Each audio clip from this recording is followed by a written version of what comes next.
Pirates of Venus. Written by Edgar Rice Burroughs. Chapter 1. Carson Napier. If a female figure in a white shroud enters your bedchamber at midnight on the 13th day of this month, answer this letter, otherwise do not. Having read this far in the letter, I was about to consign it to the wastebasket, where all my crank letters go. But for some reason I read on, "If she speaks to you, please remember her words and repeat them to me when you write." I might have read on to the end, but at this juncture the telephone bell rang and I dropped the letter into one of the baskets on my desk. It chanced to be the out basket, and had events followed their ordinary course, this would have been the last of the letter and the incident insofar as I was concerned, for from the out basket the letter went to the files. It was Jason Gridley on the telephone. He seemed excited and asked me to come to his laboratory at once. As Jason is seldom excited about anything, I hastened to accede to his request and satisfy my curiosity. Jumping into my roadster, I soon covered the few blocks that separate us, to learn that Jason had good grounds for excitement. He had just received a radio message from the inner world, from Pellucidar.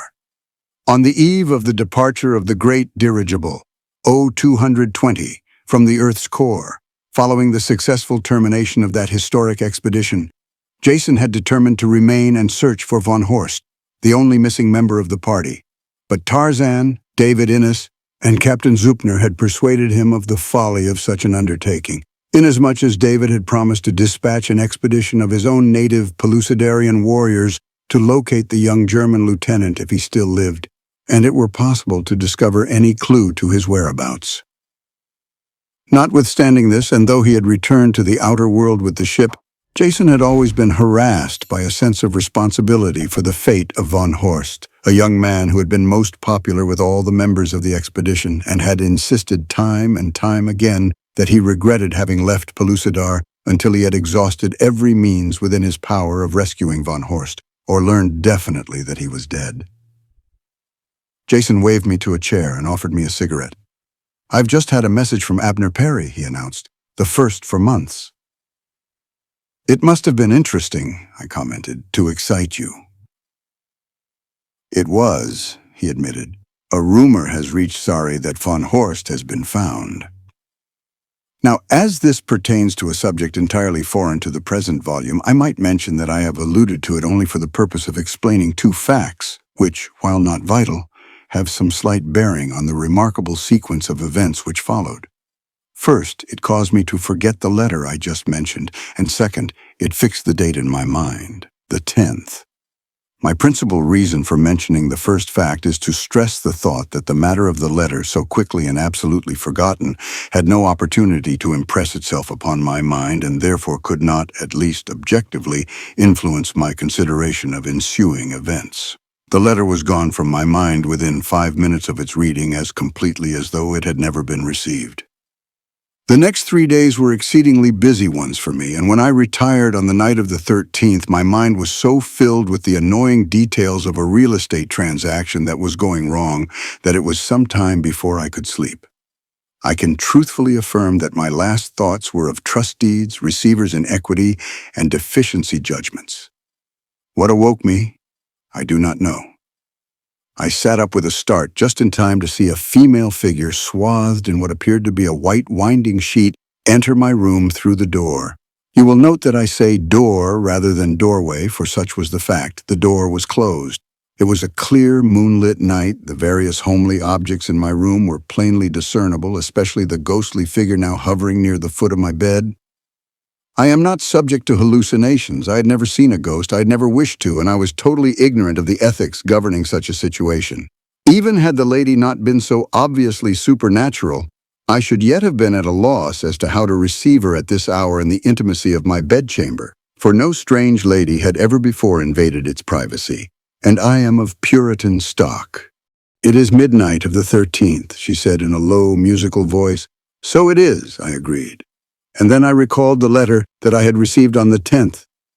"He left Guadalupe today," she continued. "He will wait in Guaymas for your letter." That was all. She crossed the room and passed out of it, not through the window, which was quite convenient, but through the solid wall. I sat there for a full minute, staring at the spot where I had last seen her and endeavoring to convince myself that I was dreaming. But I was not dreaming. I was wide awake. In fact, I was so wide awake that it was fully an hour before I had successfully wooed Morpheus, as the Victorian writers so neatly expressed it, ignoring the fact that his sex must have made it rather embarrassing for gentlemen writers. I reached my office a little earlier than usual the following morning, and it is needless to say that the first thing that I did was to search for that letter which I had received on the 10th. I could recall neither the name of the writer nor the point of origin of the letter, but my secretary recalled the letter having been sufficiently out of the ordinary to attract his attention. "It was from somewhere in Mexico," he said, "and as letters of this nature are filed by states and countries, there was now no difficulty in locating it. You may rest assured that this time I read the letter carefully. It was dated the 3rd and postmarked Guaymas. Guaymas is a seaport in Sonora on the Gulf of California. Here is the letter. My dear sir, being engaged in a venture of great scientific importance, I find it necessary to solicit the assistance, not financial, of someone psychologically harmonious who is at the same time of sufficient intelligence and culture to appreciate the vast possibilities of my project. Why I have addressed you I shall be glad to explain in the happy event that a personal interview seems desirable. This can only be ascertained by a test which I shall now explain. If a female figure in a white shroud enters your bedchamber at midnight on the 13th day of this month, answer this letter, otherwise do not. If she speaks to you, please remember her words and repeat them to me when you write. Assuring you of my appreciation of your earnest consideration of this letter, which I realize is rather unusual, and begging that you hold its contents in strictest confidence until future events shall have warranted its publication, I am, sir, very respectfully yours, Carson Napier. It looks to me like another nut, commented Rothmund. So it did to me on the 10th, I agreed. But today is the 14th, and now it looks like another story. What has the 14th got to do with it? He demanded. Yesterday was the 13th, I reminded him. You don't mean to tell me, he started skeptically. That is just what I do mean to tell you, I interrupted. The lady came. I saw she conquered. Ralph looked worried. Don't forget what your nurse told you after your last operation, he reminded me. Which nurse? I had 9, and no 2 of them told me the same things. Jerry. She said that narcotics often affected a patient's mind for months afterward. His tone was solicitous. Well, at least Jerry admitted that I had a mind, which some of the others didn't. Anyway, it didn't affect my eyesight. I saw what I saw. Please take a letter to Mr. Napier. A few days later, I received a telegram from Napier dated Guaymas. Letter received. Stop. Thanks. Stop. Shall call on you tomorrow, it read. He must be flying, I commented. Or coming in a white shroud, suggested Ralph. I think I'll phone Captain Hodson to send a squad car around here. Sometimes these nuts are dangerous. He was still skeptical. I must admit that we both awaited the arrival of Carson Napier with equal interest. I think Ralph expected to see a wild-eyed maniac. I could not visualize the man at all. About 11 o'clock the following morning, Ralph came into my study. Mr. Napier is here, he said. Does his hair grow straight out from his scalp, and do the whites of his eyes show all around the irises? I inquired, smiling. No, replied Ralph, returning the smile. He is a very fine-looking man, but, he added, I still think he's a nut. Ask him to come in. And a moment later, Ralph ushered in an exceptionally handsome man whom I judged to be somewhere between 25 and 30 years old, though he might have been even younger. He came forward with extended hand as I rose to greet him, a smile lighting his face, and after the usual exchange of banalities, he came directly to the point of his visit. To get the whole picture clearly before you, he commenced, I shall have to tell you something about myself. My father was a British Army officer, my mother an American girl from Virginia. I was born in India while my father was stationed there, and brought up under the tutorage of an old Hindu who was much attached to my father and mother. This Chankabi was something of a mystic, and he taught me many things that are not in the curriculums of schools for boys under 10.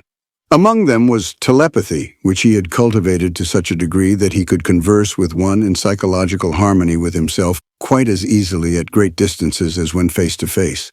Not only that, but he could project mental images to great distances so that the recipient of his thought waves could see what Chandkabi was seeing or whatever else Chandkabi wished him to see. These things he taught me.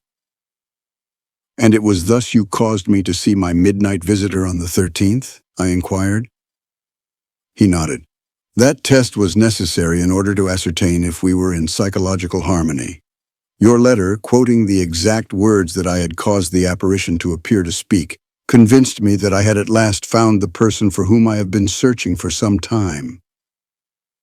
But to get on with my story, I hope I'm not boring you, but I feel that it is absolutely necessary that you should have full knowledge of my antecedents and background in order that you may decide whether I am worthy of your confidence and assistance or not." I assured him that I was far from being bored, and he proceeded. "I was not quite 11 when my father died and my mother brought me to America. We went to Virginia first and lived there for 3 years with my mother's grandfather, Judge John Carson, with whose name and reputation you are doubtless familiar, as who is not. After the grand old man died, Mother and I came to California, where I attended public schools and later entered a small college at Claremont, which is noted for its high scholastic standing and the superior personnel of both its faculty and student body. Shortly after my graduation, the third and greatest tragedy of my life occurred. My mother died. I was absolutely stunned by this blow. Life seemed to hold no further interest for me. I did not care to live, yet I would not take my own life. As an alternative, I embarked upon a life of recklessness. With a certain goal in mind, I learned to fly. I changed my name and became a stuntman in pictures. I didn't have to work. Through my mother, I had inherited a considerable fortune from my great-grandfather, John Carson, so great a fortune that only a spendthrift could squander the income. I mention this only because the venture I am undertaking requires considerable capital, and I wish you to know that I am amply able to finance it without help. Not only did life in Hollywood bore me, but here in Southern California were too many reminders of the loved one I had lost. I determined to travel, and I did. I flew all over the world. In Germany, I became interested in rocket cars and financed several. Here, my idea was born. There was nothing original about it except that I intended to carry it to a definite conclusion. I would travel by rocket to another planet.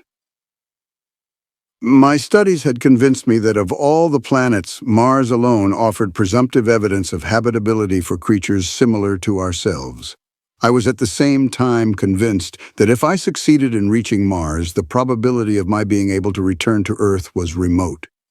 Feeling that I must have some reason for embarking upon such a venture, other than selfishness, I determined to seek out someone with whom I could communicate in the event that I succeeded. Subsequently, it occurred to me that this might also afford the means for launching a second expedition, equipped to make the return journey, for I had no doubt but that there would be many adventurous spirits ready to undertake such an excursion once I had proved it feasible. For over a year, I have been engaged in the construction of a gigantic rocket on Guadalupe Island, off the west coast of Lower California. The Mexican government has given me every assistance, and today everything is complete to the last detail. I am ready to start at any moment. As he ceased speaking, he suddenly faded from view. The chair in which he had been sitting was empty. There was no one in the room but myself. I was stunned, almost terrified. I recalled what Rothman had said about the effect of the narcotics upon my mentality. I also recalled that insane people seldom realize that they are insane. Was I insane? Cold sweat broke out upon my forehead and the backs of my hands. I reached toward the buzzer to summon Ralph. There is no question but that Ralph is sane. If he had seen Carson Napier and shown him into my study, what a relief that would be. But before my finger touched the button, Ralph entered the room. There was a puzzled expression on his face. "Mr. Napier is back again," he said, and then he added, "I didn't know he had left. I just heard him talking to you." I breathed a sigh of relief as I wiped the perspiration from my face and hands. If I was crazy, so was Ralph. "Bring him in," I said, "and this time you stay here." When Napier entered, there was a questioning look in his eyes. Do you fully grasp the situation as far as I have explained it? He asked, as though he had not been out of the room at all. Yes, but I started. Wait, please, he requested. I know what you are going to say, but let me apologize first and explain. I have not been here before. That was my final test. If you are confident that you saw me and talked to me and can recall what I said to you as I sat outside in my car, then you and I can communicate just as freely and easily when I am on Mars. But, interjected Rothman, you were here. Didn't I shake hands with you when you came in and talked to you? You thought you did, replied Napier. Who's loony now? I inquired inelegantly, but to this day, Rothman insists that we played a trick on him. How do you know he's here now, then? He asked. I don't, I admitted. I am this time, laughed Napier. Let's see. How far had I gotten? You were saying that you were all ready to start, had your rocket set up on Guadalupe Island, I reminded him. Right, I see you got it all. Now, as briefly as possible, I'll outline what I hope you will find it possible to do for me. I have come to you for several reasons, the more important of which are your interest in Mars, your profession. The results of my experiment must be recorded by an experienced writer, and your reputation for integrity. I have taken the liberty of investigating you most thoroughly. I wish you to record and publish the messages you receive from me, and to administer my estate during my absence. I shall be glad to do the former, but I hesitate to accept the responsibility of the latter assignment, I demurred. I have already arranged a trust that will give you ample protection, he replied in a manner that precluded further argument. I saw that he was a young man who brooked no obstacles. In fact, I think he never admitted the existence of an obstacle. As for your remuneration, he continued, you may name your own figure. I waved a deprecatory hand. It will be a pleasure, I assured him. It may take a great deal of your time, interjected Ralph, and your time is valuable. Precisely, agreed Napier. Mr. Rothman and I will, with your permission, arrange the financial details later. That suits me perfectly, I said, for I detest business and everything connected with it. Now, to get back to the more important and far more interesting phases of our discussion, what is your reaction to the plan as a whole? Mars is a long way from Earth, I suggested. Venus is 9 or 10 million miles closer, and 1,000,000 miles are 1,000,000 miles. Yes, and I would prefer going to Venus, he replied, enveloped in clouds, its surface forever invisible to man. It presents a mystery that intrigues the imagination. But recent astronomical research suggests conditions there inimical to the support of any such life as we know on Earth. It has been thought by some that, held in the grip of the sun since the era of her pristine fluidity, she always presents the same face to him, as does the moon to Earth. If such is the case, the extreme heat of one hemisphere and the extreme cold of the other would preclude life. Even if the suggestion of Sir James Jeans is borne out by fact, each of her days and nights is several times as long as ours on Earth.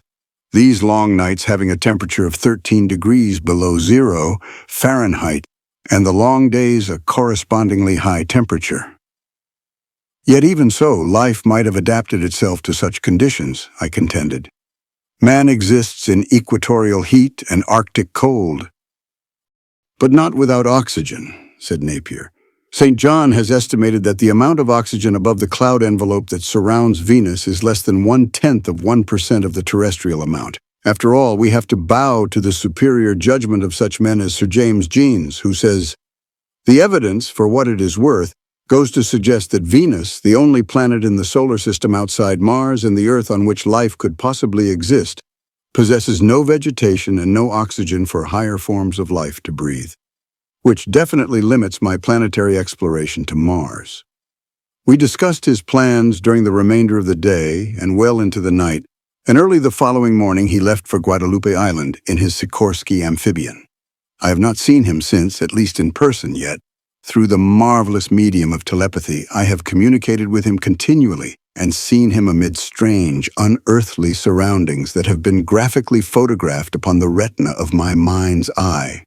Thus, I am the medium through which the remarkable adventures of Carson Napier are being recorded on Earth, but I am only that, like a typewriter or a dictaphone. The story that follows is his. Chapter 2. Off for Mars. As I set my ship down in the sheltered cove along the shore of desolate Guadalupe, a trifle over 4 hours after I left Tarzana, the little Mexican steamer I had chartered to transport my men, materials, and supplies from the mainland rode peacefully at anchor in the tiny harbor. While on the shore, waiting to welcome me, were grouped the laborers, mechanics, and assistants who had worked with such wholehearted loyalty for long months in preparation for this day. Towering head and shoulders above the others loomed Jimmy Welsh, the only American among them. I taxied in close to shore and moored the ship to a buoy, while the men launched a dory and rowed out to get me. I had been absent less than a week, most of which had been spent in Guaymas awaiting the expected letter from Tarzana. But so exuberantly did they greet me, one might have thought me a long-lost brother returned from the dead, so dreary and desolate and isolated is Guadalupe, to those who must remain upon her lonely shores for even a brief interval between contacts with the mainland. Perhaps the warmth of their greeting may have been enhanced by a desire to conceal their true feelings. We had been together constantly for months. Warm friendships had sprung up between us, and tonight we were to separate with little likelihood that they and I should ever meet again. This was to be my last day on Earth. After today, I should be as dead to them as though 3 feet of earth covered my inanimate corpse. It is possible that my own sentiments colored my interpretation of theirs, for I am frank to confess that I had been apprehending this last moment as the most difficult of the whole adventure. I have come in contact with the peoples of many countries, but I recall none with more lovable qualities than Mexicans who have not been contaminated by too close contact with the intolerance and commercialism of Americans. And then there was Jimmy Welsh. It was going to be like parting with a brother when I said goodbye to him. For months he had been begging to go with me, and I knew that he would continue to beg up to the last minute, but I could not risk a single life unnecessarily. We all piled into the trucks that we had used to transport supplies and materials from the shore to the camp, which lay inland a few miles, and bumped over our makeshift road to the little tableland where the giant torpedo lay upon its mile-long track. "Everything is ready," said Jimmy. "We polished off the last details this morning. Every roller on the track has been inspected by at least a dozen men. We towed the old crate back and forth over the full length of the track 3 times with the truck, and then repacked all the rollers with grease. 3 of us have checked over every item of equipment and supplies individually.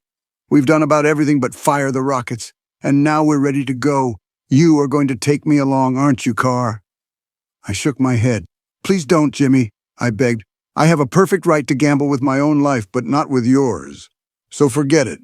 But I am going to do something for you," I added, "just as a token of my appreciation of the help you've given me and all that sort of rot. I'm going to give you my ship to remember me by."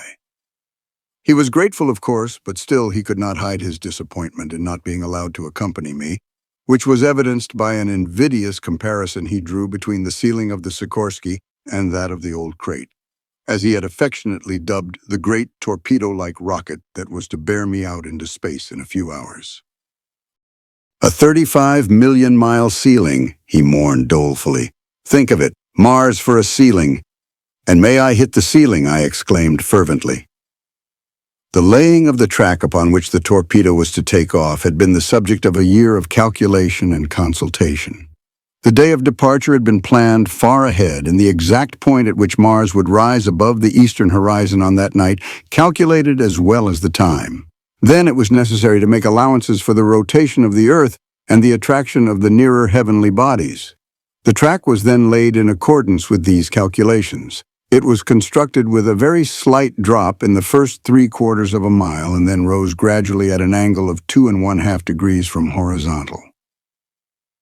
A speed of 4½ miles per second at the takeoff would be sufficient to neutralize gravity. To overcome it, I must attain a speed of 6.93 miles per second. To allow a sufficient factor of safety, I had powered the torpedo to attain a speed of 7 miles per second at the end of the runway, which I purposed stepping up to 10 miles per second while passing through the Earth's atmosphere. What my speed would be through space was problematical, but I based all my calculations on the theory that it would not deviate much from the speed at which I left the Earth's atmosphere until I came within the influence of the gravitational pull of Mars. The exact instant at which to make the start had also caused me considerable anxiety. I had calculated it again and again, but there were so many factors to be taken into consideration that I had found it expedient to have my figures checked and rechecked by a well-known physicist and an equally prominent astronomer. Their deductions tallied perfectly with mine. The torpedo must start upon its journey toward Mars sometime before the red planet rose above the eastern horizon.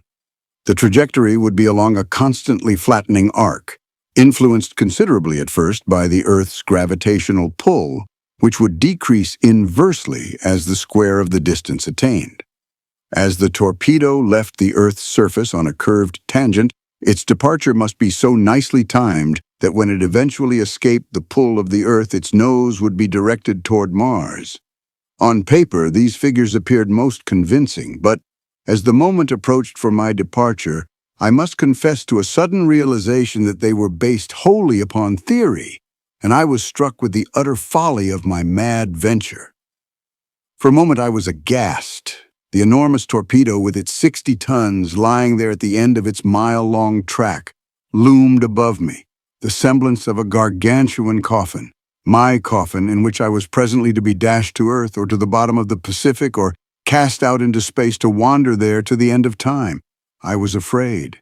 I admit it, but it was not so much the fear of death as the effect of the sudden realization of the stupendousness of the cosmic forces against which I had pitted my puny powers that temporarily unnerved me. Then Jimmy spoke to me. "Let's have a last look at things inside the old crate before you shove off," he suggested, and my nervousness and my apprehensions vanished beneath the spell of his quiet tones and his matter-of-fact manner. I was myself again. Together we inspected the cabin where are located the controls. A wide and comfortable berth, a table, a chair, writing materials, and a well-stocked bookshelf. Behind the cabin is a small galley, and just behind the galley a storeroom containing canned and dehydrated foods sufficient to last me a year. Back of this is a small battery room containing storage batteries for lighting, heating, and cooking, a dynamo, and a gas engine. The extreme stern compartment is filled with rockets and the intricate mechanical device by which they are fed to the firing chambers by means of the controls in the cabin. Forward of the main cabin is a large compartment in which are located the water and oxygen tanks, as well as a quantity of odds and ends necessary either to my safety or comfort. Everything, it is needless to say, is fastened securely against the sudden and terrific stress that must accompany the takeoff. Once out in space, I anticipate no sense of motion, but the start is going to be rather jarring. To absorb as much as possible the shock of the takeoff, the rocket consists of 2 torpedoes, a smaller torpedo within a larger one, the former considerably shorter than the latter and consisting of several sections, each one comprising one of the compartments I have described. Between the inner and outer shells and between each 2 compartments is installed a system of ingenious hydraulic shock absorbers designed to more or less gradually overcome the inertia of the inner torpedo during the takeoff. I trust that it functions properly. In addition to these precautions against disaster at the start, the chair in which I shall sit before the controls is not only heavily overstuffed, but is secured to a track or framework that is equipped with shock absorbers. Furthermore, there are means whereby I may strap myself securely into the chair before taking off. I have neglected nothing essential to my safety, upon which depends the success of my project. Following our final inspection of the interior, Jimmy and I clambered to the top of the torpedo for a last inspection of the parachutes, which I hope will sufficiently retard the speed of the rocket after it enters the atmosphere of Mars to permit me to bail out with my own parachute in time to make a safe landing. The main parachutes are in a series of compartments running the full length of the top of the torpedo. To explain them more clearly, I may say that they are a continuous series of batteries of parachutes, each battery consisting of a number of parachutes of increasing diameter from the uppermost, which is the smallest. Each battery is in an individual compartment, and each compartment is covered at the will of the operator by controls in the cabin. Each parachute is anchored to the torpedo by a separate cable. I expect about 1/2 of them to be torn loose while checking the speed of the torpedo sufficiently to permit the others to hold and further retard it to a point where I may safely open the doors and jump with my own parachute and oxygen tank. The moment for departure was approaching. Jimmy and I had descended to the ground, and the most difficult ordeal now faced me, that of saying goodbye to these loyal friends and co-workers.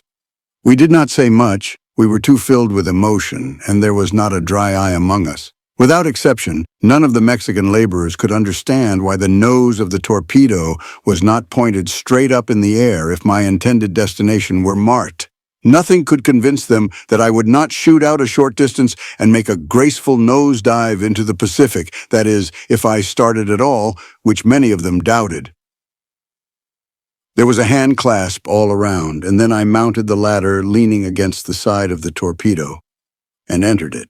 As I closed the door of the outer shell, I saw my friends piling into the trucks and pulling away, for I had given orders that no one should be within a mile of the rocket when I took off, fearing, as I did, the effect upon them of the terrific explosions that must accompany the takeoff. Securing the outer door with its great vault-like bolts, I closed the inner door and fastened it. Then I took my seat before the controls and buckled the straps that held me to the chair. I glanced at my watch. It lacked 9 minutes of the 0 hour. In 9 minutes, I should be on my way out into the great void, or in 9 minutes, I should be dead. If all did not go well, the disaster would follow within a fraction of a split second after I touched the first firing control. 7 minutes. My throat felt dry and parched. I wanted a drink of water, but there was no time. 4 minutes. 35 million miles are a lot of miles, yet I planned on spanning them in between 40 and 45 days. 2 minutes. I inspected the oxygen gauge and opened the valve a trifle wider. 1 minute. I thought of my mother and wondered if she were way out there somewhere waiting for me.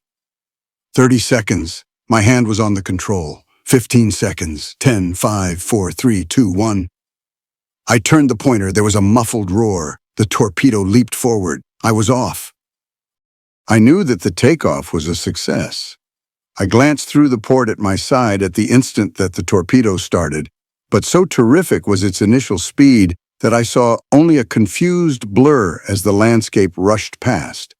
I was thrilled and delighted by the ease and perfection with which the takeoff had been accomplished, and I must admit that I was not a little surprised by the almost negligible effects that were noticeable in the cabin. I had had the sensation as of a giant hand pressing me suddenly back against the upholstery of my chair, but that had passed almost at once, and now there was no sensation different from that which one might experience sitting in an easy chair in a comfortable drawing room on terra firma. There was no sensation of motion after the first few seconds that were required to pass through the Earth's atmosphere. And now that I had done all that lay within my power to do, I could only leave the rest to momentum, gravitation, and fate. Releasing the straps that held me to the chair, I moved about the cabin to look through the various ports, of which there were several in the sides, keel, and top of the torpedo. Space was a black void dotted with countless points of light. The Earth I could not see, for it lay directly astern. Far ahead was Mars. All seemed well. I switched on the electric lights and, seating myself at the table, made the first entries in the log. Then I checked over various computations of time and distances. My calculations suggested that in about 3 hours from the takeoff, the torpedo would be moving almost directly toward Mars, and from time to time I took observations through the wide-angle telescopic periscope that is mounted flush with the upper surface of the torpedo's shell. But the results were not entirely reassuring. In 2 hours, Mars was dead ahead. The arc of the trajectory was not flattening as it should. I became apprehensive. What was wrong? Where had our careful computations erred? I left the periscope and gazed down through the main keel port. Below and ahead was the moon, a gorgeous spectacle as viewed through the clear void of space from a distance some 72,000 miles less than I had ever seen it before, and with no earthly atmosphere to reduce visibility. Tycho, Plato, and Copernicus stood out in bold relief upon the brazen disk of the great satellite, deepening by contrast the shadows of Mare Serenitatis and Mare Tranquillitatis. The rugged peaks of the Apennine and the Altai lay revealed as distinctly as I had ever seen them through the largest telescope. I was thrilled, but I was distinctly worried too. 3 hours later, I was less than 59,000 miles from the moon. Where its aspect had been gorgeous before, it now beggared description. But my apprehension had cause to increase in proportion. I might say, as the square of its increasing gorgeousness. Through the periscope, I had watched the arc of my trajectory pass through the plane of Mars and drop below it. I knew quite definitely then that I could never reach my goal. I tried not to think of the fate that lay ahead of me, but instead sought to discover the error that had wrought this disaster. For an hour, I checked over various calculations, but could discover nothing that might shed light on the cause of my predicament. Then I switched off the lights and looked down through the keel port to have a closer view of the moon. It was not there. Stepping to the port side of the cabin, I looked through one of the heavy circular glasses out into the void of space. For an instant, I was horror-stricken. Apparently, just off the port bow loomed an enormous world. It was the moon, less than 23,000 miles away, and I was hurtling toward it at the rate of 36,000 miles an hour. I leaped to the periscope, and in the next few seconds I accomplished some lightning mental calculating that must constitute an all-time record. I watched the deflection of our course in the direction of the moon. Following it across the lens of the periscope, I computed the distance to the moon and the speed of the torpedo, and I came to the conclusion that I had better than a fighting chance of missing the great orb. I had little fear of anything but a direct hit, since our speed was so great that the attraction of the moon could not hold us if we missed her even by a matter of feet. But it was quite evident that it had affected our flight, and with this realization came the answer to the question that had been puzzling me. To my mind flashed the printer's story of the first perfect book. It had been said that no book had ever before been published containing not a single error. A great publishing house undertook to publish such a book. The galley proofs were read and reread by a dozen different experts. The page proofs received the same careful scrutiny. At last, the masterpiece was ready for the press, errorless. It was printed and bound and sent out to the public, and then it was discovered that the title had been misspelled on the title page. With all our careful calculation, with all our checking and rechecking, we had overlooked the obvious. We had not taken the moon into consideration at all. Explain it if you can. I cannot. It was just one of those things, as people say when a good team loses to a poor one. It was a break, and a bad one. How bad it was, I did not even try to conjecture at the time. I just sat at the periscope watching the moon racing toward us. As we neared it, it presented the most gorgeous spectacle that I have ever witnessed. Each mountain peak and crater stood out in vivid detail. Even the great height of summits, over 25,000 feet, appeared distinguishable to me, though imagination must have played a major part in the illusion, since I was looking down upon them from above. Suddenly I realized that the great sphere was passing rapidly from the field of the periscope, and I breathed a sigh of relief. We were not going to score a clean hit. We were going to pass by. I returned then to the porthole. The moon lay just ahead and a little to the left. It was no longer a great sphere. It was a world that filled my whole range of vision. Against its black horizon, I saw titanic peaks. Below me, huge craters yawned. I stood with God on high and looked down upon a dead world. Our transit of the moon required a little less than 4 minutes. I timed it carefully that I might check our speed. How close we came, I may only guess, perhaps 5,000 feet above the tallest peaks, but it was close enough. The pull of the moon's gravitation had definitely altered our course, but owing to our speed, we had eluded her clutches. Now we were racing away from her, but to what? The nearest star, Alpha Centauri, is 25.5 million miles from Earth. Write that on your typewriter, 25,500,000,000,000,000 miles. But why trifle with short distances like this? There was little likelihood that I should visit Alpha Centauri with all the wide range of space at my command and many more interesting places to go. I knew that I had ample room in which to wander, since science has calculated the diameter of space to be 84,000 million light years, which, when one reflects that light travels at the rate of 186,000 miles a second, should satisfy the wanderlust of the most inveterate roamer. However, I was not greatly concerned with any of these distances, as I had food and water for only a year, during which time the torpedo might travel slightly more than 315 million miles. Even if it reached our near neighbor, Alpha Centauri, I should not then be greatly interested in the event, as I should have been dead for over 80,000 years. Such is the immensity of the universe. During the next 24 hours, the course of the torpedo nearly paralleled the moon's orbit around the Earth. Not only had the pull of the moon deflected its course, but now it seemed evident that the Earth had seized us and that we were doomed to race through eternity around her, a tiny second satellite. But I did not wish to be a moon, certainly not an insignificant moon that in all probability might not be picked up by even the largest telescope. The next month was the most trying of my life.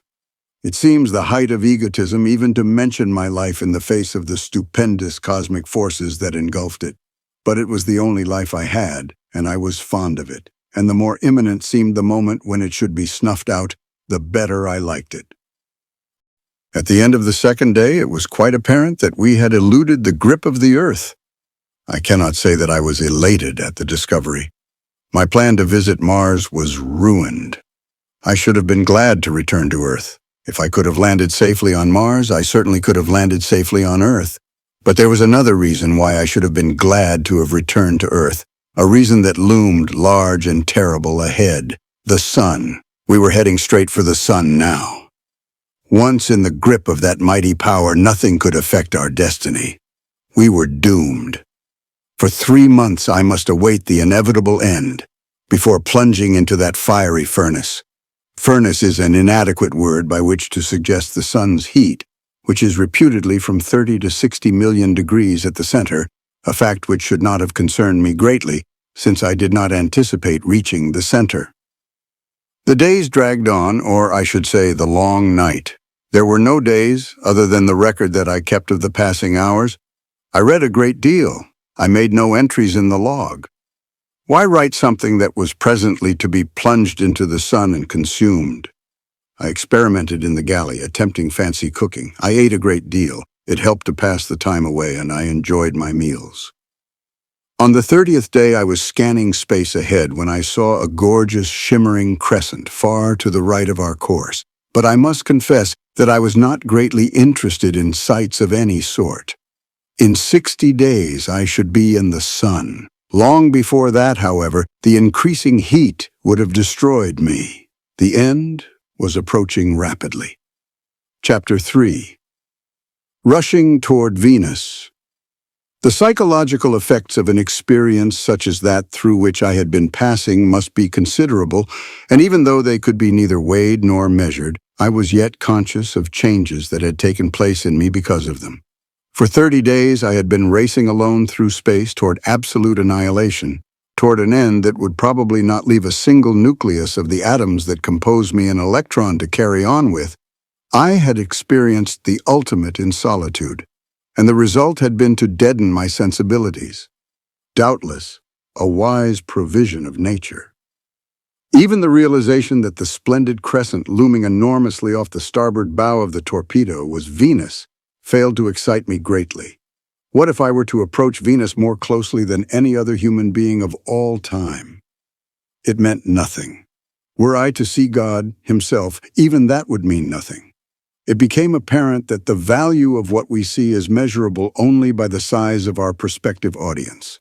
Whatever I saw, who might never have an audience, was without value.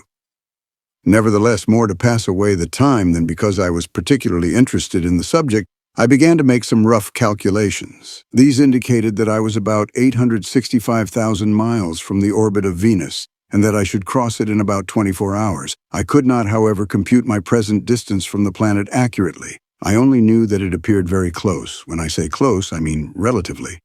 The Earth was some 25 million miles away, the Sun about 68 million, so that an object as large as Venus, at a distance of 1 or 2 million miles, appeared close. As Venus travels in her orbit at the rate of nearly 22 miles per second, or over 1,600,000 miles in a terrestrial day, it appeared evident to me that she would cross my path sometime within the next 24 hours. It occurred to me that, passing closely, as was unavoidable, she might deflect the course of the torpedo and save me from the sun, but I knew this to be a vain hope. Undoubtedly the path of the torpedo would be bent, but the sun would not relinquish his prey. With these thoughts, my apathy returned and I lost interest in Venus. Selecting a book, I lay down on my bed to read. The interior of the cabin was brightly illuminated. I am extravagant with electricity. I have the means of generating it for 11 more months, but I shall not need it after a few weeks, so why should I be parsimonious? I read for a few hours, but as reading in bed always makes me sleepy, I eventually succumbed. When I awoke, I lay for a few minutes in luxurious ease. I might be racing toward extinction at the rate of 36,000 miles an hour, but I myself was unhurried. I recalled the beautiful spectacle that Venus had presented when I had last observed her, and decided to have another look at her. Stretching languorously, I arose and stepped to one of the starboard portholes. The picture framed by the casing of that circular opening was gorgeous beyond description. Apparently less than half as far away as before, and twice as large, loomed the mass of Venus outlined by an aureole of light where the sun, behind her, illuminated her cloudy envelope and lighted to burning brilliance a thin crescent along the edge nearest me. I looked at my watch. 12 hours had passed since I first discovered the planet, and now, at last, I became excited.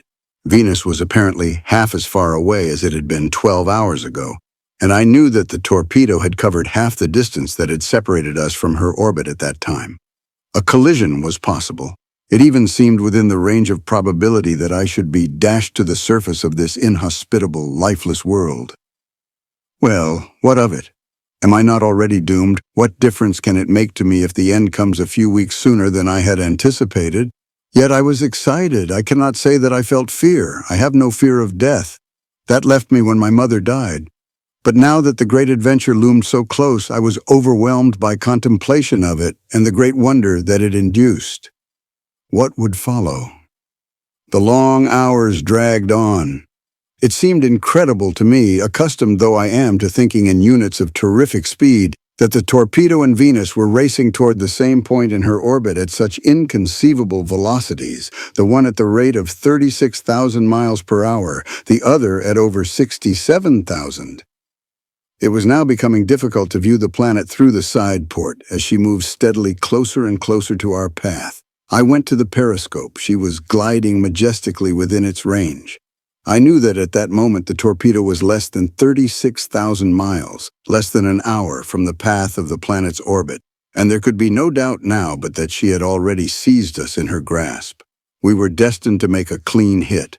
Even under the circumstances, I could not restrain a smile at the thought of the marksmanship that this fact revealed. I had aimed at Mars and was about to hit Venus, unquestionably the all-time cosmic record for poor shots. Even though I did not shrink from death, even though the world's best astronomers have assured us that Venus must be unfitted to support human life, that where her surface is not unutterably hot, it is unutterably cold, even though she be oxygenless, as they aver. Yet the urge to live that is born with each of us compelled me to make the same preparations to land that I should have had I successfully reached my original goal, Mars. Slipping into a fleece-lined suit of coveralls, I donned goggles and a fleece-lined helmet. Then I adjusted the oxygen tank that was designed to hang in front of me, lest it foul the parachute, and which can be automatically jettisoned in the event that I reach an atmosphere that will support life. For it would be an awkward and dangerous appendage to be cumbered with while landing. Finally, I adjusted my chute. I glanced at my watch.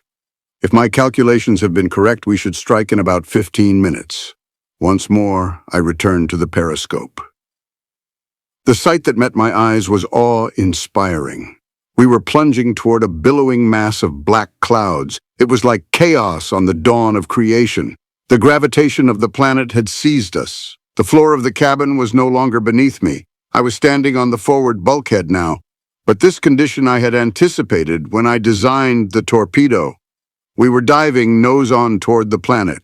In space, there had been neither up nor down, but now there was a very definite down. From where I stood, I could reach the controls, and beside me was the door in the side of the torpedo. I released 3 batteries of parachutes and opened the door in the wall of the inner torpedo. There was a noticeable jar as though the parachutes had opened and temporarily checked the speed of the torpedo.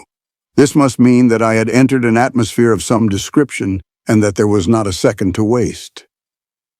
With a single movement of a lever, I loosed the remaining parachutes. Then I turned to the outer door. Its bolts were controlled by a large wheel set in the center of the door and were geared to open quickly and with ease. I adjusted the mouthpiece of the oxygen line across my lips and quickly spun the wheel. Simultaneously, the door flew open and the air pressure within the torpedo shot me out into space. My right hand grasped the ripcord of my chute, but I waited. I looked about for the torpedo. It was racing almost parallel with me, all its parachutes distended above it. Just an instant's glimpse I had of it. And then it dove into the cloud mass and was lost to view. But what a weirdly magnificent spectacle it had presented in that brief instant. Safe now from any danger of fouling with the torpedo, I jerked the ripcord of my parachute just as the cloud swallowed me. Through my fleece-lined suit, I felt the bitter cold. Like a dash of ice water, the cold cloud slapped me in the face. Then, to my relief, the chute opened and I fell more slowly. Down, down, down I dropped. I could not even guess the duration nor the distance. It was very dark and very wet, like sinking into the depths of the ocean without feeling the pressure of the water. My thoughts during those long moments were such as to baffle description. Perhaps the oxygen made me a little drunk, I do not know. I felt exhilarated and intensely eager to solve the great mystery beneath me. The thought that I was about to die did not concern me so much as what I might see before I died. I was about to land on Venus, the first human being in all the world to see the face of the veiled planet.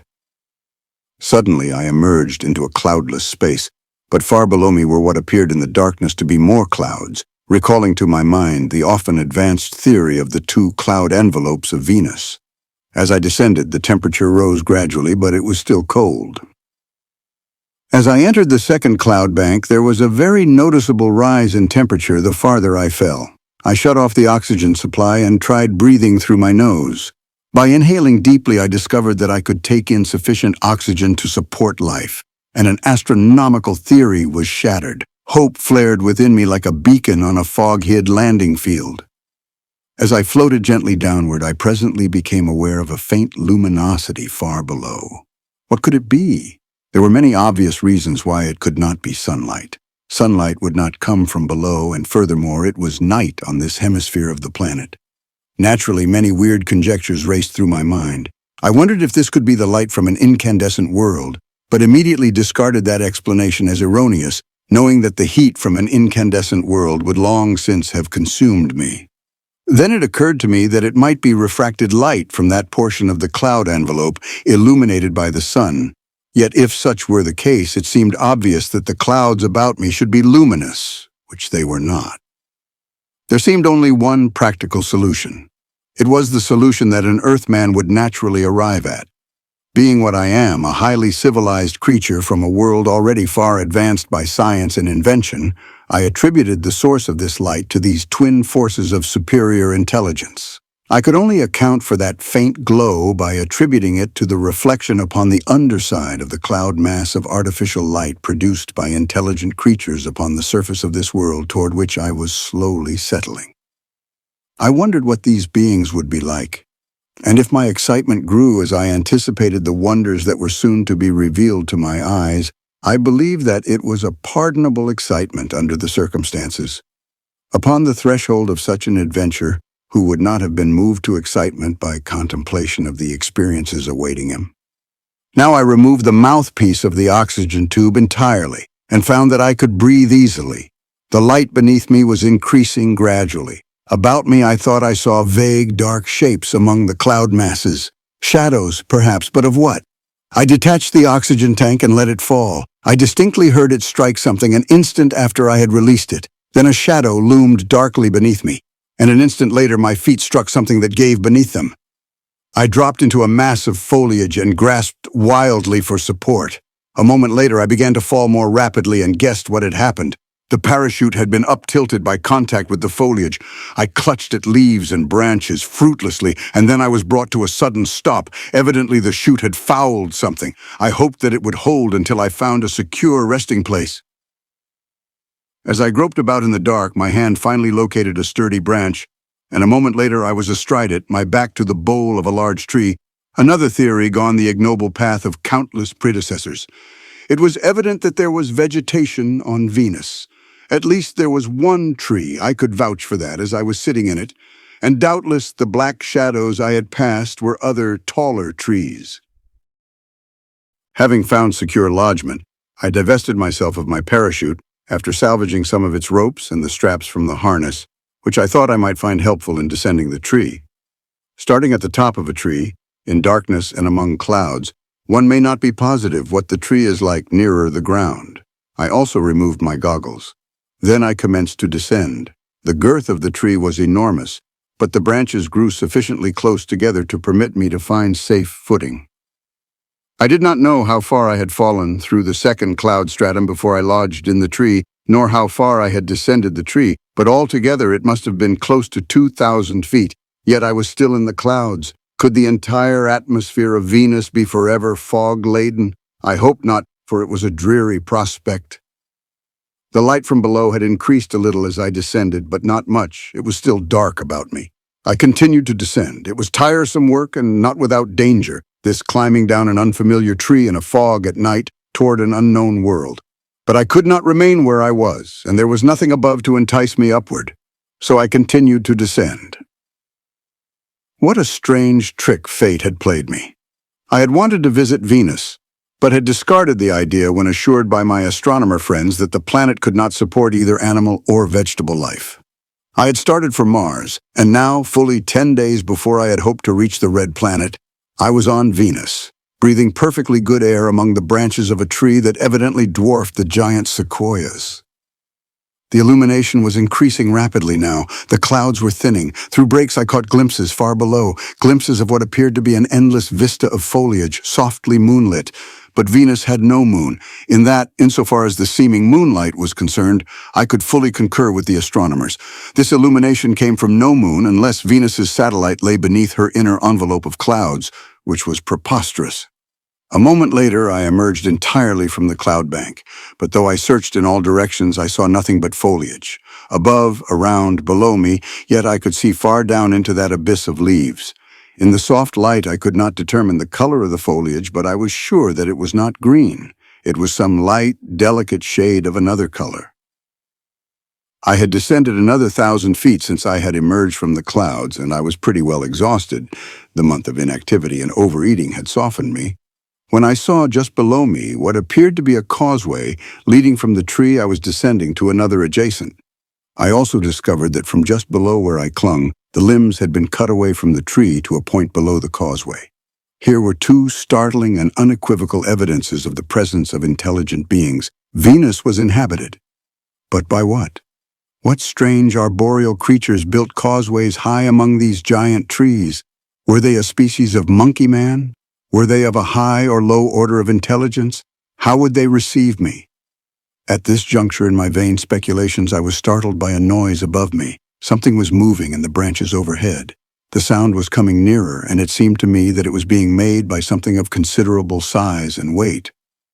But perhaps I realized that conjecture was the child of my imagination. However, I felt most uncomfortable. I was unarmed. I have never carried weapons. My friends had urged a perfect arsenal upon me before I embarked upon my adventure, but I had argued that if I arrived on Mars unarmed, it would be prima facie evidence of my friendly intentions, and even if my reception were warlike, I should be no worse off, since I could not hope single-handed to conquer a world, no matter how well armed I were. Suddenly above me, to the crashing of some heavy body through the foliage, were added hideous screams and snarls, and in the terrifying dissonance I recognized the presence of more than a single creature. Was I being pursued by all the fearsome denizens of this Venusian forest? Perhaps my nerves were slightly unstrung, and who may blame them if they were after what I had passed through so recently and during the long preceding month. They were not entirely shattered, however, and I could still appreciate the fact that night noises often multiply themselves in a most disconcerting way. I have heard coyotes yapping and screaming around my camp on Arizona nights when, but for the actual knowledge that there were but one or two of them, I could have sworn that there were 100, had I trusted only to my sense of hearing. But in this instance, I was quite positive that the voices of more than a single beast were mingling to produce the horrid din that, together with the sound of their passage, was definitely and unquestionably drawing rapidly nearer me. Of course, I did not know that the owners of those awesome voices were pursuing me, though a still, small voice within seemed to be assuring me that such was the fact. I wished that I might reach the causeway below me. I should feel better standing squarely on 2 feet. But it was too far to drop, and there were no more friendly branches to give me support. Then I thought of the ropes I had salvaged from the abandoned parachute. Quickly uncoiling them from about my waist, I looped one of them over the branch upon which I sat, grasped both strands firmly in my hands, and prepared to swing from my porch. Suddenly, the screams and snarling growls ceased, and then, close above me now, I heard the noise of something descending toward me and saw the branches shaking to its weight. Lowering my body from the branch, I swung downward and slid the 15 or more feet to the causeway, and as I alighted, the silence of the great forest was again shattered by a hideous scream just above my head. Looking up quickly, I saw a creature launching itself toward me, and just beyond it, a snarling face of utter hideousness. I caught but the briefest glimpse of it, just enough to see that it was a face with eyes and a mouth. Then it was withdrawn amidst the foliage. Perhaps I only sensed that hideous vision subconsciously at the time, for the whole scene was but a flash upon the retina of my eye, and the other beast was in mid-air above me at the instant. But it remained indelibly impressed upon my memory, and I was to recall it upon a later day under circumstances so harrowing that the mind of mortal earthman may scarce conceive them. As I leaped back to avoid the creature springing upon me, I still clung to one strand of the rope down which I had lowered myself to the causeway. My grasp upon the rope was unconscious and purely mechanical. It was in my hand, and my fist was clenched, and as I leaped away, I dragged the rope with me, a fortuitous circumstance, no doubt, but a most fortunate one. The creature missed me, alighting on all fours a few feet from me, and there it crouched, apparently slightly bewildered, and, fortunately for me, it did not immediately charge, giving me the opportunity to collect my wits and back slowly away, at the same time mechanically coiling the rope in my right hand. The little simple things one does in moments of stress or excitement often seem entirely beyond reason and incapable of explanation, but I have thought that they may be dictated by a subconscious mind reacting to the urge of self-preservation. Possibly they are not always well-directed and may as often fail to be of service as not, but then it may be possible that subconscious minds are no less fallible than the objective mind, which is wrong far more often than it is right.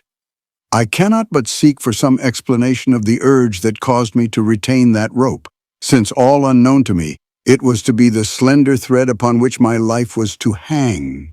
Silence had again descended upon the weird scene. Since the final scream of the hideous creature that had retreated into the foliage after this thing had leaped for me, there had been no sound.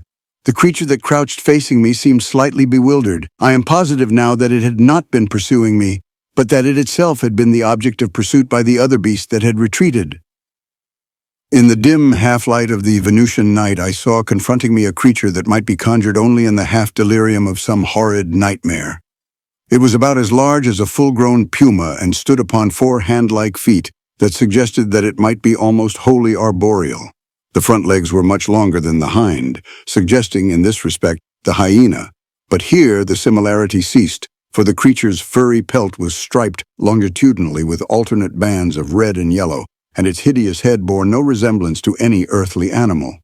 No external ears were visible, and in the low forehead was a single large round eye at the end of a thick antenna about 4 inches long. The jaws were powerful and armed with long, sharp fangs, while from either side of the neck projected a powerful chela. Never have I seen a creature so fearsomely armed for offense as was this nameless beast of another world. With those powerful crab-like pincers, it could easily have held an opponent far stronger than a man and dragged it to those terrible jaws. "You must not," she cried.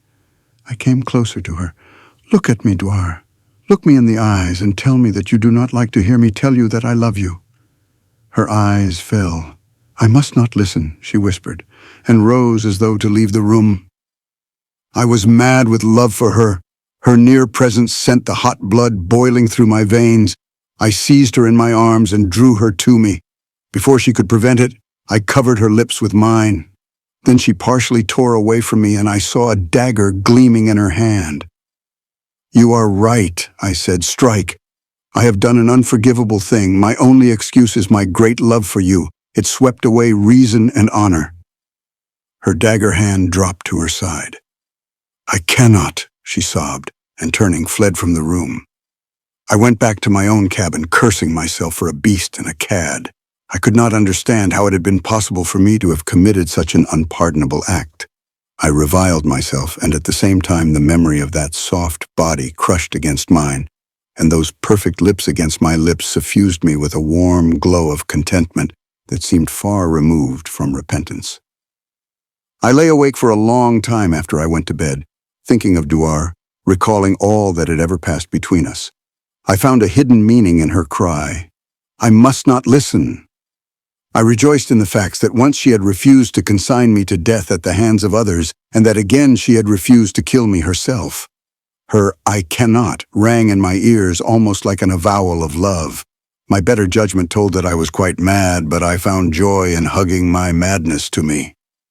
The storm increased to such terrific fury during the night that the screeching of the wind and the wild plunging of the Sofal awakened me just before dawn. Arising immediately, I went on deck where the wind almost carried me away. Great waves lifted the Sofal on high, only to plunge her the next moment into watery abysses. The ship was pitching violently. Occasionally, a huge wave broke across her bow and flooded the main deck. Across her starboard quarter loomed a great land mass that seemed perilously close. The situation appeared fraught with danger.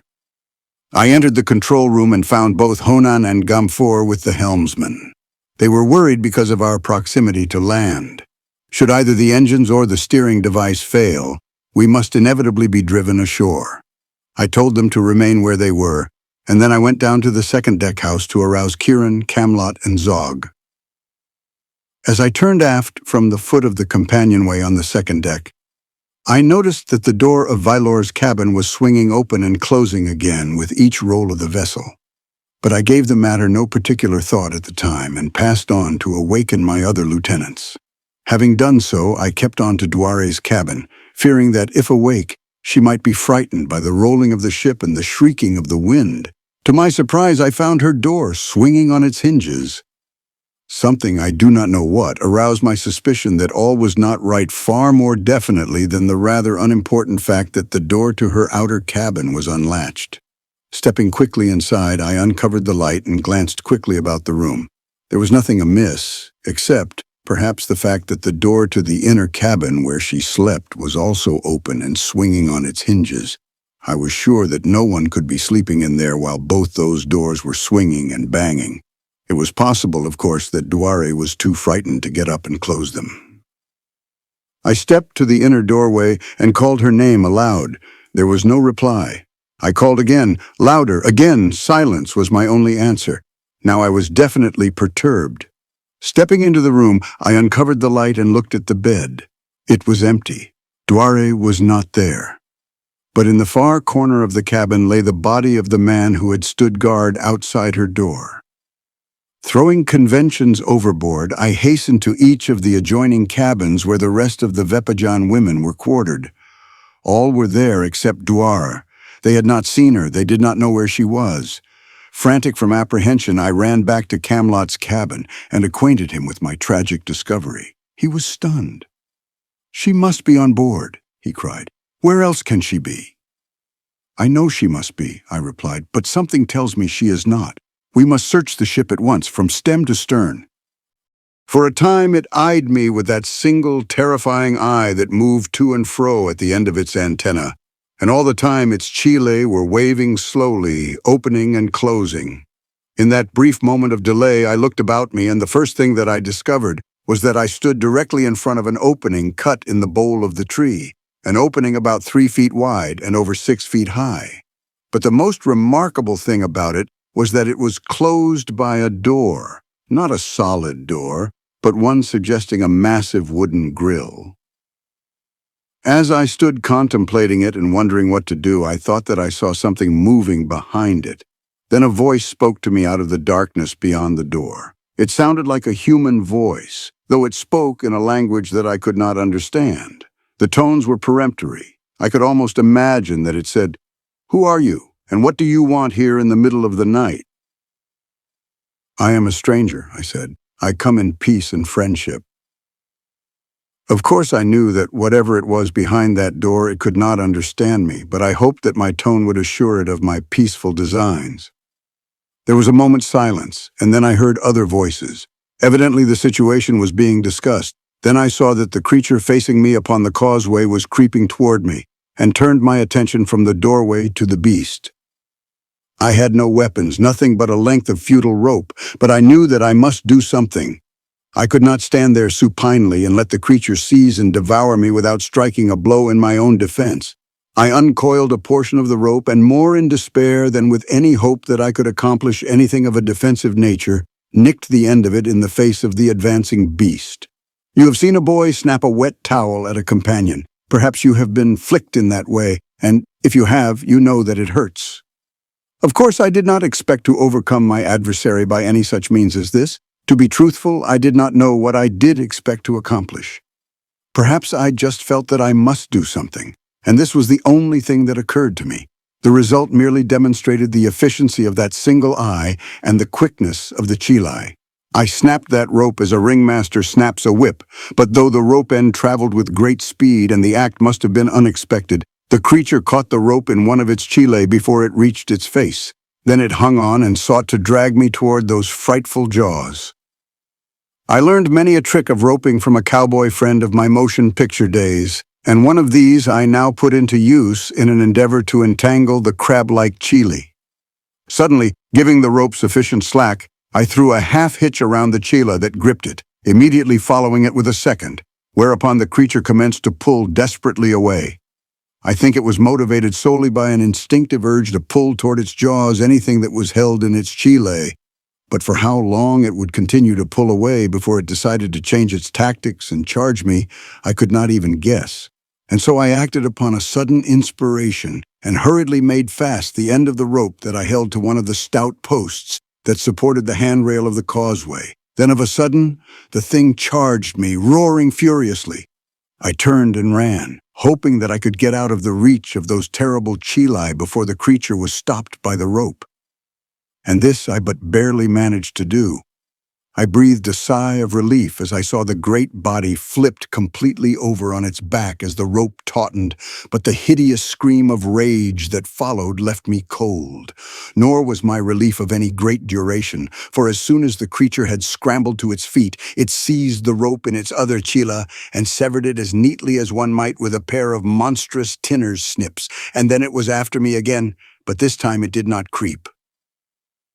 It seemed evident that my stay upon Venus was to be brief, when suddenly the door in the tree swung open, and 3 men leaped to the causeway just behind the charging terror that was swiftly driving down upon me.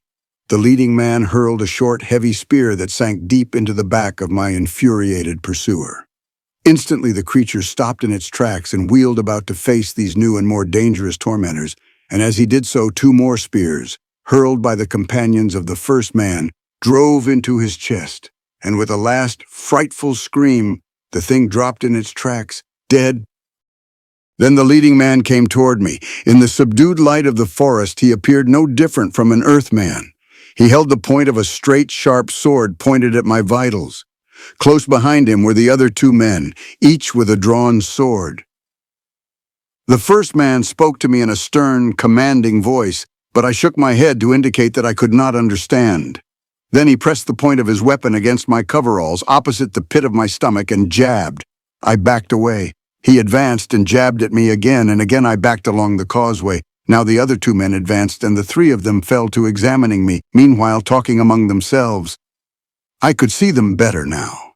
They were about my own height, and in every detail of their visible anatomy they appeared identical with terrestrial human beings. Nor was a great deal left to my imagination.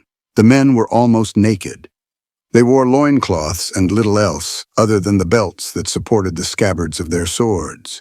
Their skins appeared to be much darker than mine, but not so dark as a Negro's, and their faces were smooth and handsome. Several times one or another of them addressed me, and I always replied, but neither understood what the other said. Finally, after a lengthy discussion, one of them re-entered the opening in the tree, and a moment later I saw the interior of a chamber just within the doorway illuminated. Then one of the two remaining men motioned me forward and pointed toward the doorway. Understanding that he wished me to enter, I stepped forward, and as I passed them, they kept their sword points against my body. They were taking no chances with me. The other man awaited me in the center of a large room hewn from the interior of the great tree. Beyond him were other doorways leading from this room, doubtless into other apartments. There were chairs and a table in the room. The walls were carved and painted. There was a large rug upon the floor. From a small vessel depending from the center of the ceiling, a soft light illuminated the interior as brightly as might sunlight flooding through an open window, but there was no glare. The other men had entered and closed the door, which they fastened by a device that was not apparent to me at the time. Then one of them pointed to a chair and motioned me to be seated. Under the bright light, they examined me intently, and I them. My clothing appeared to puzzle them most. They examined and discussed its material, texture, and weave, if I could judge correctly by their gestures and inflections. Finding the heat unendurable in my fleece-lined coveralls, I removed them and my leather coat and polo shirt. Each newly revealed article aroused their curiosity and comment. My light skin and blonde hair also received their speculative attention. Presently one of them left the chamber, and while he was absent, another removed the various articles that had lain upon the table. These consisted of what I took to be books bound in wooden and in leather covers, several ornaments, and a dagger in a beautifully wrought sheath. When the man who had left the room returned, he brought food and drink which he placed upon the table, and by signs the three indicated that I might eat. There were fruits and nuts in highly polished carved wooden bowls. There was something I took to be bread on a golden platter, and there was honey in a silver jug. A tall, slender goblet contained a whitish liquid that resembled milk. This last receptacle was a delicate, translucent ceramic of an exquisite blue shade. These things and the appointments of the room bespoke culture, refinement, and good taste, making the savage apparel of their owners appear incongruous. The fruits and nuts were unlike any with which I was familiar, both in appearance and flavor. The bread was coarse but delicious, and the honey, if such it were, suggested candied violets to the taste. The milk, I can find no other earthly word to describe it, was strong and almost pungent, yet far from unpleasant. I imagined at the time that one might grow to be quite fond of it. The table utensils were similar to those with which we are familiar in civilized portions of the earth. There were hollowed instruments with which to dip or scoop, sharp ones with which to cut, and others with tines with which to impale. There was also a handled pusher, which I recommend to earthly hostesses. All these were of metal. While I ate, the three men conversed earnestly, one or another of them occasionally offering me more food. They seemed hospitable and courteous, and I felt that if they were typical of the inhabitants of Venus, I should find my life here a pleasant one. That it would not be a bed of roses, however, was attested by the weapons that the men constantly wore. One does not carry a sword and a dagger about with him unless he expects to have occasion to use them, except on dress parade. When I'd finished my meal, two of the men escorted me from the room by a rear doorway, up a flight of circular stairs, and ushered me into a small chamber. The stairway and corridor were illuminated by a small lamp, similar to that which hung in the room where I had eaten, and light from this lamp shone through the heavy wooden grating of the door into the room where I was now locked and where my captors left me to my own devices. Upon the floor was a soft mattress over which were spread coverings of a silky texture. It being very warm, I removed all of my clothing except my undershorts and lay down to sleep. I was tired after my arduous descent of the giant tree and dozed almost immediately. I should have been asleep at once had I not been suddenly startled to wakefulness by a repetition of that hideous scream with which the beast that had pursued me through the tree had announced its rage and chagrin when I had eluded it.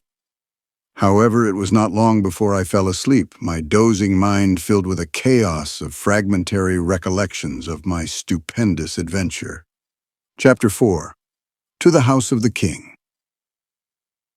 When I awoke, it was quite light in the room, and through a window I saw the foliage of trees, lavender and heliotrope, and violet in the light of a new day. I arose and went to the window. I saw no sign of sunlight, yet a brightness equivalent to sunlight pervaded everything. The air was warm and sultry. Below me I could see sections of various causeways extending from tree to tree. On some of these I caught glimpses of people. All the men were naked, except for loincloths. Nor did I wonder at their scant apparel, in the light of my experience of the temperatures on Venus.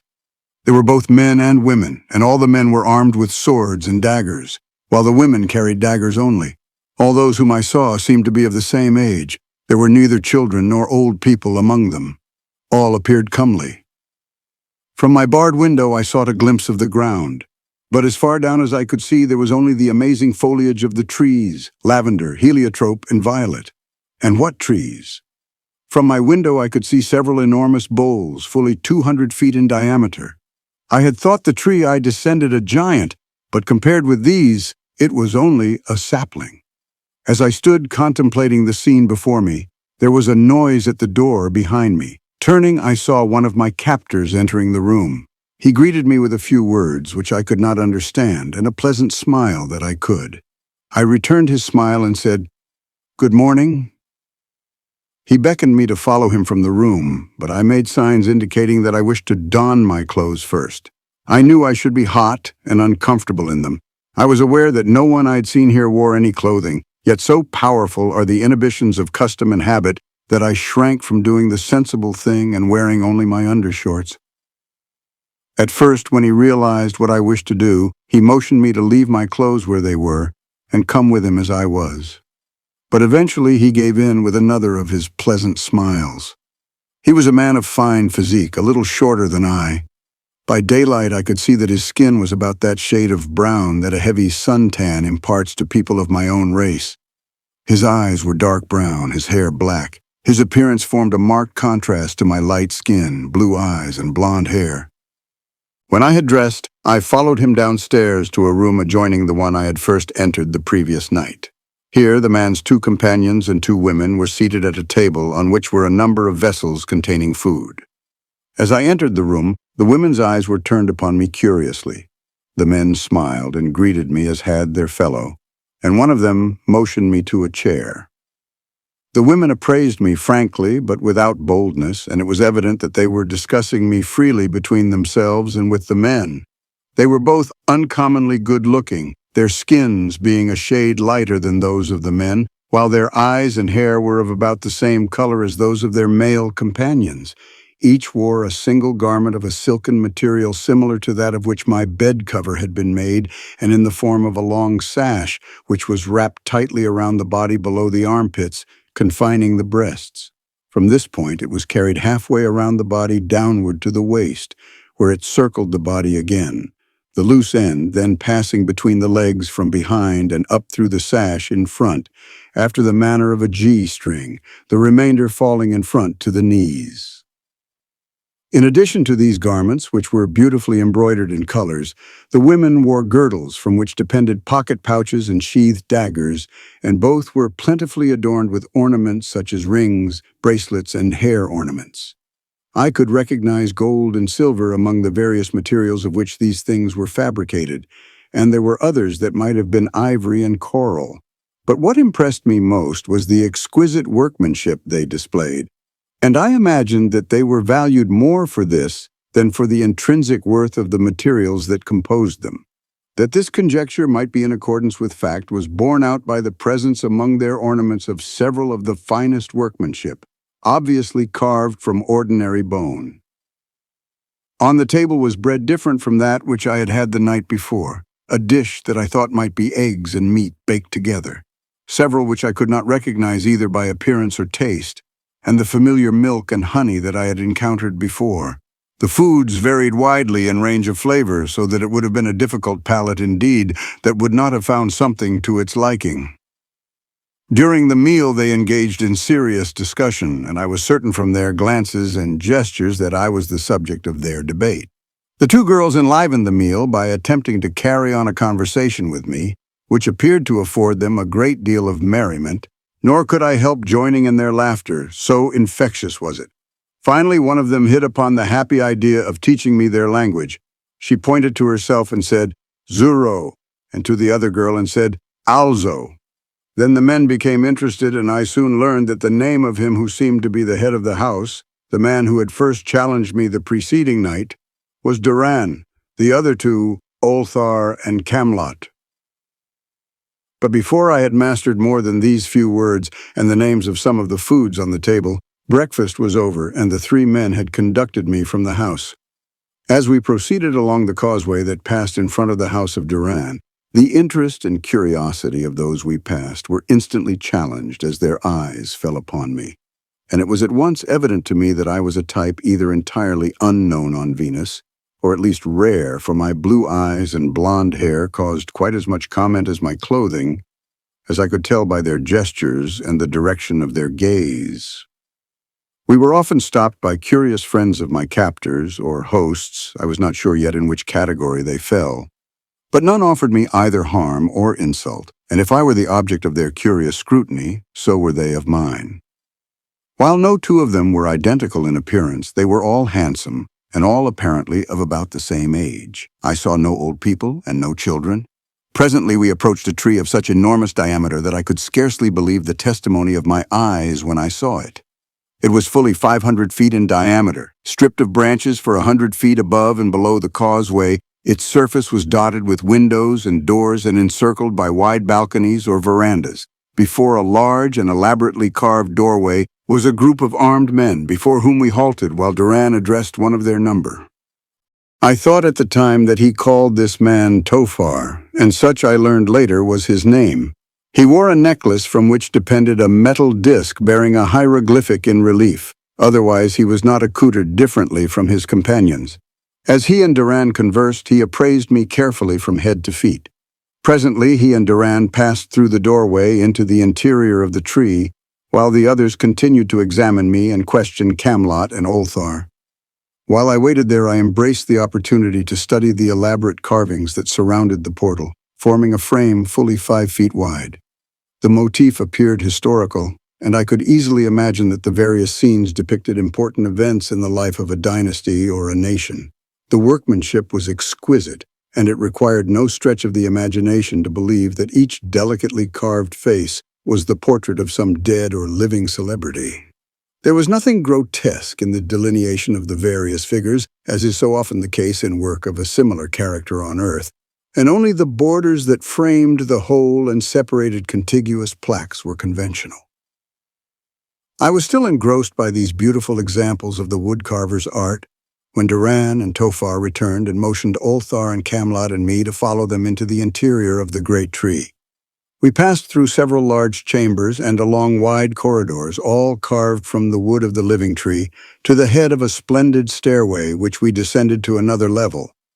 The chambers near the periphery of the tree received their light through windows, while the interior chambers and corridors were illuminated by lamps similar to those I had already seen in the house of Duran. Near the foot of the stairway we had descended, we entered a spacious chamber, before the doorway to which stood 2 men armed with spears and swords, and before us, across the chamber, we saw a man seated at a table near a large window. Just inside the doorway we halted, my companions standing in respectful silence until the man at the table looked up and spoke to them. Then they crossed the room, taking me with them, and halted before the table, upon the opposite side of which the man sat facing us. He spoke pleasantly to my companions, calling each by name, and when they replied, they addressed him as Zhang. He was a fine-looking man with a strong face and a commanding presence. His attire was similar to that worn by all the other male Venusians I had seen, differing only in that he wore about his head a fillet that supported a circular metal disc in the center of his forehead. He appeared much interested in me and watched me intently while listening to Duran, who I had no doubt was narrating the story of my strange and sudden appearance the night before. When Duran had concluded, the man called Zhang addressed me. His manner was serious, his tones kindly. Out of courtesy, I replied, though I knew that he could understand me no better than I had understood him. He smiled and shook his head. Then he fell into a discussion with the others. Finally, he struck a metal gong that stood near him on the table. Then he arose and came around the table to where I stood. He examined my clothing carefully, feeling its texture and apparently discussing the materials and the weave with the others. Then he examined the skin of my hands and face, felt of my hair, and made me open my mouth that he might examine my teeth. I was reminded of the horse market and the slave block. Perhaps, I thought, the latter is more apropos. A man entered now, whom I took to be a servant, and receiving instructions from the man called Jong, departed again, while I continued to be the object of minute investigation. My beard, which was now some 24 hours old, elicited considerable comment. It is not a beautiful beard at any age, being sparse and reddish, for which reason I am careful to shave daily when I have the necessary utensils. I cannot say that I enjoyed this intimate appraisal, but the manner in which it was conducted was so entirely free from any suggestion of intentional rudeness or discourtesy, and my position here was so delicate that my better judgment prevented me from openly resenting the familiarities of the man called Jong. It is well that I did not. Presently a man entered through a doorway at my right. I assumed that he had been summoned by the servant recently dispatched. As he came forward, I saw that he was much like the others, a handsome man of about 30. There are those who declaim against monotony, but for me there can never be any monotony of beauty, not even if the beautiful things were all identical, which the Venusians I had so far seen were not. All were beautiful, but each in his own way. The man called Jong spoke to the newcomer rapidly for about 5 minutes, evidently narrating all that they knew about me and giving instructions. When he had finished, the other motioned me to follow him, and a few moments later I found myself in another room on the same level. It had 3 large windows and was furnished with several desks, tables, and chairs. Most of the available wall space was taken up by shelves on which reposed what I could only assume to be books, thousands of them.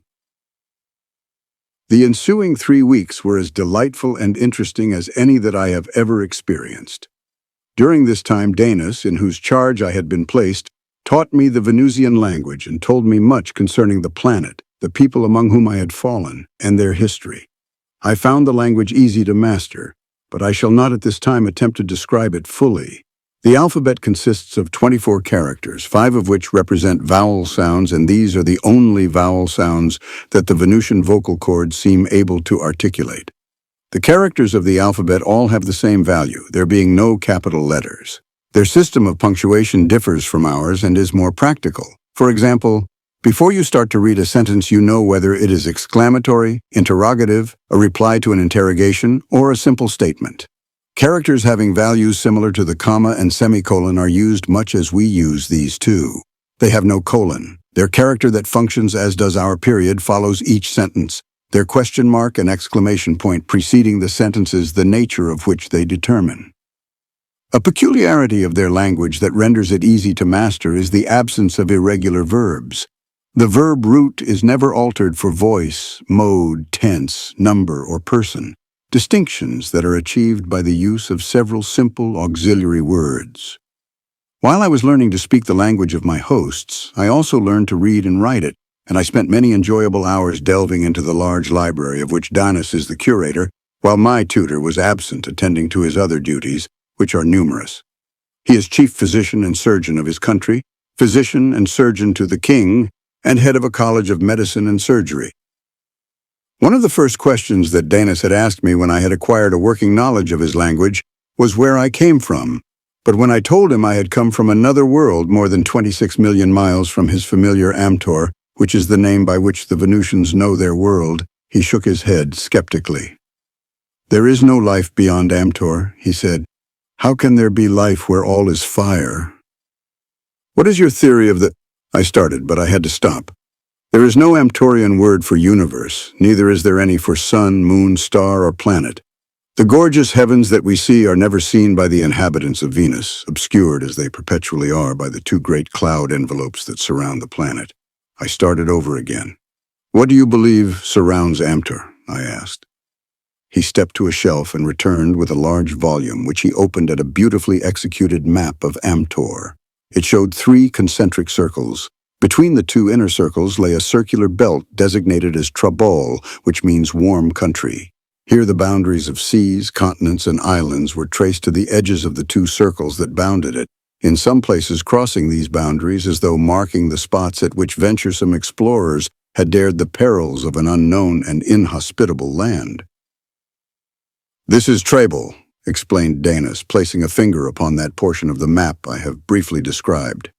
"It entirely surrounds Strable, which lies in the center of Amtor. Strable is extremely hot. Its land is covered with enormous forests and dense undergrowth, and is peopled by huge land animals, reptiles, and birds. Its warm seas swarm with monsters of the deep. No man has ventured far into Strable and lived to return."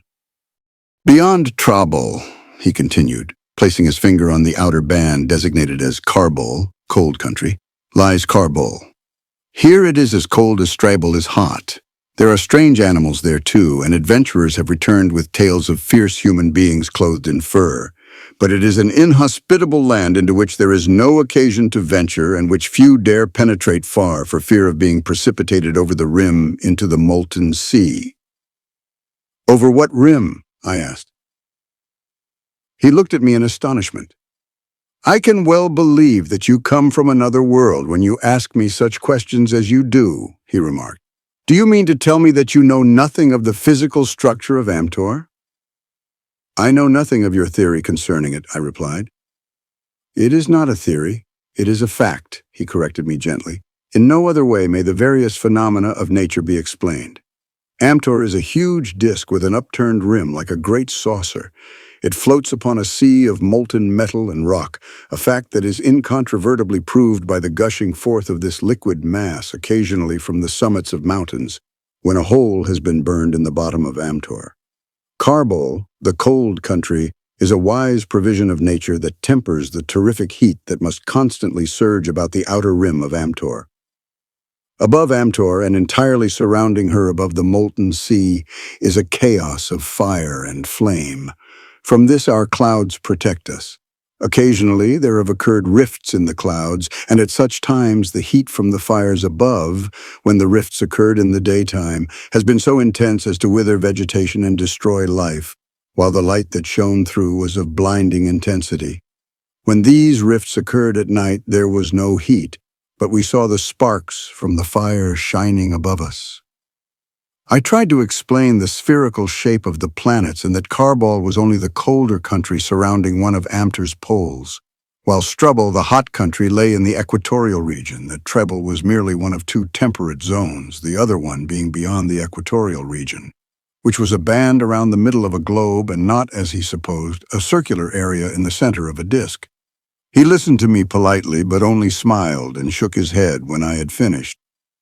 At first, I could not comprehend that a man of such evident intelligence, education, and culture should cling to such a belief as his, but when I stopped to consider the fact that neither he nor any of his progenitors had ever seen the heavens, I began to realize that there could not be much foundation for any other theory, and even theories must have foundations.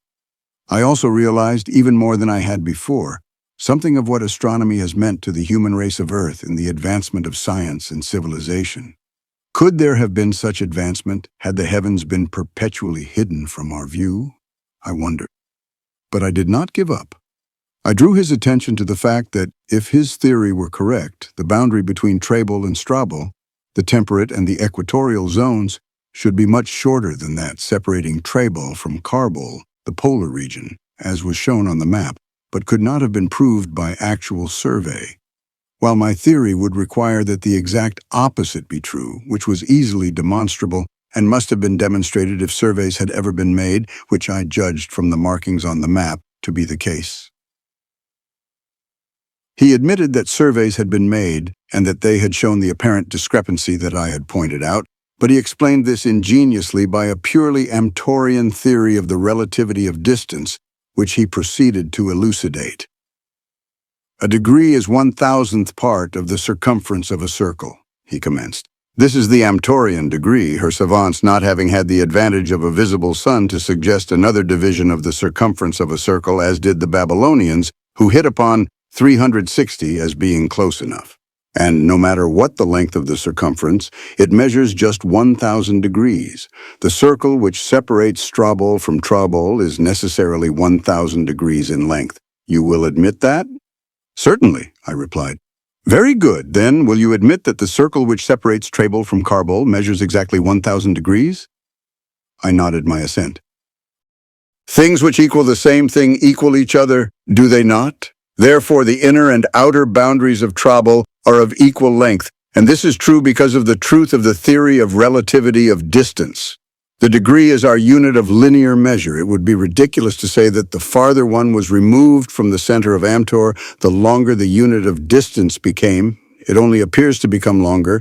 In relation to the circumference of the circle and in relation to the distance from the center of Amtor, it is precisely the same.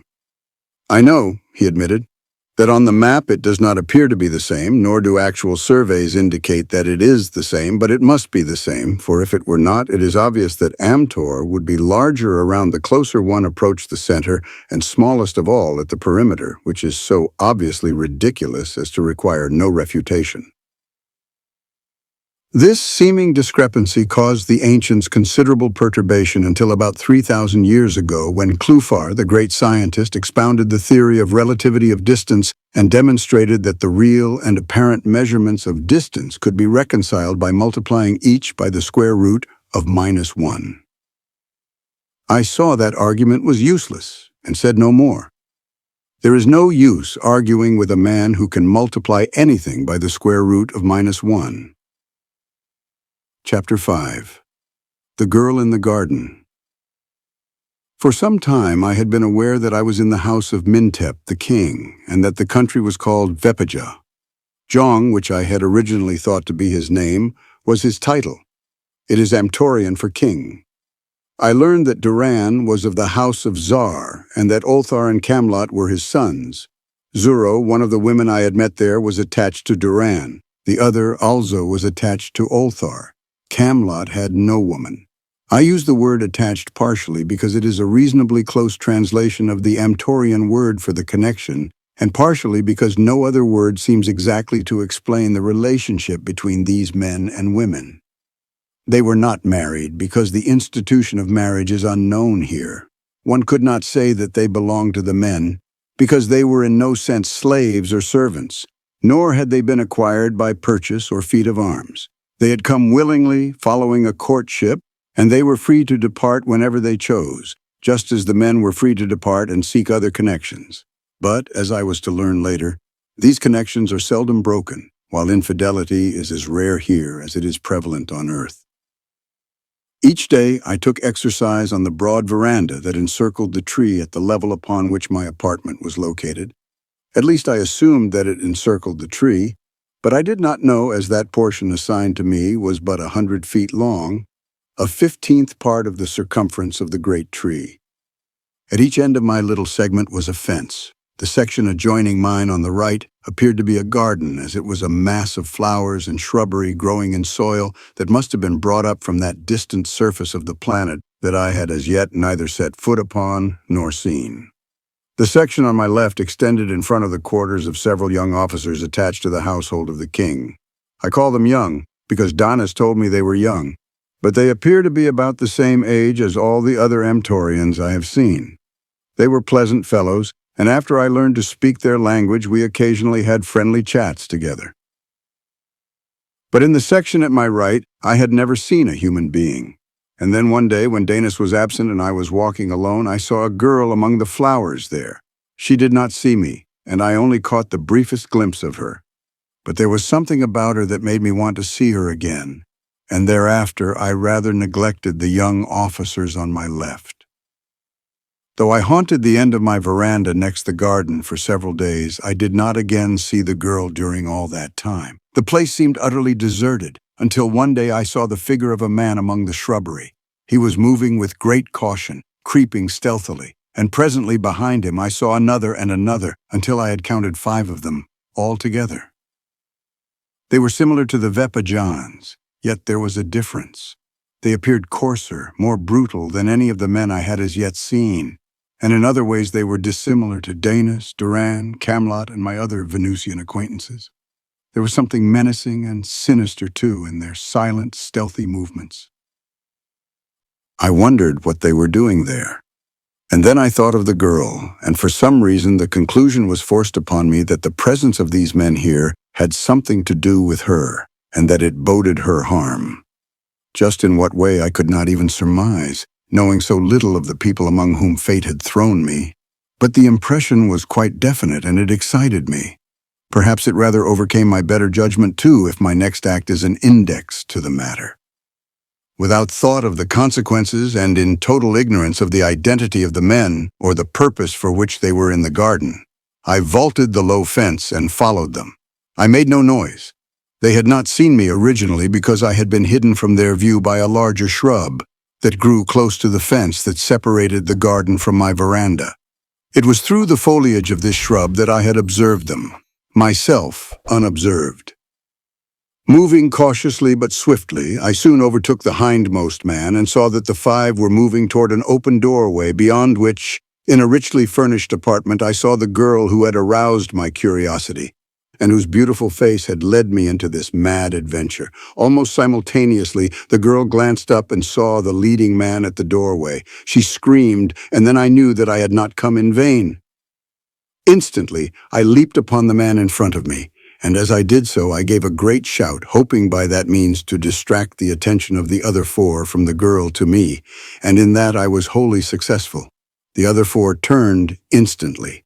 I had taken my man so completely by surprise that I was able to snatch his sword from its scabbard before he could recover his wits, and as he drew his dagger and struck at me, I ran his own blade through his heart. Then the others were upon me.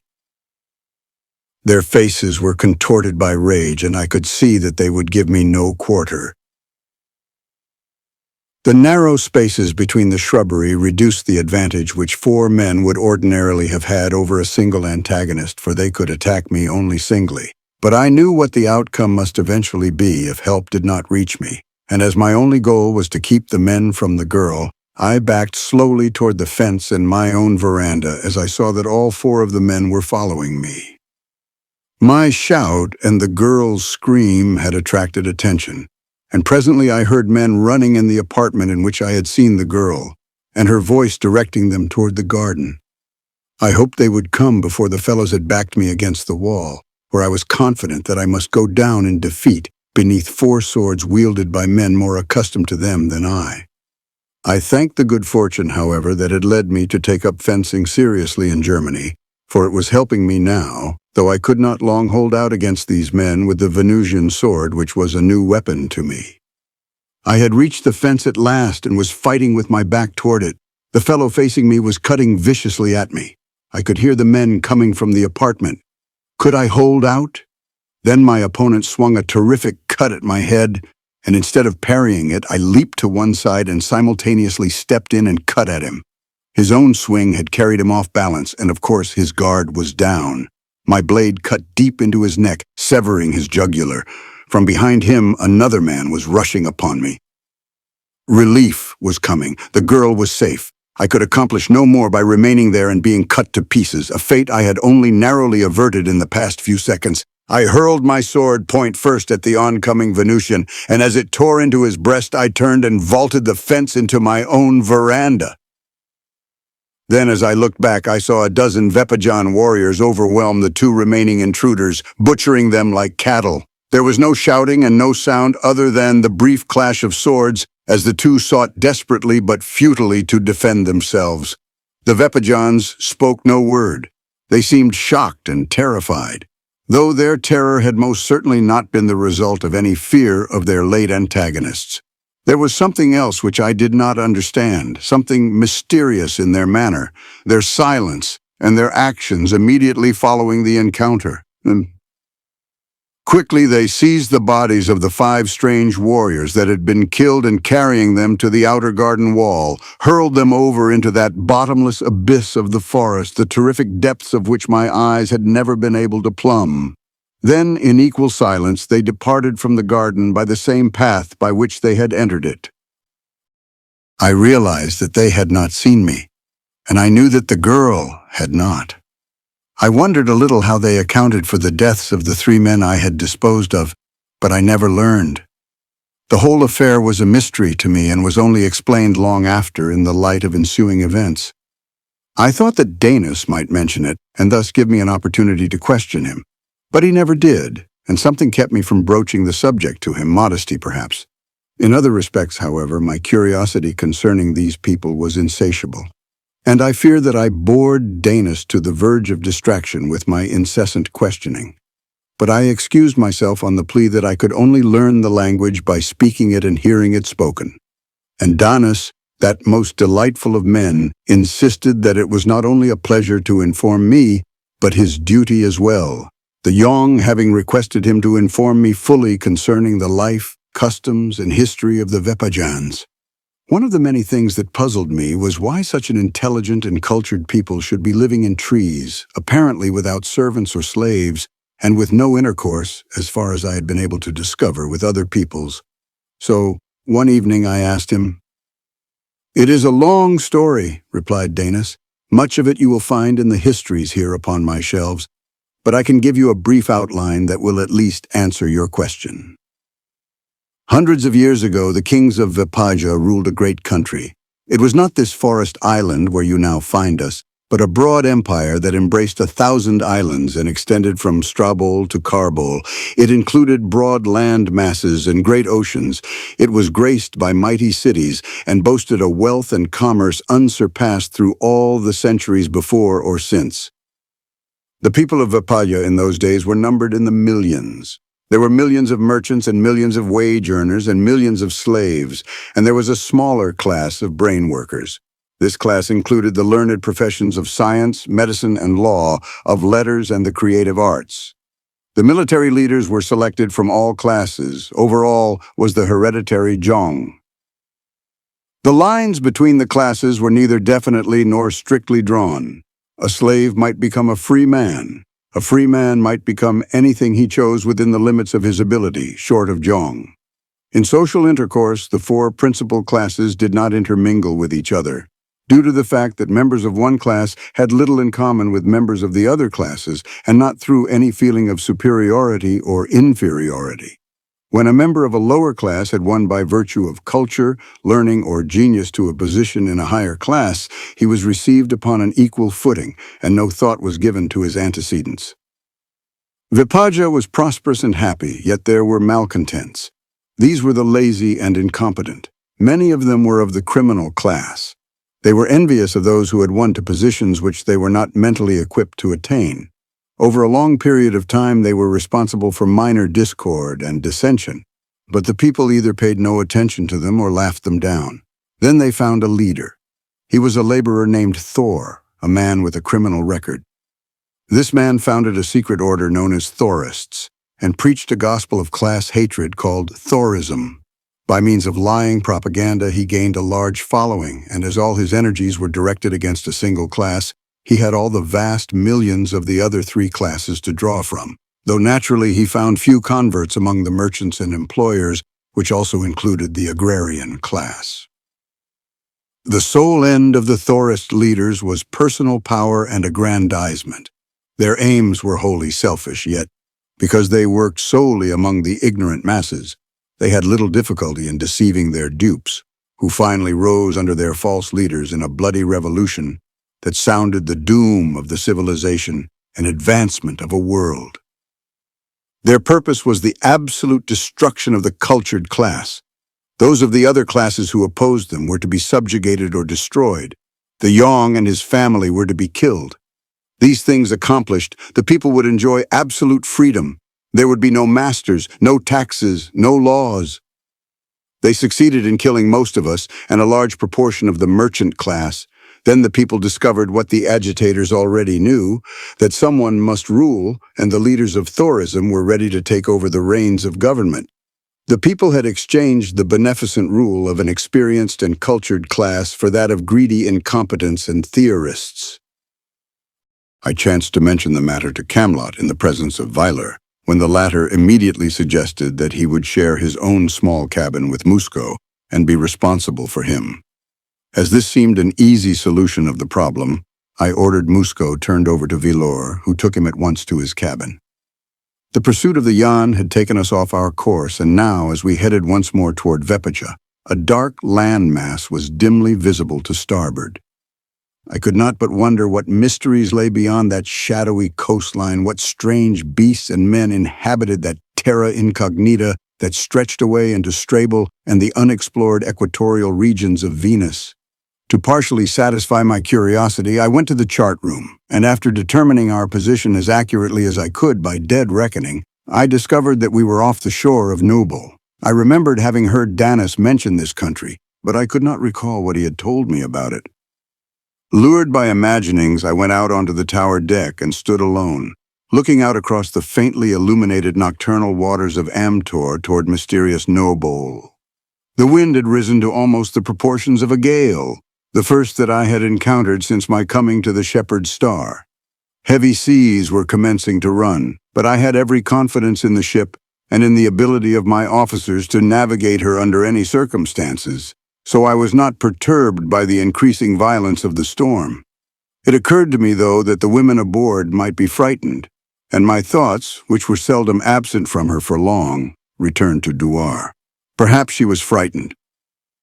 Even no excuse is a good excuse to the man who wishes to see the object of his infatuation, but now I prided myself that I had a real reason for seeing her, and one that she herself must appreciate, since it was prompted by solicitude for her welfare. And so I went down the companionway to the second deck with the intention of whistling before the door of Duar, but as I had to pass directly by Velor's cabin, I thought that I would take the opportunity to look in on my prisoner. There was a moment's silence following my signal, and then Velor bade me enter. As I stepped into the cabin, I was surprised to see an Angan sitting there with Musco and Velor. Velor's embarrassment was obvious. Musco appeared ill at ease and the birdman frightened. That they were disconcerted did not surprise me, for it is not customary for members of the superior race to fraternize with Klangan socially, but if they were embarrassed, I was not. I was more inclined to be angry. The position of the Vepajans aboard the Sofal was a delicate one. We were few in numbers, and our ascendancy depended wholly upon the respect we engendered and maintained in the minds of the Thorans, who constituted the majority of our company and who looked up to the Vepajans as their superiors, despite the efforts of their leaders to convince them of the equality of all men. "Your quarters are forward," I said to the Angan. "You do not belong here." "It is not his fault," said Viller as the birdman rose to leave the cabin. "Musco, strange as it may seem, had never seen an Angan, and I fetched this fellow here merely to satisfy his curiosity. I am sorry if I did wrong." "Of course," I said, "that puts a slightly different aspect on the matter, but I think it will be better if the prisoner inspects the Klangan on deck where they belong. He has my permission to do so tomorrow." The Angan departed. I exchanged a few more words with Viler, and then I left him with his prisoner and turned toward the after cabin where Duare was quartered, the episode that had just occurred fading from my mind almost immediately to be replaced by far more pleasant thoughts. There was a light in Duare's cabin as I whistled before her door, wondering if she would invite me in or ignore my presence. For a time there was no response to my signal, and I had about determined that she would not see me when I heard her soft, low voice inviting me to enter. "You are persistent," she said, but there was less anger in her voice than when last she had spoken to me. "I came to ask if the storm has frightened you, and to assure you that there is no danger." "I am not afraid," she replied. "Was that all that you wished to say?" It sounded very much like a dismissal. "No," I assured her, "nor did I come solely for the purpose of saying it." She raised her eyebrows. "What else could you have to say to me that you have not already said?" "Perhaps I wished to repeat," I suggested. Now they are all reduced to virtual slavery. An army of spies watches over them, and an army of warriors keeps them from turning against their masters. They are miserable, helpless, and hopeless. Those of us who escaped with our Jong sought out this distant, uninhabited island. Here we constructed tree cities such as this, far above the ground from which they cannot be seen. We brought our culture with us and little else, but our wants are few, and we are happy. We would not return to the old system if we might. We have learned our lesson that a people divided amongst themselves cannot be happy. Where there are even slight class distinctions, there are envy and jealousy. Here there are none. We are all of the same class. We have no servants. Whatever there is to do, we do better than servants ever did it. Even those who serve the young are not servants in the sense that they are menials, for their positions are considered posts of honor, and the greatest among us take turns in filling them. But I still do not understand why you choose to live in trees far above the ground, I said. For years the Thorists hunted us down to kill us, he explained, and we were forced to live in hidden, inaccessible places. This type of city was the solution of our problem. The Thorists still hunt us, and there are still occasional raids, but now they are for a very different purpose. Instead of wishing to kill us, they now wish to capture as many of us as they can.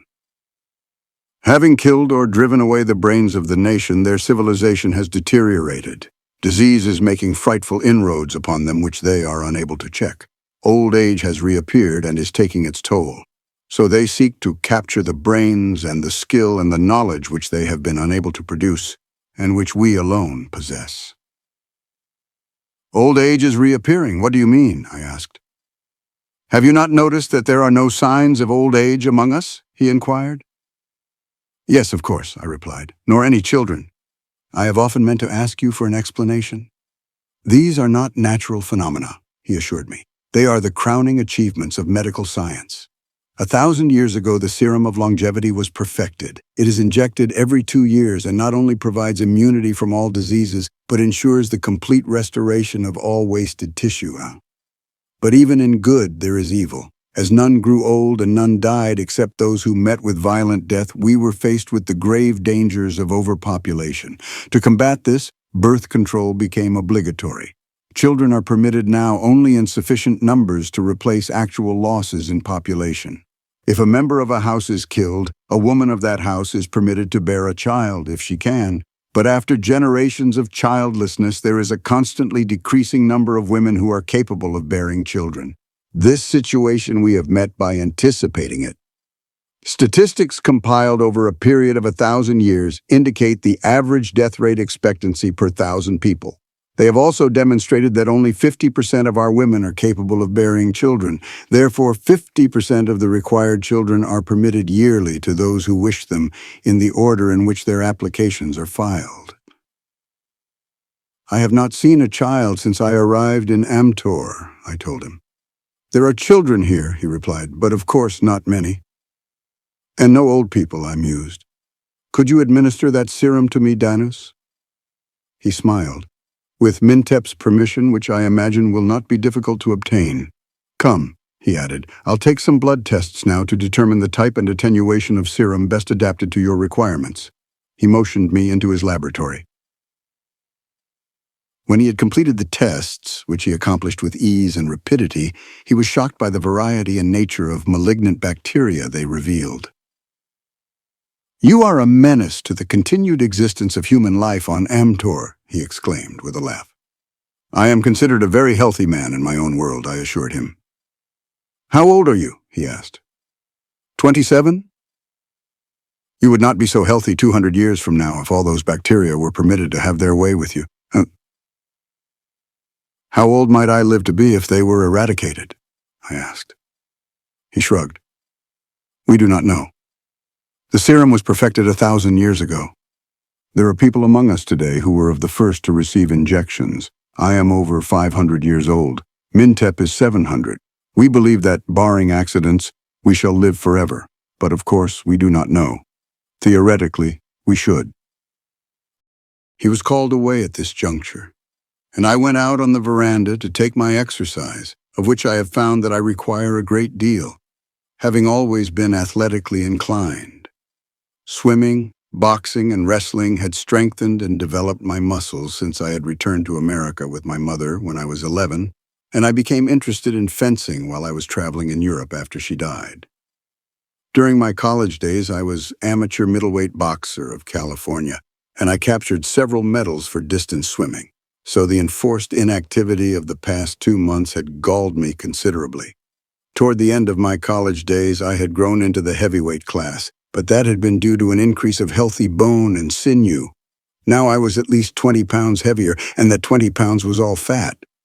On my 100 feet of veranda, I did the best I could to reduce. I ran miles, I shadow boxed, I skipped rope, and I spent hours with the old 17 setting up exercises of drill regulations. Today I was shadow boxing near the right end of my veranda when I suddenly discovered the girl in the garden observing me. As our eyes met, I halted in my tracks and smiled at her. A frightened look came into her eyes, and she turned and fled. I wondered why. Puzzled, I walked slowly back toward my apartment, my exercises forgotten. This time I had seen the girl's full face, looked her squarely in the eyes, and I had been absolutely dumbfounded by her beauty. Every man and woman I had seen since I had come to Venus had been beautiful. I had come to expect that, but I had not expected to see in this or any other world such indescribable perfection of coloring and features, combined with character and intelligence, as that which I had just seen in the garden beyond my little fence. But why had she run away when I smiled? Possibly she had run away merely because she had been discovered watching me, for after all, human nature is about the same everywhere. Even 26 million miles from Earth, there are human beings like ourselves and a girl with quite human curiosity who runs away when she is discovered. I wondered if she resembled earthly girls in other respects, but she seemed too beautiful to be just like anything on Earth or in heaven. Was she young or old? Suppose she were 700 years old. I went to my apartment and prepared to bathe and change my loincloth. I had long since adopted the apparel of Amtor. As I glanced in a mirror that hangs in my bathroom, I suddenly understood why the girl may have looked frightened and run away. My beard! It was nearly a month old now and might easily have frightened anyone who had never before seen a beard. When Danis returned, I asked him what I could do about it. He stepped into another room and returned with a bottle of salve. "Rub this into the roots of the hair on your face," he directed. "But be careful not to get it on your eyebrows, lashes, or the hair on your head. Leave it there a minute, and then wash your face." I stepped into my bathroom and opened the jar. Its contents looked like Vaseline and smelled like the devil, but I rubbed it into the roots of my beard as Danis had directed. When I washed my face a moment later, my beard came off, leaving my face smooth and hairless. I hurried back to the room where I had left Danis. "You are quite handsome after all," he remarked. "Do all the people of this fabulous world of which you have told me have hair growing on their faces?" "Nearly all," I replied, "but in my country the majority of men keep it shaved off." "I should think the women would be the ones to shave," he commented. "A woman with hair on her face would be quite repulsive to an Amtorian." "But our women do not have hair on their faces," I assured him. "And the men do. A fabulous world indeed. But if Amtorians do not grow beards, what was the need of this salve that you gave me?" I asked. "It was perfected as an aid to surgery," he explained. "In treating scalp wounds and in craniectomies, it is necessary to remove the hair from about the wound.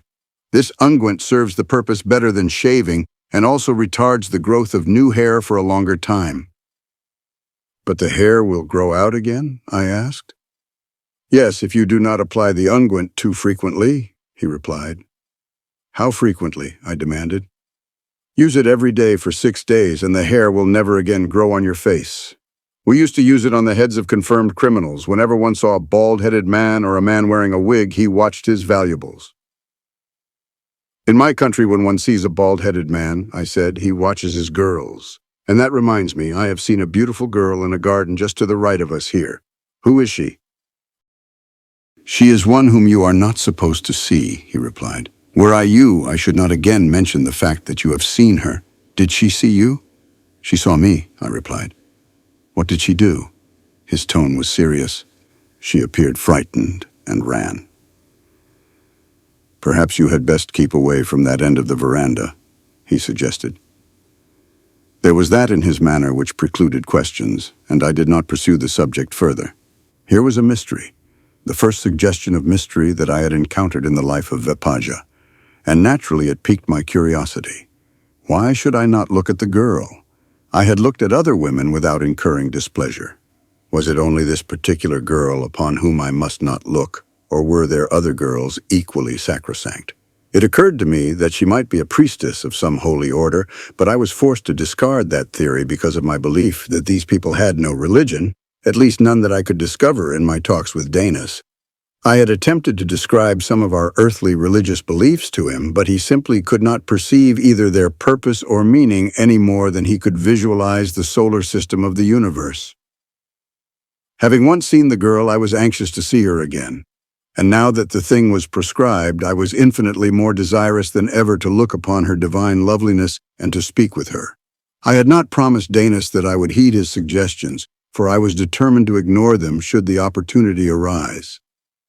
I was commencing to tire of the virtual imprisonment that had been my lot ever since my advent upon Amtor, for even a kindly jailer and a benign prison regime are not satisfactory substitutes for freedom. I had asked Danis what my status was and what they planned for me in the future, but he had evaded a more direct answer by saying that I was the guest of Mintep, the Jong, and that my future would be a matter of discussion when Mintep granted me an audience. Suddenly now, I felt more than before the restrictions of my situation, and they galled me. I had committed no crime. I was a peaceful visitor to Vepaja. I had neither the desire nor the power to harm anyone. These considerations decided me. I determined to force the issue. A few minutes ago, I had been contented with my lot, willing to wait the pleasure of my hosts. Now I was discontented. What had induced this sudden change? Could it be the mysterious alchemy of personality that had transmuted the lead of lethargy to the gold of ambitious desire? Had the aura of a vision of feminine loveliness thus instantly reversed my outlook upon life? I turned toward Danis. "You have been very kind to me," I said, "and my days here have been happy, but I am of a race of people who desire freedom above all things. As I have explained to you, I am here through no intentional fault of my own, but I am here. And being here, I expect the same treatment that would be accorded you were you to visit my country under similar circumstances." "And what treatment would that be?" he asked. "The right to life, liberty, and the pursuit of happiness. Freedom," I explained. I did not think it necessary to mention chambers of commerce dinners, Rotary and Kiwanis luncheons, triumphal parades and ticker tape, keys to cities, press representatives and photographers, nor newsreel cameramen, the price that he would undoubtedly have had to pay for life, liberty, and the pursuit of happiness. "But my dear friend, one would think from your words that you are a prisoner here," he exclaimed. "I am, Danis," I replied, "and none knows it better than you." He shrugged. "I'm sorry that you feel that way about it, Carson." "How much longer is it going to last?" I demanded. "The Jong is the Jong," he replied. "He will send for you in his own time. Until then, let us continue the friendly relations that have marked our association up to now." "I hope they will never be changed, Danis," I told him. "But you may tell Mintep, if you will, that I cannot accept his hospitality much longer. If he does not send for me soon, I shall leave on my own accord." "Do not attempt that, my friend," he warned me. "And why not?" "You would not live to take a dozen steps from the apartments that have been assigned you," he assured me seriously. "Who would stop me?" "There are warriors posted in the corridors," he explained. "They have their orders from the Jong." "And yet I am not a prisoner," I exclaimed with a bitter laugh. "I am sorry that you raised the question," he said, "as otherwise you might never have known." Here indeed was the iron hand in the velvet glove. I hoped it was not wielded by a wolf in sheep's clothing. My position was not an enviable one. Even had I the means to escape, there was no place that I could go. But I did not want to leave Vepaja. I had seen the girl in the garden. Chapter 6. Gathering Taro. A week passed, a week during which I permanently discarded my reddish whiskers and received an injection of the longevity serum. The latter event suggested that possibly Mintep would eventually liberate me, for why bestow immortality upon a potential enemy who is one's prisoner? But then I knew that the serum did not confer absolute immortality. Mintep could have me destroyed if he wished, by which thought was suggested the possibility that the serum had been administered for the purpose of lulling me into a sense of security, which I did not, in reality, enjoy. I was becoming suspicious. While Danis was injecting the serum, I asked him if there were many doctors in Vepaja. "Not so many in proportion to the population as there were 1,000 years ago," he replied. "All the people are now trained in the care of their bodies and taught the essentials of health and longevity. Even without the serums we use to maintain resistance to disease constantly in the human body, our people would live to great ages. Sanitation, diet, and exercise can accomplish wonders by themselves. But we must have some doctors. Their numbers are limited now to about 1 to each 5,000 citizens. And in addition to administering the serum, the doctors attend those who are injured by the accidents of daily life, in the hunt, and in duels and war. Formerly, there were many more doctors than could eke out an honest living, but now there are various agencies that restrict their numbers. Not only is there a law restricting these, but the 10 years of study required, the long apprenticeship thereafter, and the difficult examinations that must be passed have all tended to reduce the numbers who seek to follow this profession. But another factor, probably achieved more than all else, to rapidly reduce the great number of doctors that threatened the continuance of human life on Amtor in the past. This was a regulation that compelled every physician and surgeon to file a complete history of each of his cases with the chief medical officer of his district. From diagnosis to complete recovery or death, each detail of the handling of each case had to be recorded and placed on record for the public to consult.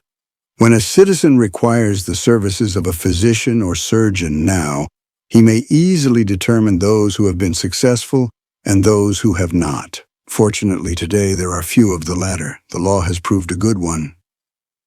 This was interesting, for I had had experience with physicians and surgeons on Earth. How many doctors survived the operation of this new law? I asked. About 2%, he replied. There must have been a larger proportion of good doctors on Amtor than on Earth, I commented.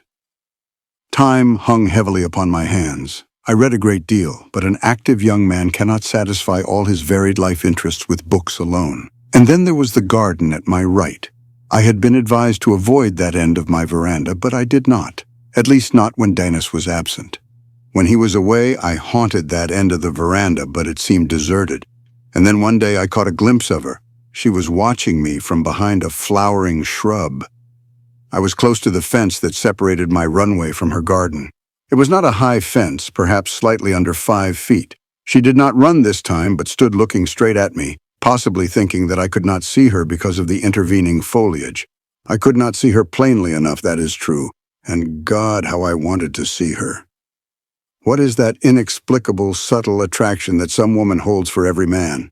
For some men, there is only one woman in the world who exercises this influence upon him. Or perhaps, if there are more, the others do not cross his path. For other men, there are several. For some, none. For me, there was this girl of an alien race, upon an alien planet. Perhaps there were others, but if there were, I had never met them. In all my life before, I had never been moved by such an irresistible urge.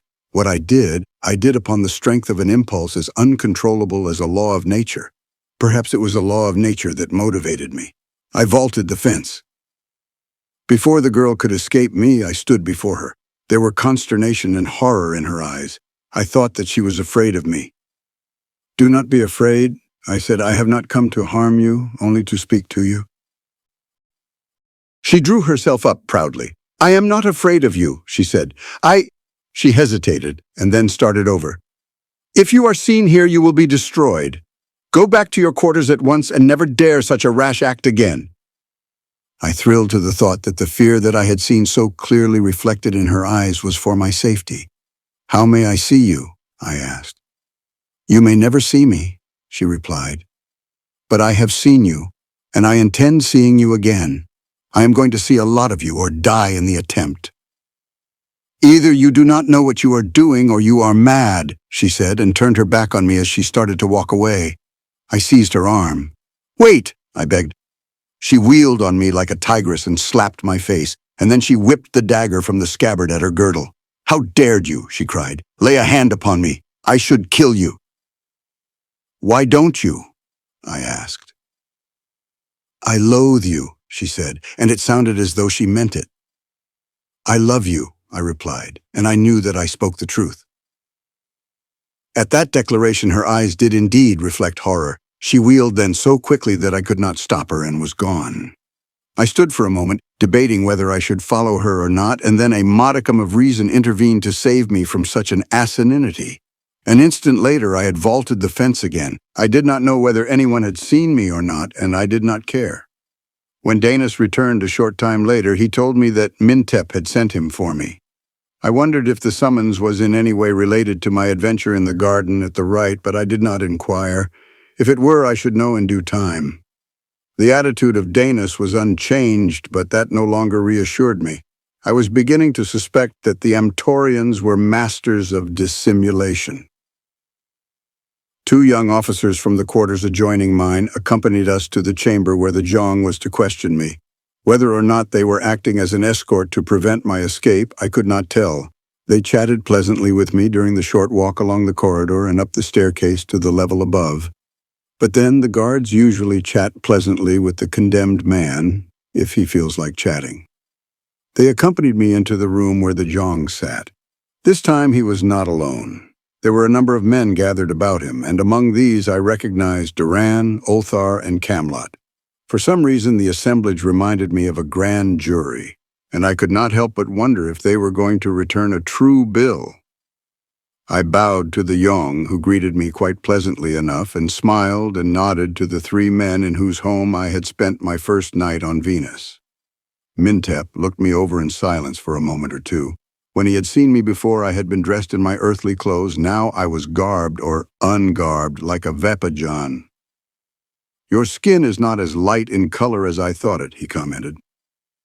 "Exposure to light on the veranda has darkened it," I replied.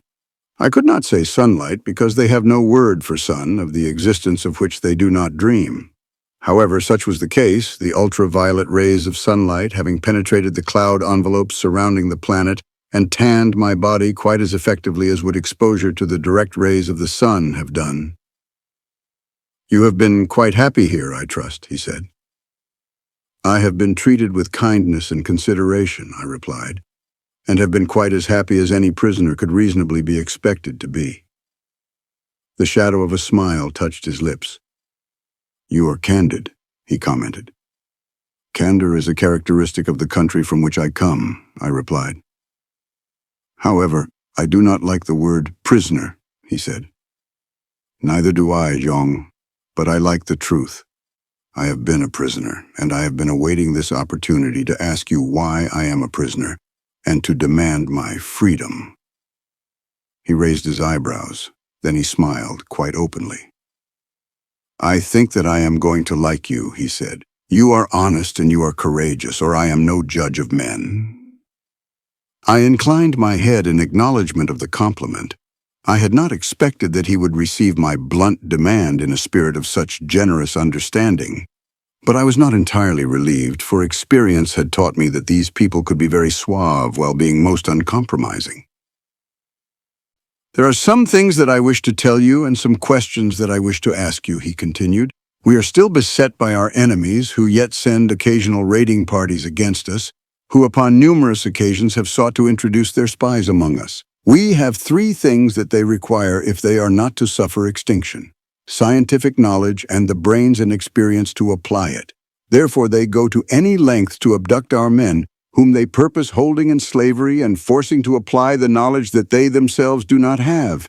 They also abduct our women in the hope of breeding children of greater mentality than those which are now born to them. The story that you told of crossing millions of miles of space from another world is, of course, preposterous and naturally aroused our suspicions. We saw in you another Thorist spy, cleverly disguised. For this reason, you have been under the careful and intelligent observation of Danis for many days. He reports that there is no doubt but that you were totally ignorant of the Amtorian language when you came among us. And as this is the only language spoken by any of the known races of the world, we have come to the conclusion that your story may be, in part, true. The fact that your skin, hair, and eyes differ in color from those of any known race is further substantiation of this conclusion. Therefore, we are willing to admit that you are not a Thorist, but the questions remain. Who are you, and from whence came you? "I have told only the truth," I replied. "I have nothing to add other than to suggest that you carefully consider the fact that the cloud masses surrounding Amtor completely obscure your view and therefore your knowledge of what lies beyond." He shook his head. "Let us not discuss it. It is useless to attempt to overthrow the accumulated scientific research and knowledge of thousands of years. We are willing to accept you as of another race, perhaps, as was suggested by the clothing you wore upon your arrival. from cold and dreary Carbo. You are free to come and go as you please. If you remain, you must abide by the laws and customs of Vepaja, and you must become self-supporting. What can you do? I doubt that I can compete with Vepajans at their own trades or professions, I admitted, but I can learn something if I am given time. Perhaps we can find someone who will undertake your training, said the Yong, and in the meantime you may remain in my house assisting Danis. We will take him into our house and train him, spoke up Duran, if he cares to help us collect tarell and hunt. Tarell is the strong, silky fiber from which their cloth and cordage are made. I imagined that collecting it would be tame and monotonous work, but the idea of hunting appealed to me. In no event, however, could I ignore Duran's well-meant invitation, as I did not wish to offend him, and furthermore, anything would be acceptable that would provide the means whereby I might become self-supporting. I therefore accepted his offer, and the audience being concluded, I bid goodbye to Danis, who invited me to visit him often, and withdrew with Duran, Ulthar, and Camelot. As no mention had been made of the subject, I concluded that no one had witnessed my encounter with the girl in the garden, who was still uppermost in my thoughts, and the principal cause of my regret that I was to leave the house of the Jong. Once more I was established in the house of Duran, but this time in a larger and more comfortable room. Camelot took charge of me. He was the younger of the brothers, a quiet, reserved man with the muscular development of a trained athlete. After he had shown me my room, he took me to another apartment, a miniature armory, in which were many spears, swords, daggers, bows, shields, and almost countless arrows. Before a window was a long bench with racks in which were tools of various descriptions.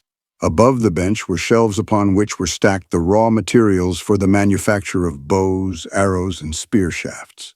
Near the bench were a forge and anvil, and there were sheets and rods and ingots of metal stored nearby. "Have you ever used a sword?" he asked as he selected one for me. "Yes, but for exercise only," I replied. "In my country we have perfected weapons that render a sword useless in combat." He asked me about these weapons and was much interested in my description of earthly firearms. "We have a similar weapon on Amtor," he said. "We of Vepaja do not possess them, because the sole supply of the material with which they are charged lies in the heart of the Thorist country. When the weapons are made, they are charged with an element that emits a ray of extremely short wavelength that is destructive of animal tissue, but the element only emits these rays when exposed to the radiation of another rare element. There are several metals that are impervious to these rays. Those shields that you see hanging on the walls, the ones that are metal-covered, are ample protection from them. A small shutter of similar metal is used in the weapon to separate the two elements. When this shutter is raised and one element is exposed to the emanations of the other, the destructive R-ray is released and passes along the bore of the weapon toward the target at which the latter has been aimed. My people invented and perfected this weapon," he added ruefully, "and now it has been turned against us. But we get along very well with what we have, as long as we remain in our trees. In addition to a sword and dagger, you will need a bow, arrows, and a spear."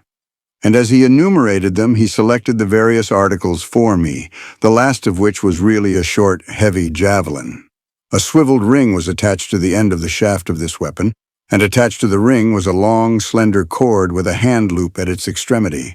This cord, which was no heavier than ordinary wrapping twine, Camelot coiled in a peculiar way and tucked into a small opening in the side of the shaft. "What is the purpose of that cord?" I asked, examining the weapon. "We hunt high in the trees," he replied, "and if it were not for the cord, we should lose many spears." "But that cord is not heavy enough for that, is it?" I asked. "It is of tarell," he replied, "and could support the weight of 10 men. You will learn much of the properties and value of tarell before you have been with us long. Tomorrow we shall go out together and gather some. It has been rather scarce of late." At the evening meal that day, I met Zuro and Alzo again, and they were most gracious to me. In the evening, they all joined in teaching me the favorite Vepajan game, Torque, which is played with pieces that are much like those used in mahjong and bears a startling resemblance to poker. I slept well that night in my new quarters, and when daylight broke, I arose, for Camelot had warned me that we should start early upon our expedition. I cannot say that I looked forward with any considerable degree of enthusiasm to spending the day gathering Tyrell. The climate of Vepaja is warm and sultry, and I pictured the adventure as being about as monotonous and disagreeable as picking cotton in Imperial Valley. After a light breakfast, which I helped Camelot to prepare, he told me to get my weapons. "You should always wear your sword and dagger," he added. "Even in the house?" I asked. "Always, wherever you are," he replied. "It is not only a custom, but it is the law. We never know when we may be called upon to defend ourselves, our houses, or our jong." "Those are all that I need bring, I suppose," I remarked, as I was leaving the room. "Bring your spear, of course. We are going to gather Tarl," he replied. Why I should need a spear to gather Tarl I could not imagine, but I brought all the weapons that he had mentioned, and when I returned he handed me a bag with a strap that went around my neck to support it at my back. "Is this for the Tarl?" I asked. He replied that it was. "You do not expect to gather much," I remarked. "We may not get any," he replied. "If we get a bagful between us, we may do some tall boasting when we return." I said no more, thinking it best to learn by experience rather than to be continually revealing my lamentable ignorance. If Tarl were as scarce as his statement suggested, I should not have much picking to do, and that suited me perfectly. I am not lazy, but I like work that keeps my mind on the alert. When we were both ready, Camelot led the way upstairs, a procedure which mystified me, but did not tempt me into asking any more questions. We passed the two upper levels of the house and entered a dark spiral staircase that led still farther upward into the tree. We ascended this for about 15 feet when Camelot halted, and I heard him fumbling with something above me. Presently the shaft was bathed with light, which I saw came through a small circular opening that had been closed with a stout door. Through this opening Camelot crawled, and I followed him to find myself on a limb of the tree. My companion closed and locked the door using a small key. I now saw that the door was covered on the outside with bark, so that when it was closed it would have been difficult for anyone to have detected it. With almost monkey-like agility, Camelot ascended, while I, resembling anything but a monkey in this respect, followed, thankful for the lesser gravitational pull of Venus, however little less than that of Earth it might be, for I am not naturally arboreal. After ascending about 100 feet, Camelot crossed to an adjacent tree, the branches of which interlocked with those of the one we had been ascending, and again the upward climb commenced. Occasionally the Vepajans stopped to listen as we passed from tree to tree or clambered to higher levels. After we had traveled for an hour or more, he stopped again and waited until I had overtaken him. A finger on his lips enjoined me to silence. "Tarl," he whispered, pointing through the foliage in the direction of an adjacent tree. I wondered why he had to whisper it, as my eyes followed the direction of his index finger. 20 feet away I saw what appeared to be a huge spider web, partially concealed by the intervening foliage. "Be ready with your spear," whispered Camelot. "Put your hand through the loop. Follow me, but not too closely. You may need room to cast your spear. Do you see him?" "No," I admitted. I saw nothing but the suggestion of a spider web. What else I was supposed to see I did not know. "Neither do I, but he may be hiding. Look up occasionally so that he can't take you by surprise from above." This was more exciting than picking cotton in Imperial Valley, though as yet I did not know just what there was to be excited about. Camelot did not appear excited. He was very cool, but he was cautious. Slowly he crept toward the great web, his javelin ready in his hand, and I followed. When we were in full sight of it, we saw that it was empty. Camelot drew his dagger. "Start cutting it away," he said. "Cut close to the branches and follow the web around. I will cut in the other direction until we meet. Be careful that you do not get enmeshed in it, especially if he happens to return." "Can't we go around it?" I asked. Camelot looked puzzled. "Why should we go around it?" he demanded, a little shortly, I thought. "To get the Tyrell," I replied. "What do you suppose this is?" he demanded. "A spider's web." "It is Tarl." I subsided. I had thought that the tarl he pointed at was beyond the web, although I had seen nothing. But then, of course, I had not known what tarl was or what it looked like. We had been cutting away for a few minutes when I heard a noise in a tree near us. Camelot heard it at the same time. "He is coming," he said. "Be ready." He slipped his dagger into his sheath and grasped his spear. I followed his example. The sound stopped, but I could see nothing through the foliage. Presently there was a rustling among the foliage, and a face appeared some 15 yards from us. It was a hideous face, the face of a spider tremendously enlarged. When the thing saw that we had discovered it, it emitted the most frightful scream I had ever heard, save once before. Then I recognized them, the voice and the face. It had been a creature such as this that had pursued my pursuer the night that I had dropped to the causeway in front of the house of Duran. "Be ready," cautioned Camelot. "He will charge." The words had scarcely crossed the lips of the Vepaja when the hideous creature rushed toward us. Its body and legs were covered with long, black hair, and there was a yellow spot the size of a saucer above each eye. It screamed horribly as it came, as though to paralyze us with terror. Camelot's spear hand flew back and forward, and the heavy javelin, rushing to meet the maddened creature, buried itself deeply in the repulsive carcass. But it did not stop the charge. The creature was making straight for Camelot as I hurled my javelin, which struck it in the side, but even this did not stop it, and to my horror I saw it seize my companion as he fell back upon the great limb upon which he had stood, with the spider on top of him. The footing was secure enough for Camelot and the spider, for they were both accustomed to it, but to me it seemed very precarious. Of course, the tree limbs were enormous, and often the branches were laced together, yet I felt anything but secure. However, I had no time to think of that now. If not already dead, Camelot was being killed.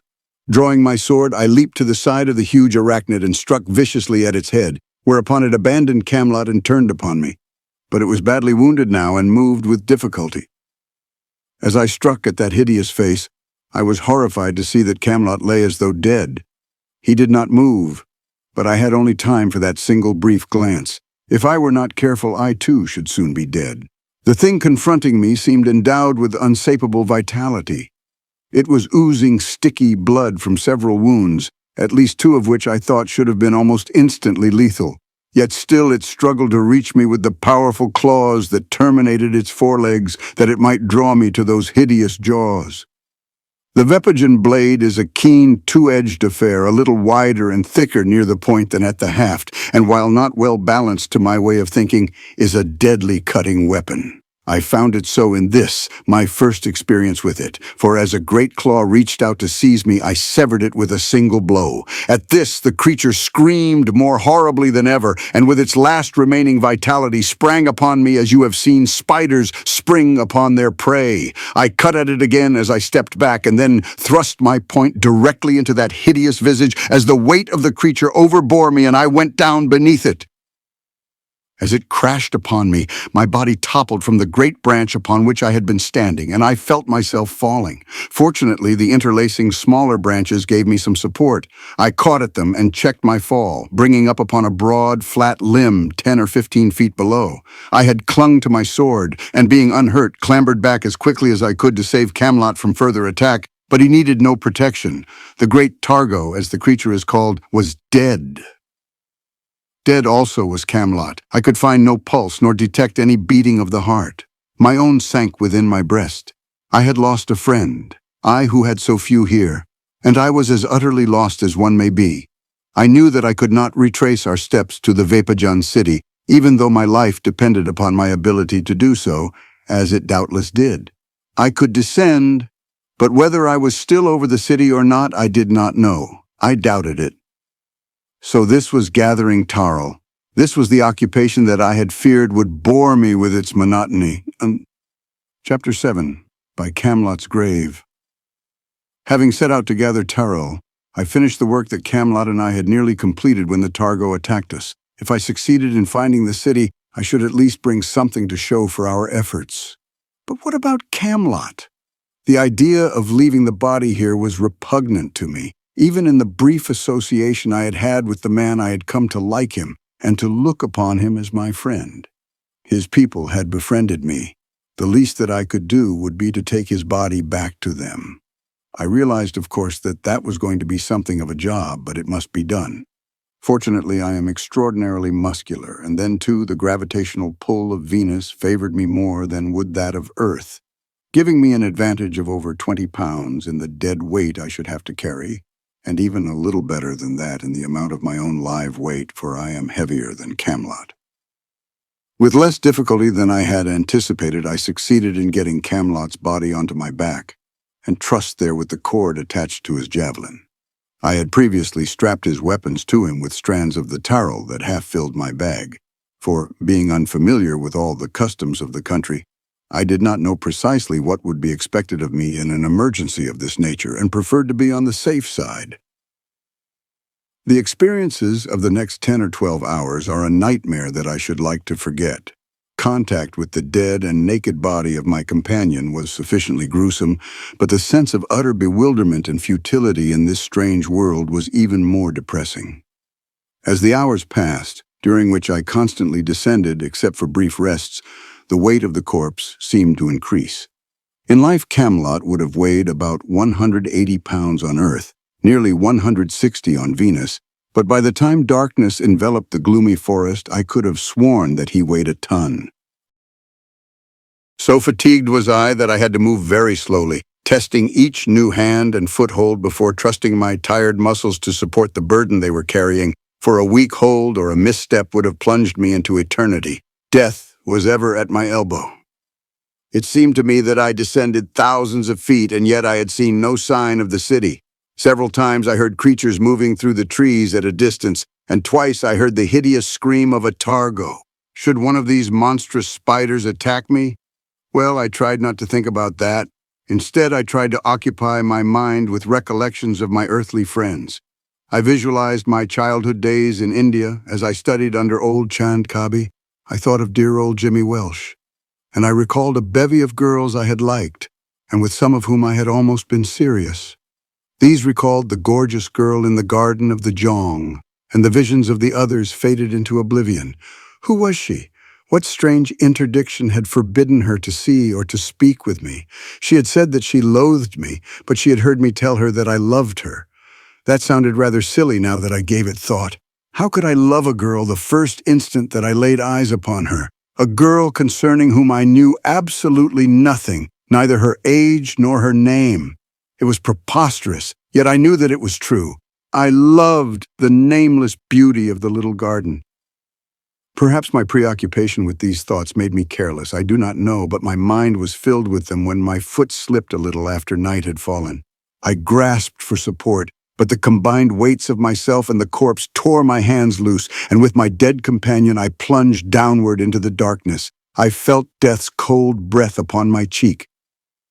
We did not fall far, being brought up suddenly by something soft that gave to our combined weights, then bounced up again, vibrating like a safety net, such as we have all seen used by aerial performers. In the faint but all-pervading light of the Amtorian night, I could see what I had already guessed. I had fallen into the web of one of Amtor's ferocious spiders.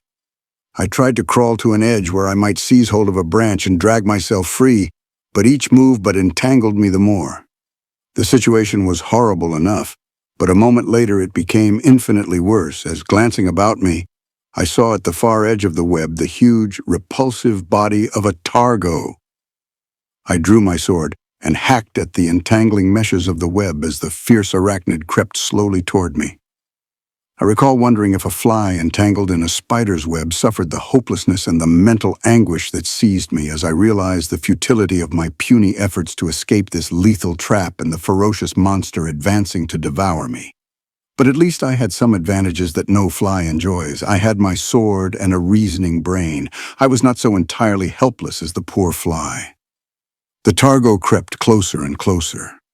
It uttered no sound. I presumed that it was satisfied that I could not escape and saw no reason why it should seek to paralyze me with fright. From a distance of about 10 feet it charged, moving with incredible swiftness upon its 8 hairy legs. I met it with the point of my sword. There was no skill in my thrust. It was just pure luck that my point penetrated the creature's tiny brain. When it collapsed lifeless beside me, I could scarcely believe the testimony of my eyes. I was saved. Instantly, I fell to work, severing the strands of Taurel that enmeshed me, and in 4 or 5 minutes I was free and had lowered myself to a branch below. My heart was still pounding rapidly, and I was weak from exhaustion. For a quarter of an hour, I remained resting. Then I continued the seemingly endless descent out of this hideous forest. What other dangers confronted me, I could not guess. I knew that there were other creatures in this gigantic wood. Those powerful webs, capable of sustaining the weight of an ox, had not been built for man alone. During the preceding day, I had caught occasional glimpses of huge birds, which might themselves, if carnivorous, prove as deadly menaces as the targo. But it was not them that I feared now, but the nocturnal prowlers that haunt every forest by night. Down and down I descended, feeling that each next moment must witness the final collapse of my endurance.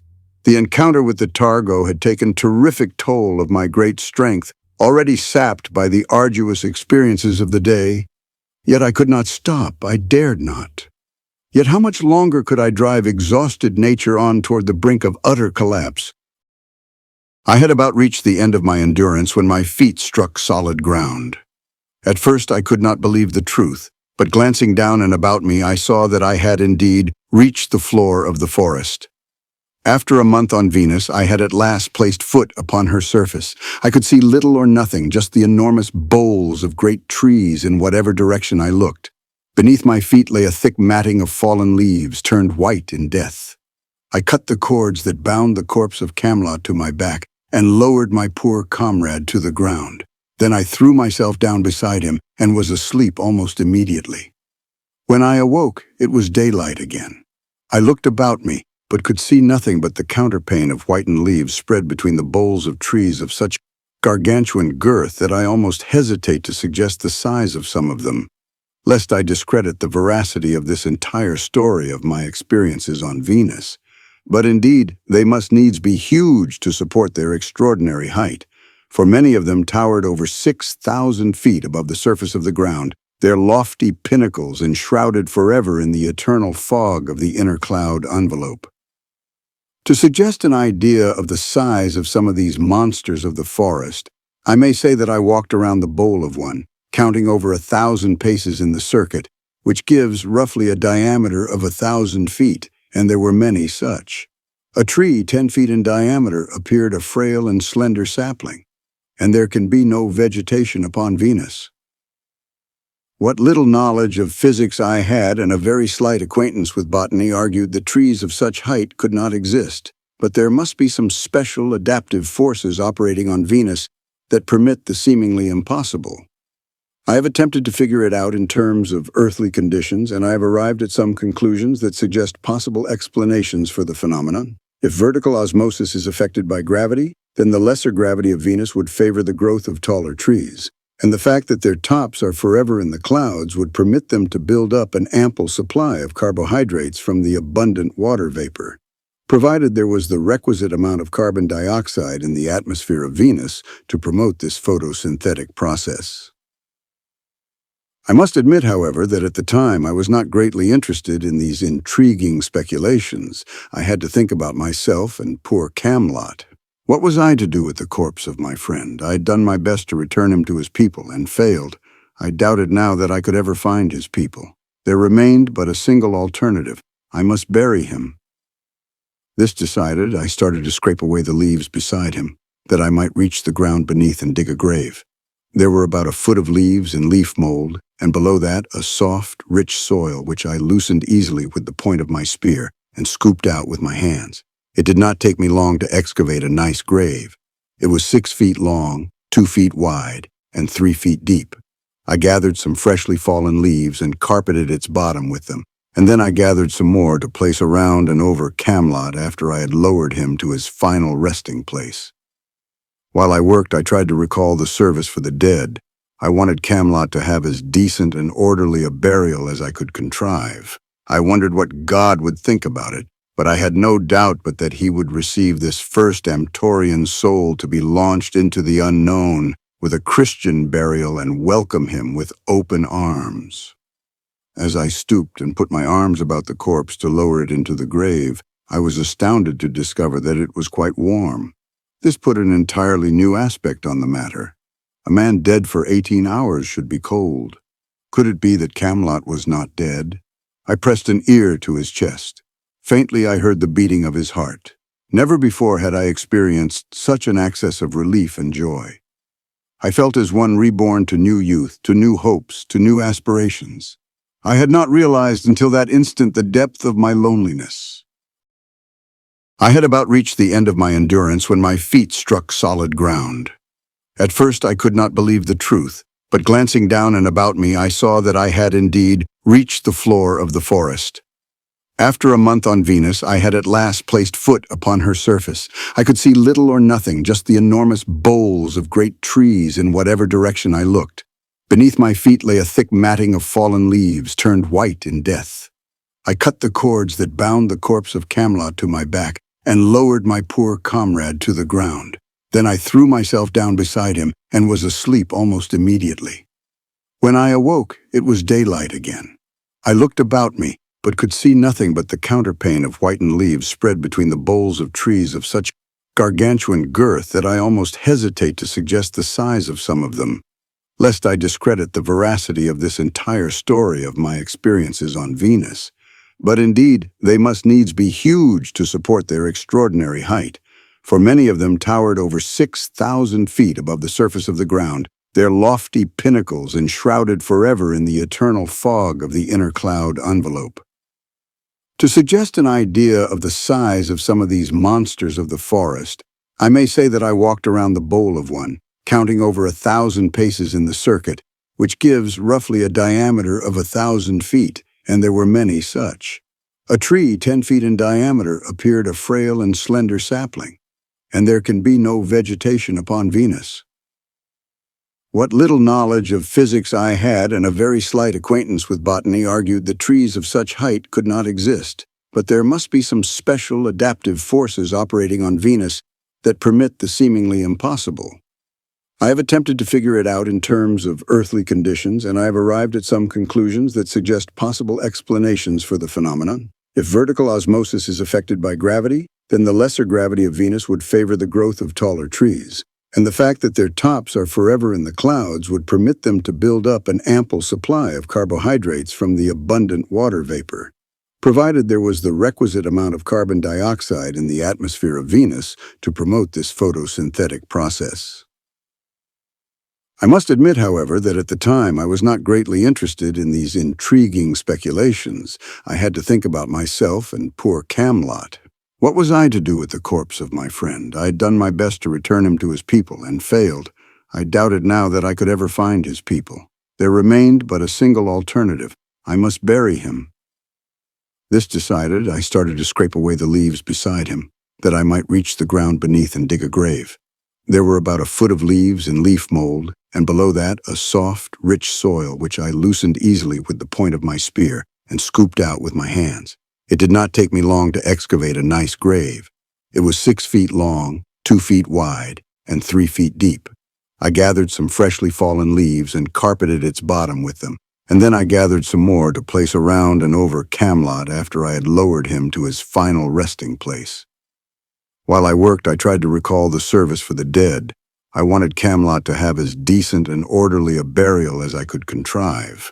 I wondered what God would think about it, but I had no doubt but that he would receive this first Amtorian soul to be launched into the unknown with a Christian burial and welcome him with open arms. As I stooped and put my arms about the corpse to lower it into the grave, I was astounded to discover that it was quite warm.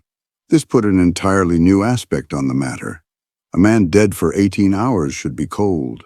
Could it be that Camelot was not dead? I pressed an ear to his chest. Faintly I heard the beating of his heart. Never before had I experienced such an access of relief and joy. I felt as one reborn to new youth, to new hopes, to new aspirations.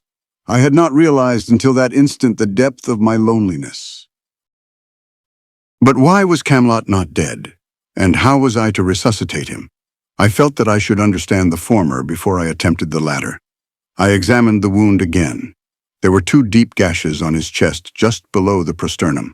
They had bled but little, and they were discolored, as I now noticed, by a greenish tint. It was this, meaningless though it may be, that suggested an explanation of Camelot's condition. Something about that greenish tint suggested poison to my mind, and at once I recalled that there were varieties of spiders that paralyzed their victims by injecting a poison into them that preserved them in a state of suspended animation until they were ready to devour them. The targo had paralyzed Camelot.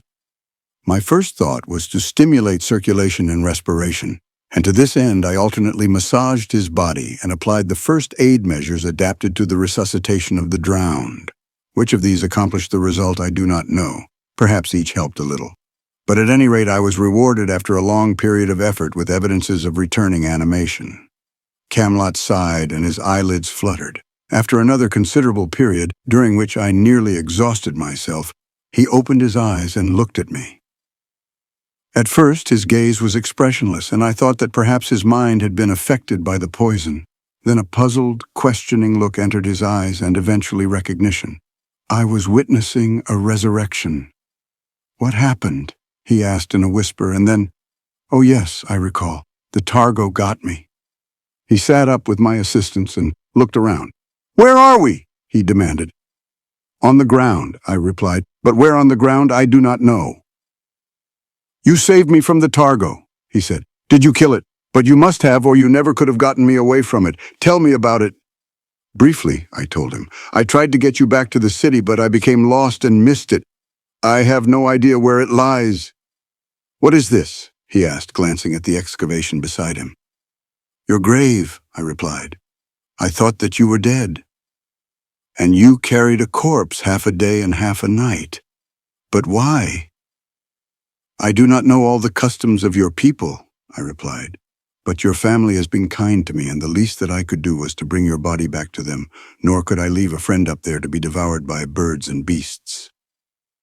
"I shall not forget," he said quietly. He tried to rise then, but I had to assist him. "I shall be all right presently," he assured me, "after I have exercised a little. The effects of the targo's poison wear off in about 24 hours, even without treatment. What you have done for me has helped to dissipate them sooner, and a little exercise will quickly eradicate the last vestiges of them." He stood looking about as though in an effort to orient himself, and as he did so his eyes fell upon his weapons, which I had intended burying with him, and which lay on the ground beside the grave. "You even brought these!" he exclaimed. "You are a jong among friends." After he had buckled his sword belt about his hips, he picked up his spear, and together we walked through the forest, searching for some sign that would indicate that we had reached a point beneath the city. Camelot having explained that trees along the important trails leading to the location of the city were marked in an inconspicuous and secret manner, as were certain trees leading upward to the hanging city. "We come to the surface of Amtor but seldom," he said, "though occasionally trading parties descend and go to the coast to meet vessels from the few nations with which we carry on a surreptitious commerce.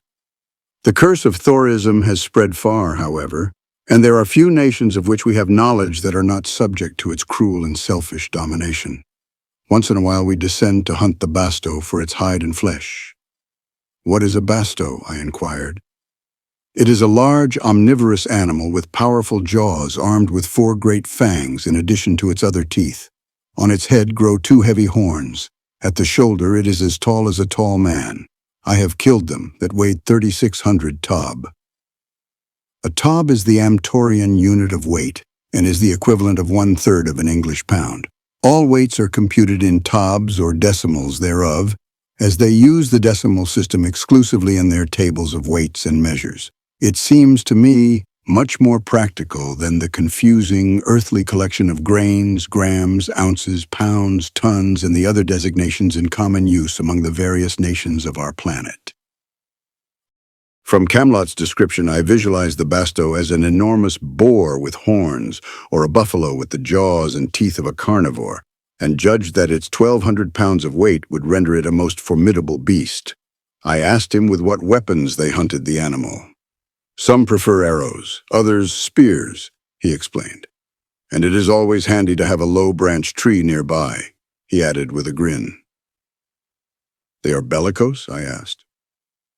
"Very. When a basto appears upon the scene, man is as often the hunted as the hunter, but we are not hunting bastos now. What I should most like to find is a sign that would tell me where we are. We moved on through the forest, searching for the tiny road signs of the Vepajans, which Camelot had described to me, as well as explaining the location in which they are always placed.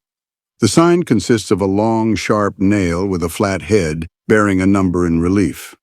These nails are driven into trees at a uniform height from the ground. They are difficult to find, but it is necessary to have them so, lest the enemies of the Vepajans find and remove them, or utilize them in their search for the cities of the latter. The method of the application of these signs to the requirements of the Vepajans is clever. They would really be of little value to any but a Vepajan as guideposts, yet each nail tells a remarkable story to the initiated. Briefly, it tells him precisely where he is on the island that comprises the kingdom of Mintep, the Jong. Each nail is placed in position by a surveying party, and its exact location is indicated on a map of the island, together with the number on the head of the nail. Before a Vepajan is permitted to descend to the ground alone, or to lead others there, he must memorize the location of every sign nail in Vepaja. Camelot had done so. He told me that if we could find but a single nail, he would immediately know the direction of and distance to those on either side of it, our exact position upon the island, and the location of the city. But he admitted that we might wander a long time before we discovered a single nail. The forest was monotonously changeless. There were trees of several species, some with branches that trailed the ground, others bare of branches for hundreds of feet from their bases. There were boles as smooth as glass and as straight as a ship's mast, without a single branch as far up as the eye could see. Camelot told me that the foliage of these grew in a single enormous tuft far up among the clouds. I asked him if he had ever been up there, and he said he had climbed, he believed, to the top of the tallest tree, but that he had nearly frozen to death in the attempt. "We get our water supply from these trees," he remarked. "They drink in the water vapor among the clouds and carry it down to their roots. They are unlike any other tree. A central, porous core carries the water from the clouds to the roots, from whence it rises again in the form of sap that carries the tree's food upward from the ground. By tapping one of these trees anywhere, you may obtain a copious supply of clear, cool water, a fortunate provision of—" "Something is coming, Camelot," I interrupted. "Do you hear it?" He listened intently for a moment. "Yes," he replied. "We had better take to a tree, at least until we see what it is." As he climbed into the branches of a nearby tree, I followed him, and there we waited. Distinctly, I could hear something moving through the forest as it approached us. The soft carpet of leaves beneath its feet gave forth but little sound, just a rustling of the dry leaves. Nearer and nearer it came, apparently moving leisurely. Then suddenly its great head came into view from behind the bole of a tree a short distance from us. "A basto," whispered Camelot, but from his previous description of the beast, I had already guessed its identity. It looked like a basto, only more so. From the eyes up, its head resembled that of an American bison, with the same short, powerful horns. Its poll and forehead were covered with thick, curly hair. Its eyes were small and red-rimmed. Its hide was blue and of about the same texture as that of an elephant, with sparsely growing hairs except upon the head and at the tip of the tail. It stood highest at the shoulders and sloped rapidly to its rump. Its front legs were short and stocky and ended in broad three-toed feet. Its hind legs were longer and the hind feet smaller, a difference necessitated by the fact that the forelegs and feet carried fully 3/4 of the beast's weight. Its muzzle was similar to that of a boar, except that it was broader and carried heavy, curved tusks. "Here comes our next meal," remarked Camelot in an ordinary tone of voice. The basto stopped and looked about as he heard my companion's voice. "They are mighty good eating," added Camelot, "and we have not eaten for a long while. There is nothing like a basto steak grilled over a wood fire." My mouth commenced to water. "Come on," I said, and started to climb down from the tree, my spear ready in my hand. "Come back," called Camelot. "You don't know what you are doing." The Basto had located us and was advancing, uttering a sound that would have put to shame the best efforts of a full-grown lion. I do not know whether to describe it as a bellow or a roar. It started with a series of grunts and then rose in volume until it shook the ground. "He seems to be angry," I remarked. "But if we are going to eat him, we must kill him first. And how are we to kill him if we remain in the tree?" "I am not going to remain in the tree," replied Camelot. "But you are. You know nothing about hunting these beasts, and you would probably not only get yourself killed, but me into the bargain. You stay where you are. I will attend to the Basto." This plan did not suit me at all, but I was forced to admit Camelot's superior knowledge of things Amtorian and his greater experience, and defer to his wishes. But nevertheless, I held myself ready to go to his assistance should occasion require. To my surprise, he dropped his spear to the ground and carried in its stead a slender leafy branch which he cut from the tree before descending to engage the bellowing Basto. He did not come down to the floor of the forest directly in front of the beast, but made his way part-way around the tree before descending, after asking me to keep the Basto's attention diverted, which I did by shouting and shaking a branch of the tree. Presently, to my horror, I saw Camelot out in the open a dozen paces in rear of the animal, armed only with his sword and the leafy branch which he carried in his left hand. His spear lay on the ground not far from the enraged beast, and his position appeared utterly hopeless should the Basto discover him before he could reach the safety of another tree. Realizing this, I redoubled my efforts to engage the creature's attention, until Camelot shouted to me to desist. I thought that he must have gone crazy and should not have heeded him had not his voice attracted the attention of the Basto and frustrated any attempt that I might have made to keep the beast's eyes upon me. The instant that Camelot called to me, the great head turned ponderously in his direction, and the savage eyes discovered him. The creature wheeled and stood for a moment, eyeing the rash but puny man-thing. Then it trotted toward him. I waited no longer but dropped to the ground with the intention of attacking the thing from the rear. What happened thereafter happened so quickly that it was over almost in the time it takes to tell it. As I started in pursuit, I saw the mighty Basto lower its head and charge straight for my companion, who stood there motionless with his puny sword and the leafy branch grasped one in either hand. Suddenly, at the very instant that I thought the creature was about to impale him on those mighty horns, he waved the leaf-covered branch in its face and leaped lightly to one side, simultaneously driving the keen point of his blade downward from a point in front of the left shoulder until the steel was buried to the hilt in the great carcass. The Basto stopped. Its forelegs spread wide. For an instant it swayed, and then it crashed to the ground at the feet of Camelot. A shout of admiration was on my lips when I chanced to glance upward. What attracted my attention I do not know, perhaps the warning of that inaudible voice which we sometimes call a sixth sense.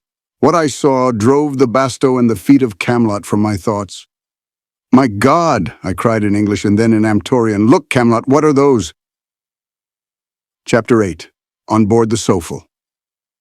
Hovering just above us, I saw what at first appeared to be 5 enormous birds, but which I soon recognized, despite my incredulity, as winged men. They were armed with swords and daggers, and each carried a long rope at the end of which dangled a wire noose. "Vu Klangan!" shouted Camelot. "The birdmen?"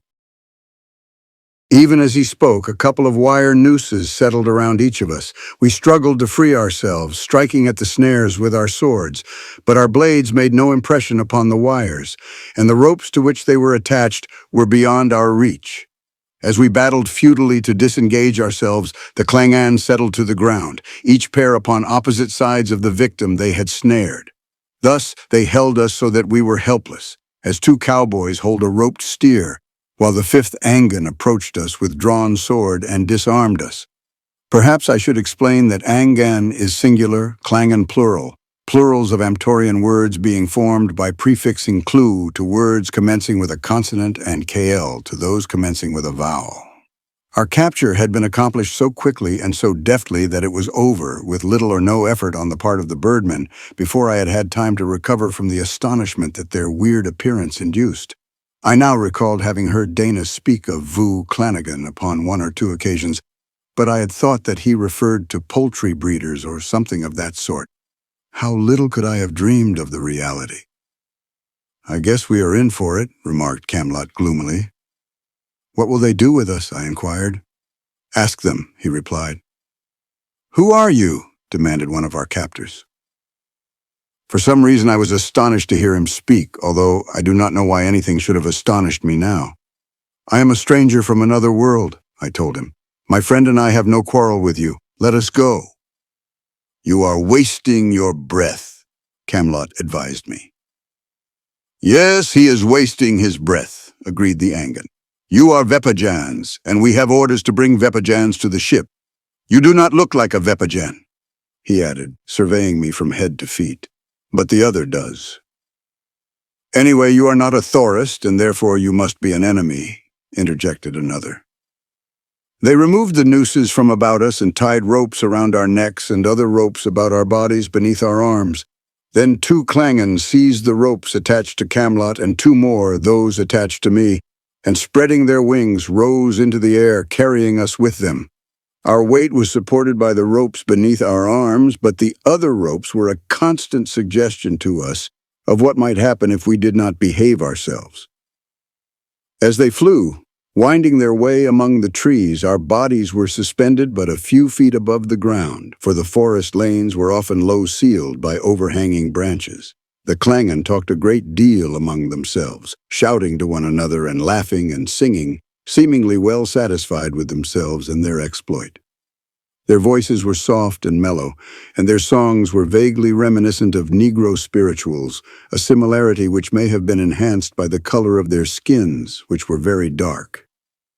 As Camelot was carried in front of me, I had an opportunity to observe the physical characteristics of these strange creatures into whose hands we had fallen. They had low, receding foreheads, huge, beak-like noses, and undershot jaws. Their eyes were small and close-set, their ears flat and slightly pointed. Their chests were large and shaped like those of birds, and their arms were very long, ending in long-fingered, heavy-nailed hands. The lower part of the torso was small, the hips narrow, the legs very short and stocky, ending in 3-toed feet equipped with long, curved talons. Feathers grew upon their heads instead of hair. When they were excited, as when they attacked us, these feathers stand erect, but ordinarily they lie flat. They are all alike. Commencing near the root, they are marked with a band of white. Next comes a band of black, then another of white, and the tip is red. Similar feathers also grow at the lower extremity of the torso in front, and there is another, quite large bunch just above the buttocks, a gorgeous tail, which they open into a huge pompon when they wish to show off. Their wings, which consist of a very thin membrane supported on a light framework, are similar in shape to those of a bat, and do not appear adequate to the support of the apparent weight of the creature's bodies. But I was to learn later that this apparent weight is deceptive, since their bones, like the bones of true birds, are hollow. The creatures carried us a considerable distance, though how far I do not know. We were in the air fully 8 hours, and where the forest permitted, they flew quite rapidly. They seemed utterly tireless, though Camelot and I were all but exhausted long before they reached their destination.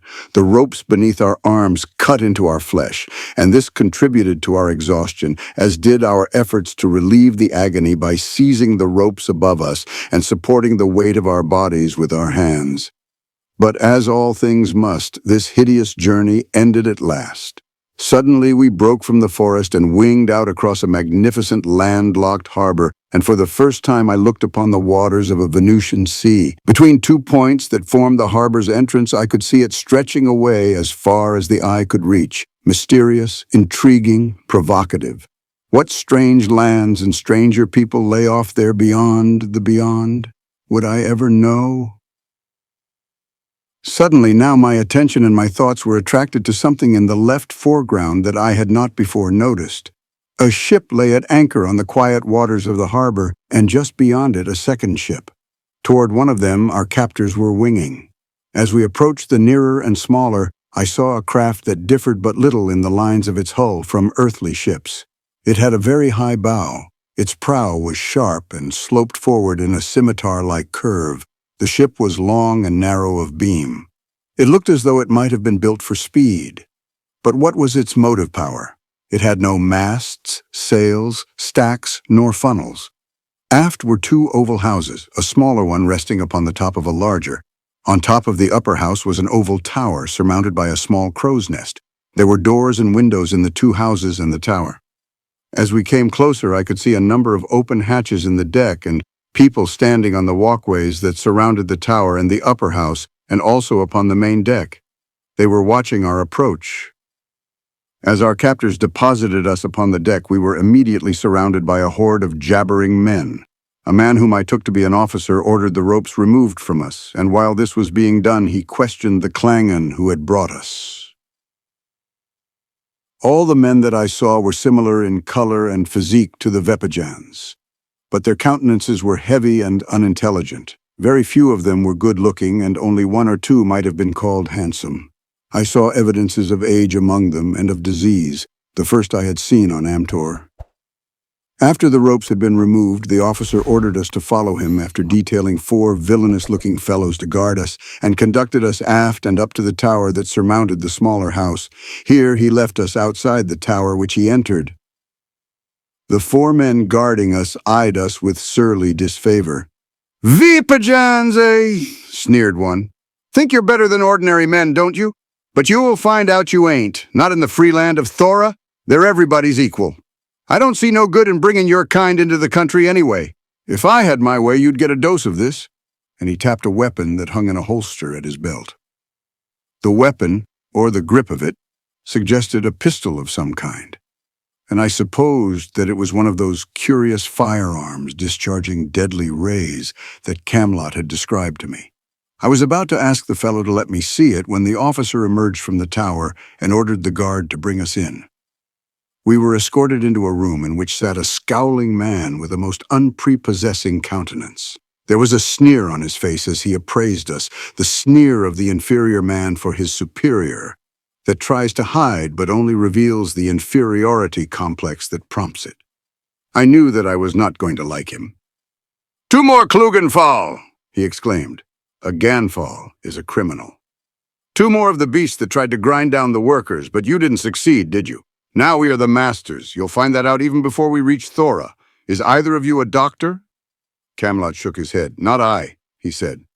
The fellow, whom I took to be the captain of the ship, eyed me closely. "You are no Vepajan," he said. "What are you anyway? No one ever saw a man with yellow hair and blue eyes before." "As far as you are concerned," I replied, "I am a Vepajan. I have never been in any other country in Amtor." "What do you mean by saying as far as I am concerned?" he demanded. "Because it doesn't make any difference what you think about it," I snapped. I did not like the fellow, and when I do not like people, I have difficulty in hiding the fact. In this case, I did not try to hide it. He flushed and half rose from his chair. "It doesn't, eh?" he cried. "Sit down," I advised him. "You're here under orders to bring back Vepajans. Nobody cares what you think about them, but you'll get into trouble if you don't bring them back." Diplomacy would have curbed my tongue, but I'm not particularly diplomatic, especially when I'm angry. And now I was both angry and disgusted, for there had been something in the attitude of all these people toward us that bespoke ignorant prejudice and bitterness. Furthermore, I surmised from scraps of information I had picked up from Danis, as well as from the remarks of the sailor who had announced that he would like to kill us, that I was not far wrong in my assumption that the officer I had thus addressed would be exceeding his authority if he harmed us. However, I realized that I was taking chances and awaited with interest the effect of my words. The fellow took them like a whipped cur and subsided after a single weakly blustering, "We'll see about that." He turned to a book that lay open before him. "What is your name?" he asked, nodding in Camelot's direction. Even his nod was obnoxious. "Camelot of Zar," replied my companion. "What is your profession?" "Hunter and woodcarver." "You are a Vepajan?" "Yes." "From what city of Vepaja?" "From Kuad," replied Camelot. "And you?" demanded the officer, addressing me. "I am Carson of Napier," I replied, using the Amtorian form. "I am a Vepajan from Kuad." "What is your profession?" "I am an aviator," I replied, using the English word and English pronunciation. "A what?" he demanded. "I never heard of such a thing." He tried to write the word in his book, and then he tried to pronounce it, but he could do neither. As the Amtorians have no equivalents for many of our vowel sounds and seem unable even to pronounce them, had I written the word for him in Amtorian, he would have pronounced it avai-a-tor, as they cannot form the long A and short O sounds, and their I is always long. Finally, to cover his ignorance, he wrote something in his book, but what it was, I did not know. Then he looked up at me again. "Are you a doctor?" "Yes," I replied, and as the officer made the notation in his book, I glanced at Camelot out of the corner of an eye and winked. "Take them away," the man now directed, "and be careful of this one," he added, indicating me. "He is a doctor." We were taken to the main deck and led forward to the accompaniment of jeers and jibes from the sailors congregated on the deck. I saw the Klangen strutting around, their tail feathers erect. When they saw us, they pointed at Camelot, and I heard them telling some of the sailors that he was the one who had slain the Basto with a single sword thrust, a feat which appeared to force their admiration, as well it might have. We were escorted to an open hatch and ordered below into a dark, poorly ventilated hole, where we found several other prisoners. Some of them were Thorans undergoing punishment for infractions of discipline, others were Vepajan captives like ourselves, and among the latter was one who recognized Camelot and hailed him as we descended into their midst. "Jodades, Camelot," he cried, voicing the Amtorian greeting, "Luck to you." "Rajodades," replied Camelot. "What ill fortune brings Honan here?" "Ill fortune does not describe it," replied Honan. "Catastrophe would be a better word. The Klangen were seeking women as well as men. They saw Duar, pronounced Duari, and pursued her. As I sought to protect her, they captured me." "Your sacrifice was not in vain," said Camelot. "Had you died in the performance of such a duty, it would not have been in vain." "But it was in vain. That is the catastrophe." "What do you mean?" demanded Camelot. "I mean that they got her," replied Honan dejectedly. "They captured Duare," exclaimed Camelot in tones of horror. "By the life of the Yong, it cannot be." "I wish it were not," said Honan. "Where is she? On this ship?" demanded Camelot. "No, they took her to the other, the larger one." Camelot appeared crushed, and I could only attribute his dejection to the hopelessness of a lover who has irretrievably lost his beloved. Our association had not been either sufficiently close nor long to promote confidences, and so I was not surprised that I had never heard him mention the girl Duare, and naturally, under the circumstances, I could not question him concerning her. I therefore respected his grief and his silence and left him to his own sad thoughts. Shortly after dawn the following morning, the ship got under way. I wished that I might have been on deck to view the fascinating sights of this strange world, and my precarious situation as a prisoner of the hated Thorists engendered less regret than the fact that I, the first Earthman to sail the seas of Venus, was doomed to be cooped up in a stuffy hole below deck where I could see nothing. But if I had feared being kept below for the duration of the voyage, I was soon disillusioned. For shortly after the ship got under way, we were all ordered on deck and set to scrubbing and polishing. As we came up from below, the ship was just passing between the two headlands that formed the entrance to the harbor, in the wake of the larger vessel, and I obtained an excellent view of the adjacent land, the shore that we were leaving, and the wide expanse of ocean stretching away to the horizon. The headlands were rocky promontories clothed with verdure of delicate hues and supporting comparatively few trees, which were of a smaller variety than the giants upon the mainland. These latter presented a truly awe-inspiring spectacle from the open sea to the eyes of an Earthman, their mighty boles rearing their weirdly colored foliage straight up for 5,000 feet, where they were lost to view among the clouds. But I was not permitted to gaze for long upon the wonders of the scene. I had not been ordered above for the purpose of satisfying the aesthetic longings of my soul. Camelot and I were set to cleaning and polishing guns. There were a number of these on either side of the deck, one at the stern and two on the tower deck. I was surprised when I saw them, for there had been no sign of armament when I came on board the preceding day. But I was not long in discovering the explanation. The guns were mounted on disappearing carriages, and when lowered, A sliding hatch, flush with the deck, concealed them.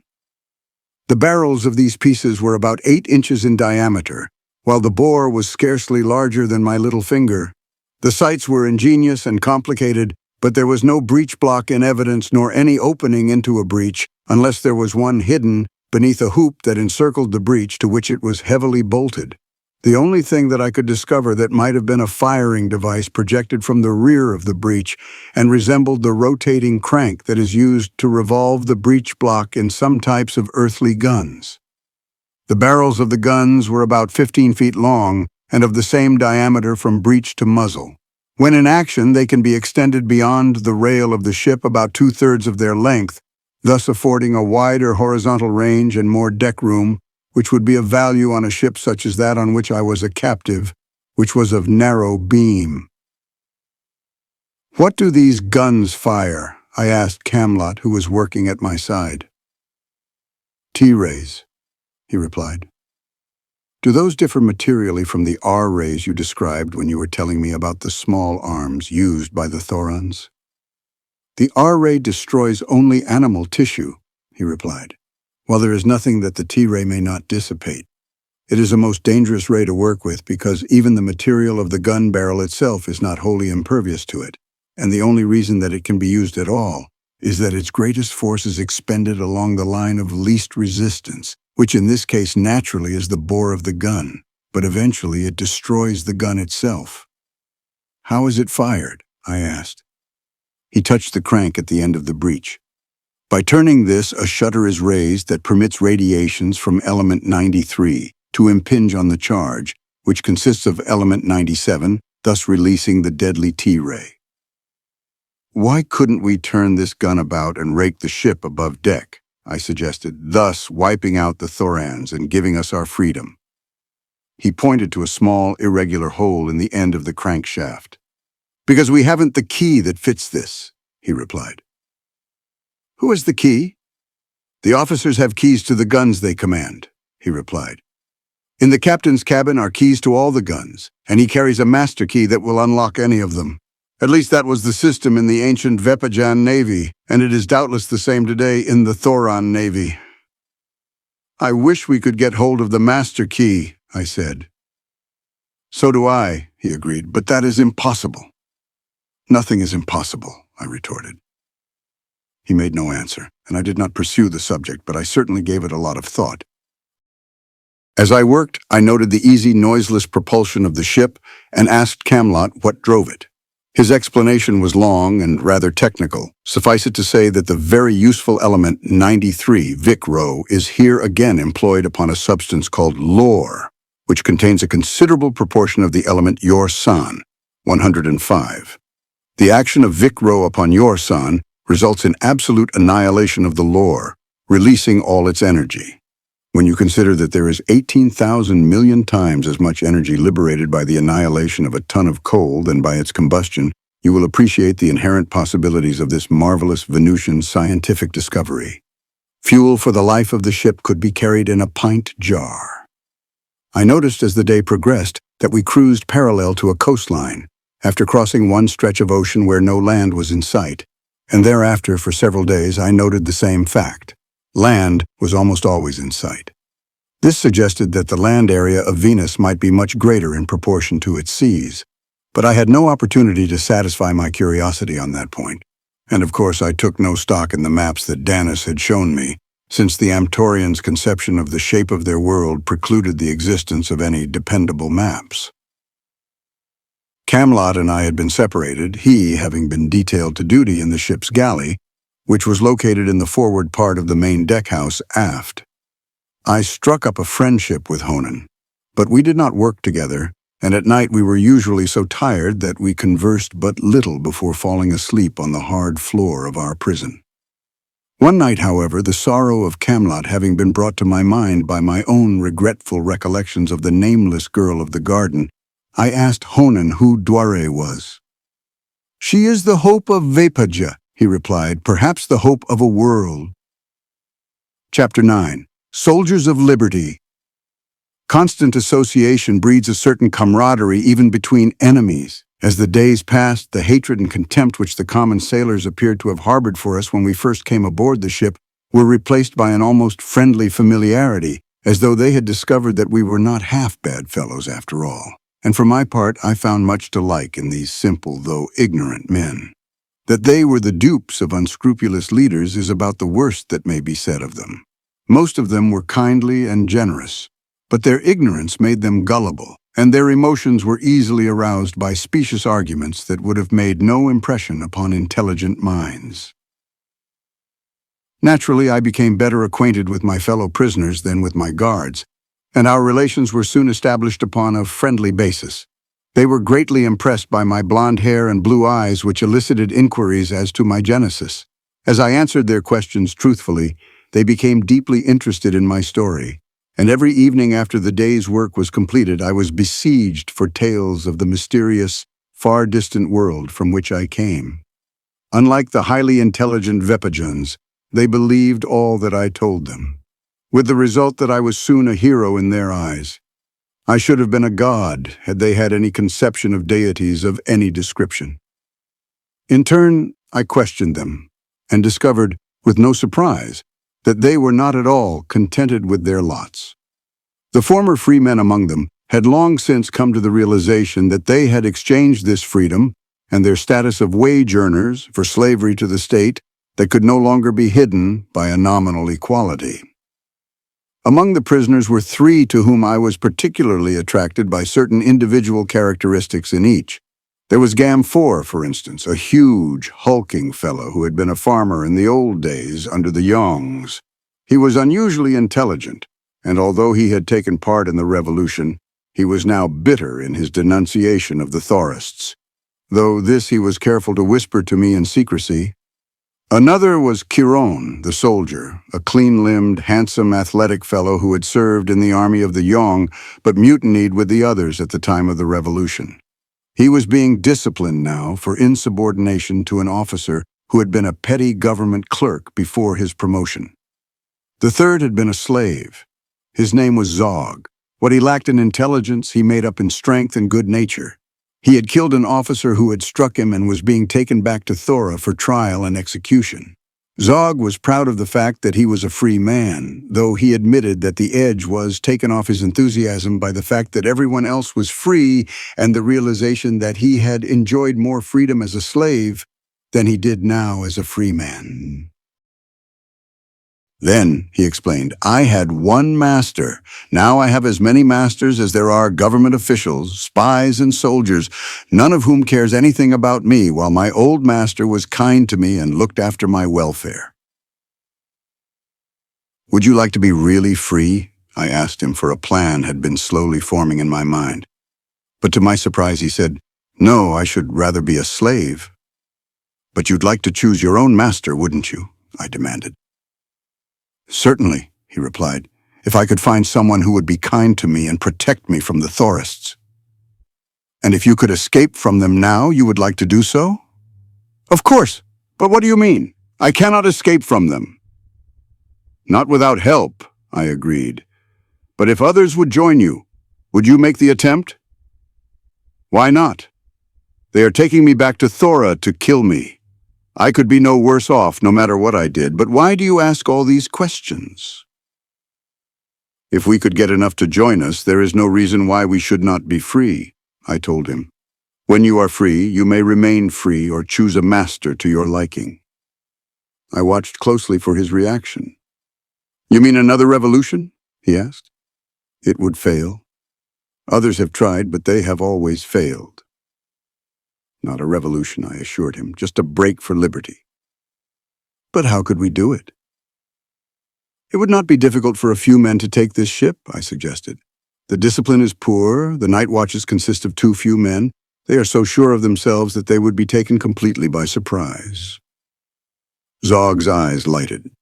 If we were successful, many of the crew would join us, he said. Few of them are happy. Nearly all of them hate their officers. I think the prisoners would join us almost to a man, but you must be careful of spies. They are everywhere. That is the greatest danger you would have to face. There can be no doubt, but there is at least one spy among us prisoners. How about Amtor? I asked. Is he all right? You can depend upon Gamfor, Zog assured me. He does not say much, but in his eyes I can read his hatred of them. And Kiran? Just the man, exclaimed Zog. He despises them, and he does not care who knows it. That is the reason he is a prisoner. This is not his first offense, and it is rumored that he will be executed for high treason. But I thought that he only talked back to an officer and refused to obey him, I said. That is high treason if they wish to get rid of a man, explained Zog. You can depend on Kiran. Do you wish me to speak to him about the matter? No, I told him. I will speak to him and to Gamfor. Then if anything goes wrong before we are ready to strike, if a spy gets wind of our plot, you will not be implicated. I do not care about that, he exclaimed. They can kill me for but one thing, and it makes no difference which thing it is they kill me for. Nevertheless, I shall speak to them, and if they will join us, we can then decide together how to approach others. Zog and I had been working together scrubbing the deck at the time, and it was not until night that I had an opportunity to speak with Gamfor and Kiran. Both were enthusiastic about the plan, but neither thought that there was much likelihood that it would succeed. However, each assured me of his support, and then we found Zog, and the four of us discussed details throughout half the night. We had withdrawn to a far corner of the room in which we were confined, and spoke in low whispers with our heads close together. The next few days were spent in approaching recruits, a very ticklish business since they all assured me that it was almost a foregone conclusion that there was a spy among us. Each man had to be sounded out by devious means, and it had been decided that this work should be left to Gamfor and Chiron. I was eliminated because of my lack of knowledge concerning the hopes, ambitions, and the grievances of these people or their psychology. Zog was eliminated because the work required a much higher standard of intelligence than he possessed. Gamfor warned Chiron not to divulge our plan to any prisoner who too openly avowed his hatred of the Thorists. This is a time-worn trick that all spies adopt to lull the suspicions of those they suspect of harboring treasonable thoughts and to tempt them into avowing their apostasy. Select men whom you know to have a real grievance and who are moody and silent, he counseled. I was a little concerned about our ability to navigate the ship in the event that we succeeded in capturing her, and I discussed this matter with both Gamfor and Chiron. What I learned from them was illuminating, if not particularly helpful. The Amtorians have developed a compass similar to ours. According to Chiron, it points always toward the center of Amtor, that is, toward the center of the mythical circular area called Strubble, or Hot Country. This statement assured me that I was in the southern hemisphere of the planet, the needle of the compass, of course, pointing north toward the North Magnetic Pole. Having no sun, moon, nor stars, their navigation is all done by dead reckoning. But they have developed instruments of extreme delicacy that locate land at great distances, accurately indicating this distance and the direction. Others that determine speed, mileage, and drift, as well as a depth gauge wherewith they may record soundings anywhere within a radius of a mile from the ship. All of their instruments for measuring distances utilize the radioactivity of the nuclei of various elements to accomplish their ends. The gamma ray, for which they have, of course, another name, being uninfluenced by the most powerful magnetic forces, is naturally the ideal medium for their purposes. It moves in a straight line and at uniform speed until it meets an obstruction, where, even though it may not be deflected, it is retarded, the instrument recording such retardation and the distance at which it occurs. The sounding device utilizes the same principle.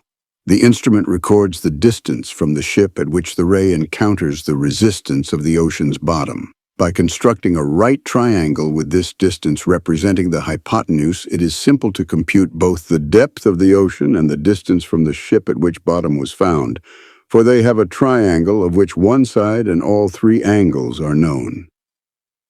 Owing to their extremely faulty maps, however, the value of these instruments has been greatly reduced, for no matter what course they lay, other than due north, if they move in a straight line, they are always approaching the Antarctic regions.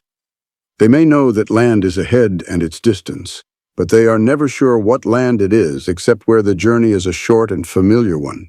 For this reason, they cruise within sight of land wherever that is practical, with the result that journeys that might otherwise be short are greatly protracted. Another result is that the radius of Amtorian maritime exploration has been greatly circumscribed, so much so that I believe there are enormous areas in the South Temperate Zone that have never been discovered by the Vepajans or the Thorists, while the very existence of the Northern Hemisphere is even unguessed by them. On the maps that Danis showed me, considerable areas contained nothing but the single word, Jorum, ocean. However, notwithstanding all this, and possibly because of it, I was confident that we could manage to navigate the ship quite as satisfactorily as her present officers, and in this Chiron agreed. At least we know the general direction of Thora, he argued, so all we have to do is sail in the other direction. As our plans matured, the feasibility of the undertaking appeared more and more certain. We had recruited 20 prisoners, 5 of whom were Vepajans, and this little band we organized into a secret order with passwords, which were changed daily, signs, and a grip, the last reminiscent of my fraternity days in college. We also adopted a name. We called ourselves Soldiers of Liberty. I was chosen Vukor, or captain. Gamfor, Chiron, Zog, and Honan were my principal lieutenants, though I told them that Camlot would be second in command if we were successful in taking the ship. Our plan of action was worked out in detail. Each man knew exactly what was expected of him. Certain men were to overpower the watch, others were to go to the officers' quarters and secure their weapons and keys. Then we would confront the crew and offer those who chose an opportunity to join us. The others, well, there I was confronted with a problem. Almost to a man, the Soldiers of Liberty wanted to destroy all those who would not join us, and really there seemed no alternative, but I still hoped that I could work out a more humane disposition of them. There was one man among the prisoners of whom we were all suspicious. He had an evil face, but that was not his sole claim upon our suspicions. He was too loud in his denunciation of Thorism. We watched him carefully, avoiding him whenever we could, and each member of the band was warned to be careful when talking to him. It was evident to Gamfor first that this fellow, whose name was Anus, was suspicious. He persisted in seeking out various members of our group and engaging them in conversation, which he always led around to the subject of Thorism and his hatred of it, and he constantly questioned each of us about the others, always insinuating that he feared certain ones were spies. But of course we had expected something of this sort, and we felt that we had guarded against it. The fellow might be as suspicious of us as he wished. So long as he had no evidence against us, I did not see how he could harm us. One day, Kieran came to me, evidently laboring under suppressed excitement. It was at the end of the day, and our food had just been issued to us for the evening meal, dried fish and a hard, dark-colored bread made of coarse meal. "I have news, Carson," he whispered. "Let us go off in a corner and eat," I suggested, and we strolled away together, laughing and talking of the day's events in our normal voices. As we seated ourselves upon the floor to eat our poor food, Zog joined us. "Sit close to us, Zog," directed Chiron. "I have something to say that no one but a soldier of liberty may hear." He did not say Soldier of Liberty, but Kung Kung Kung, which are the Amtorian initials of the order's title. Kung is the name of the Amtorian character that represents the K sound in our language, and when I first translated the initials, I was compelled to smile at the similarity they bore to those of a well-known secret order in the United States of America. "While I am talking," Chiron admonished us, "you must laugh often, as though I were telling a humorous tale. Then perhaps no one will suspect that I am not." "Today I was working in the ship's armory, cleaning pistols," he commenced. "The soldier who guarded me is an old friend of mine. We served together in the army of the Zhong. He is as a brother to me, for either the other would die. We talked of old times under the banners of the Yong and compared those days with these. Especially we compared the officers of the old regime with those of the present. Like me and like every old soldier, he hates his officers, so we had a pleasant time together. Finally, he said to me quite suddenly, 'What is this I hear of a conspiracy among the prisoners?' That almost took me off my feet, but I showed no emotion, for there are times when one must not trust even a brother. 'What have you heard?' I asked. 'I overheard one of the officers speaking to another,' he told me. He said that a man named Anus had reported the matter to the captain, and that the captain had told Anus to get the names of all the prisoners whom he knew to be involved in the conspiracy and to learn their plans if he possibly could. "And what did Anus say?" I asked my friend. "He said that if the captain would give him a bottle of wine, he believed that he could get one of the conspirators drunk and worm the story from him. So the captain gave him a bottle of wine. That was today." My friend looked at me very closely, and then he said, "Chiron, we are more than brothers. If I can help you, you have but to ask." I knew this, and knowing how close to discovery we already were, I decided to confide in him and enlist his aid, so I told him, "I hope you do not feel that I did wrong, Carson." "By no means," I assured him. "We have been forced to tell others of our plans whom we knew and trusted less well than you know and trust your friend." "What did he say when you had told him?" "He said that he would help us, and that when we struck he would join us. He promised, too, that many others of the soldiers would do likewise. But the most important thing he did was to give me a key to the armory." "Good!" I exclaimed. "There is no reason now why we should not strike at once." "Tonight?" asked Zog eagerly. "Tonight," I replied. "Pass the word to Gamfor and Honan, and you four to the other soldiers of liberty." We all laughed heartily, as though someone had told a most amusing story, and then Chiron and Zog left me to acquaint Gamfor and Honan with our plan. But upon Venus as upon Earth, the best laid plans of mice and men gang after glay, which is slang for haywire. Every night since we had sailed from the harbor of Vepaja, the hatch had been left off our ill-smelling prison to afford us ventilation. A single member of the watch patrolling near to see that none of us came out. But tonight the hatch was closed. "This," growled Chiron, "is the result of Anus's work." "We shall have to strike by daylight," I whispered. "But we cannot pass the word tonight. It is so dark down here that we should certainly be overheard by someone outside our own number if we attempted it." "Tomorrow, then," said Chiron. I was a long time getting to sleep that night, for my mind was troubled by fears for our entire plan. It was obvious now that the captain was suspicious, and that while he might not know anything of the details of what we purposed, he did know that something was in the air, and he was taking no chances. During the night, as I lay awake trying to plan for the morrow, I heard someone prowling around the room, and now and again a whisper. I could only wonder who it was and try to guess what he was about. I recalled the bottle of wine that Anus was supposed to have, and it occurred to me that he might be giving a party, but the voices were too subdued to bear out that theory. Finally, I heard a muffled cry, a noise that sounded like a brief scuffle, and then silence again fell upon the chamber. Someone had a bad dream, I thought, and fell asleep. Morning came at last, and the hatch was removed, letting a little light in to dissipate the gloom of our prison. A sailor lowered a basket containing the food for our meager breakfast. We gathered about it, and each took his share and moved away to eat it, when suddenly there was a cry from the far side of the room. "Look what's here!" the man shouted. "Anus has been murdered!" Chapter 10. Mutiny. Yes, Anus had been murdered, and there was a great hue and cry, much more of a hue and cry, it seemed to me, than the death of an ordinary prisoner should have aroused. Officers and soldiers swarmed in our quarters. They found Anus stretched out on his back, a bottle of wine at his side. His throat was discolored where powerful fingers had crushed it. Anus had been choked to death. Soon they herded us on deck, where we were searched for weapons following an order from the captain of the ship, who had come forward to conduct an investigation. He was angry and excited, and I believe somewhat frightened. One by one, he questioned us. When it was my turn to be questioned, I did not tell him what I had heard during the night. I told him that I had slept all night on the far side of the room from where Anus's body was discovered. "Were you acquainted with the dead man?" he asked. "No more so than with any of the other prisoners," I replied. "But you are very well acquainted with some of them," he said rather pointedly, I thought.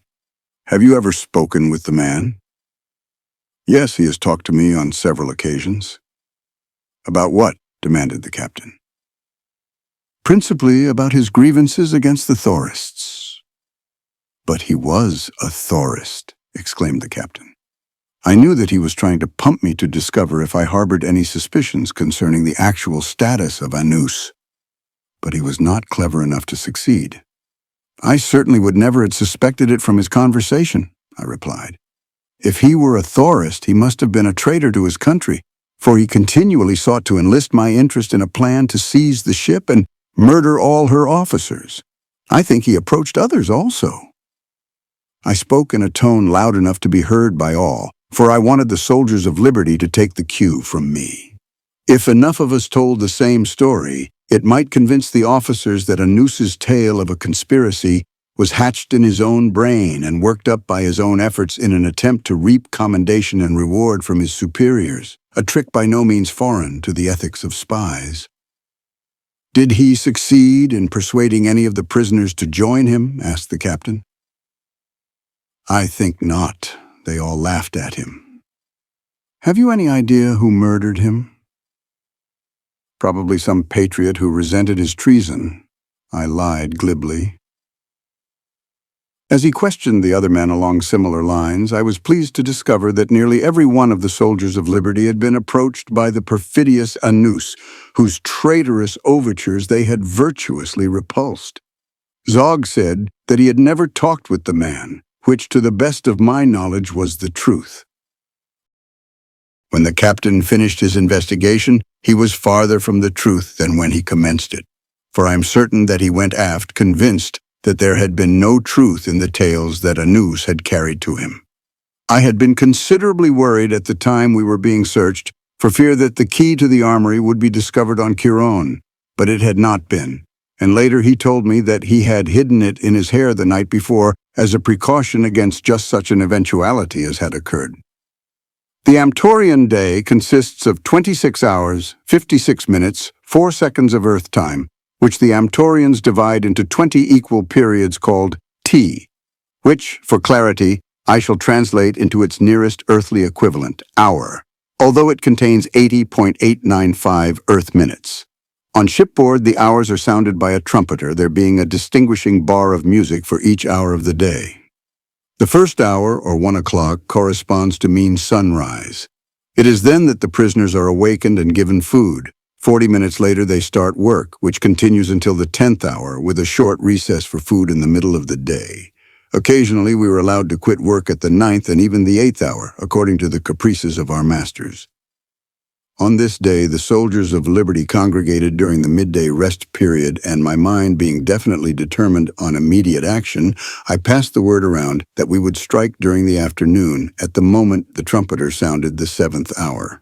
As many of us as were working aft near the armory were to make a dash for it with Kieran, who would unlock it in the event that it were locked. The remainder were to attack the soldiers nearest them with anything that they could use as weapons, or with their bare hands if they had no weapons, and take the soldiers' pistols and swords from them. 5 of us were to account for the officers. Half of our number was to constantly shout our battle cry, "For liberty!" The other half was instructed to urge the remaining prisoners and the soldiers to join us. It was a mad scheme, and one in which only desperate men could have found hope.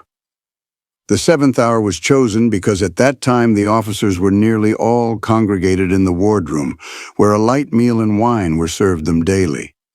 We should have preferred launching our plan at night, but we feared a continuation of the practice of locking us below deck would prevent, and our experience with Anus had taught us that we might expect the whole conspiracy to be divulged by another spy at any time. Therefore, we dared not wait. I must confess to a feeling of increasing excitement as the hour approached.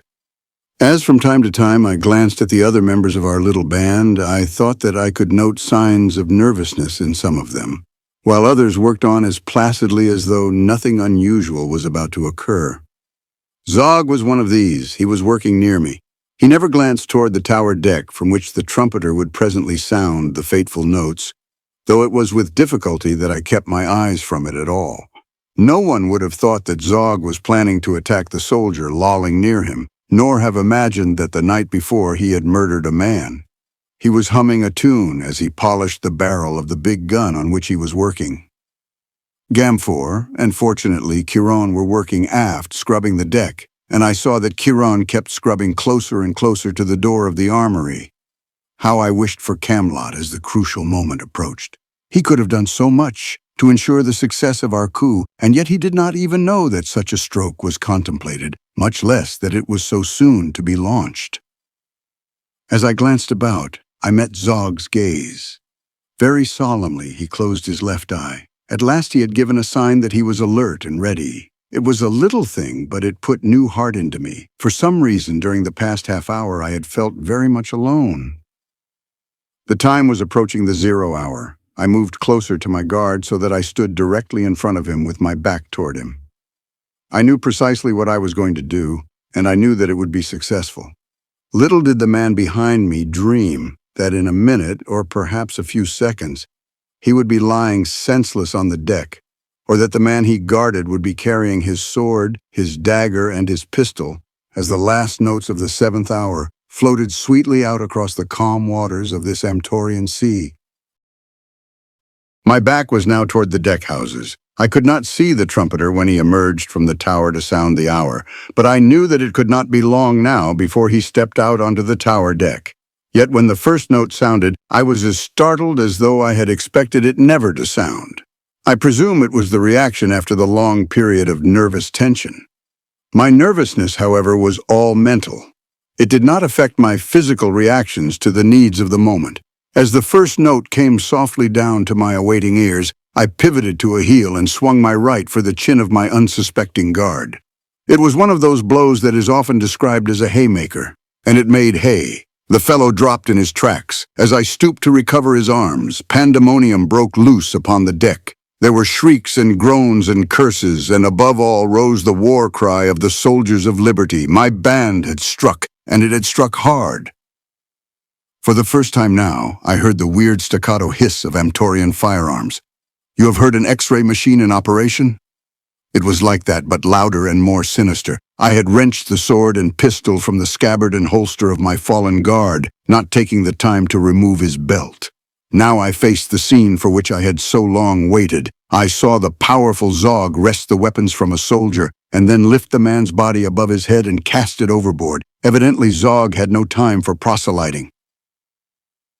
At the door to the armory, a battle was being waged. Men were trying to enter, and soldiers were shooting them down. I ran in that direction.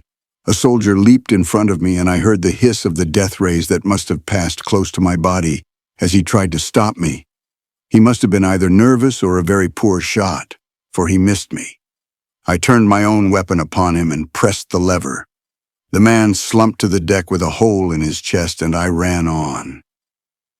The fight at the door of the armory was hand-to-hand with swords, daggers, and fists, for by now the members of the two factions were so intermingled that none dared use a firearm for fear of injuring a comrade. Into this melee I leaped. Tucking the pistol into the band of my G-string, I ran my sword through a great brute who was about to knife Honan. Then I grabbed another by the hair and dragged him from the door, shouting to Honan to finish him. It took too long to run a sword into a man and then pull it out again. What I wanted was to get into the armory to Chiron's side and help him.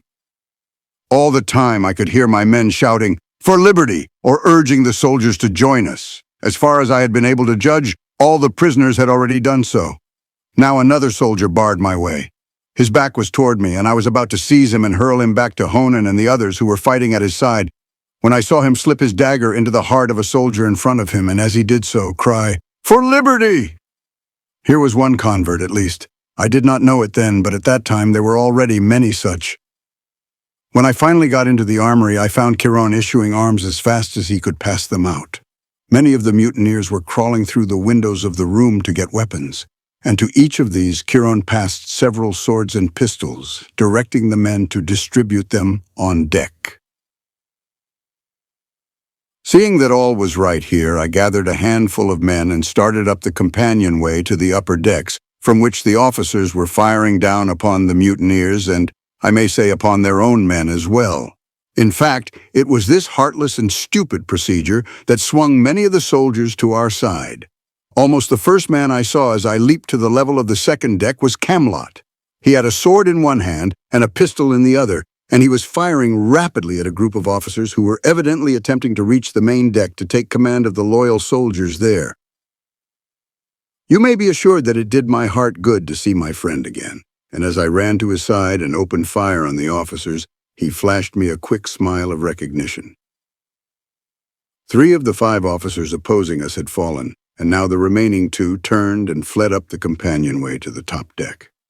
Behind us were 20 or more mutineers eager to reach the highest deck, where all the surviving officers had now taken refuge, and I could see more mutineers crowding up the companionway from the main deck to join their fellows. Camelot and I led the way to the next deck, but at the head of the companionway the surging mob of howling, cursing mutineers brushed past us to hurl themselves upon the officers. The men were absolutely out of control, and as there were but few of my original little band of soldiers of liberty among them, the majority of them knew no leader, with the result that it was every man for himself. I wished to protect the officers, and it had been my intention to do so, but I was helpless to avert the bloody orgy that ensued, with a resulting loss of life entirely disproportionate to the needs of the occasion. The officers, fighting for their lives with their backs against a wall, took heavy toll of the mutineers, but they were eventually overwhelmed by superior numbers. Each of the common soldiers and sailors appeared to have a special grudge to settle either with some individual officer or with them all as a class, and for the time all were transformed into maniacal furies, as time and again they charged the last fortress of authority, the Oval Tower on the upper deck. Each officer that fell, either killed or wounded, was hurled over the rail to the deck below, where willing hands cast the body to the main deck, from which in turn it was thrown into the sea. And then, at last, the mutineers gained access to the tower, from which they dragged the remaining officers, butchering them on the upper deck or hurling them to their shrieking fellows below. The captain was the last to be dragged out. They had found him hiding in a cupboard in his cabin. At sight of him arose such a scream of hate and rage as I hope never to hear again. Camelot and I were standing at one side, helpless witnesses of this holocaust of hate. We saw them literally tear the captain to pieces and cast him into the sea. With the death of the captain, the battle was over. The ship was ours. My plan had succeeded, but the thought suddenly assailed me that I had created a terrible power that it might be beyond me to control. I touched Camelot on the arm. "Follow me," I directed, and started for the main deck. "Who is at the bottom of this?" asked Camelot as we forced our way among the excited mutineers. "The mutiny was my plan, but not the massacre," I replied. "Now we must attempt to restore order out of chaos."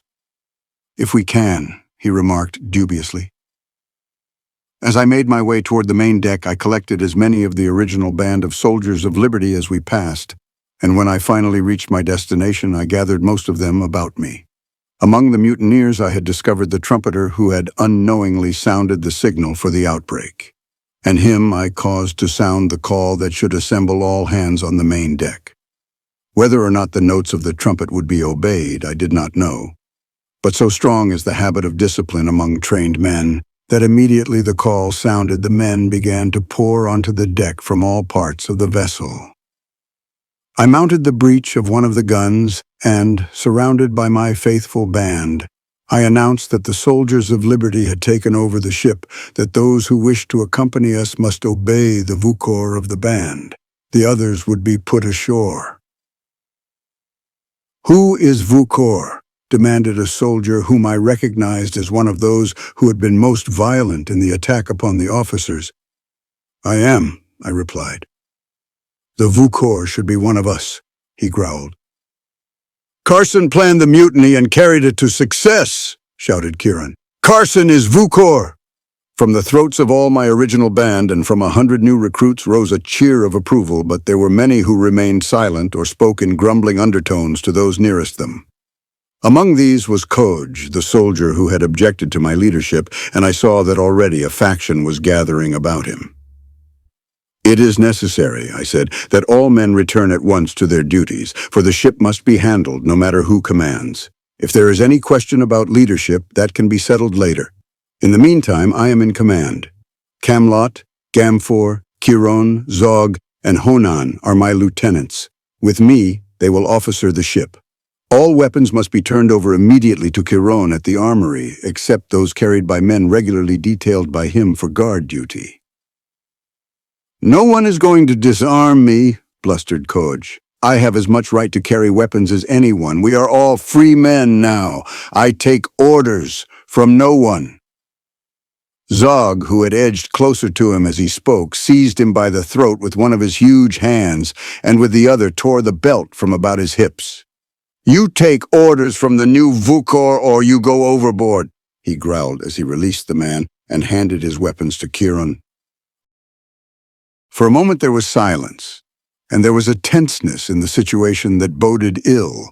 Then someone laughed and cried, "No one is going to disarm me," mimicking Koj.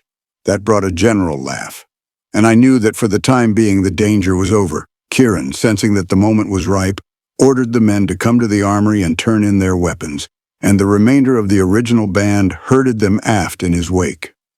It was an hour before even a semblance of order or routine had been re-established. Camelot, Gamfor, and I were gathered in the chart room in the tower. Our consort was hull down below the horizon, and we were discussing the means that should be adopted to capture her without bloodshed and rescue Dware and the other Vepajan prisoners aboard her. The idea had been in my mind from the very inception of the plan to seize our own ship, and it had been the first subject that Camelot had broached after we had succeeded in quieting the men and restoring order. But Gamfor was frankly dubious concerning the feasibility of the project. The men are not interested in the welfare of Vepajans, he reminded us, and they may resent the idea of endangering their lives and risking their newfound liberty in a venture that means nothing whatever to them. How do you feel about it, personally? I asked him. I am under your orders, he replied. I will do anything that you command, but I am only one. You have 200 whose wishes you must consult.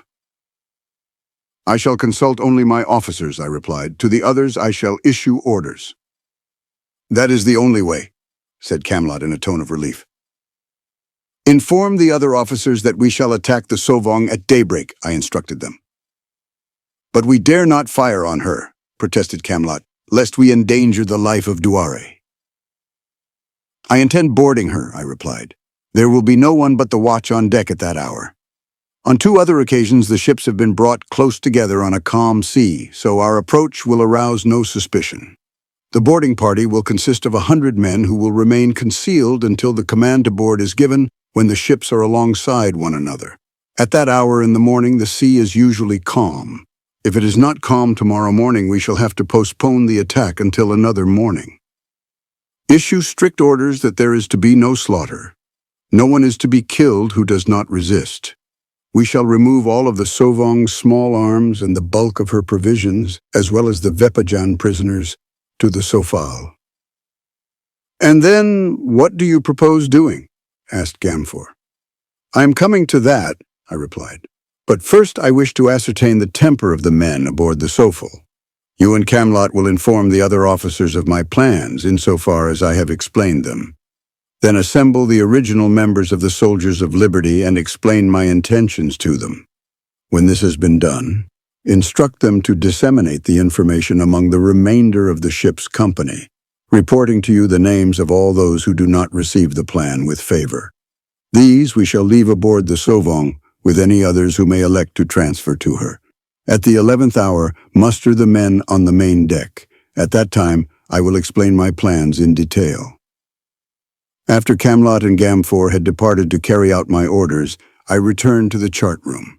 The Sofal, moving ahead at increased speed, was slowly overhauling the Sovong, though not at a rate that might suggest pursuit.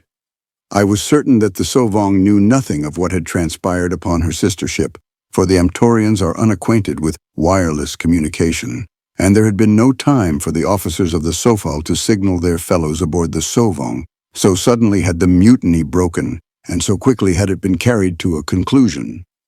As the 11th hour approached, I noticed little groups of men congregated in different parts of the ship, evidently discussing the information that the Soldiers of Liberty had spread among them. One group, larger than the others, was being violently harangued by a loud-mouthed orator whom I recognized as Koj. It had been apparent from the first that the fellow was a troublemaker. Just how much influence he had, I did not know, but I felt that whatever it was, it would be used against me. I hoped to be rid of him after we had taken the Sauvong.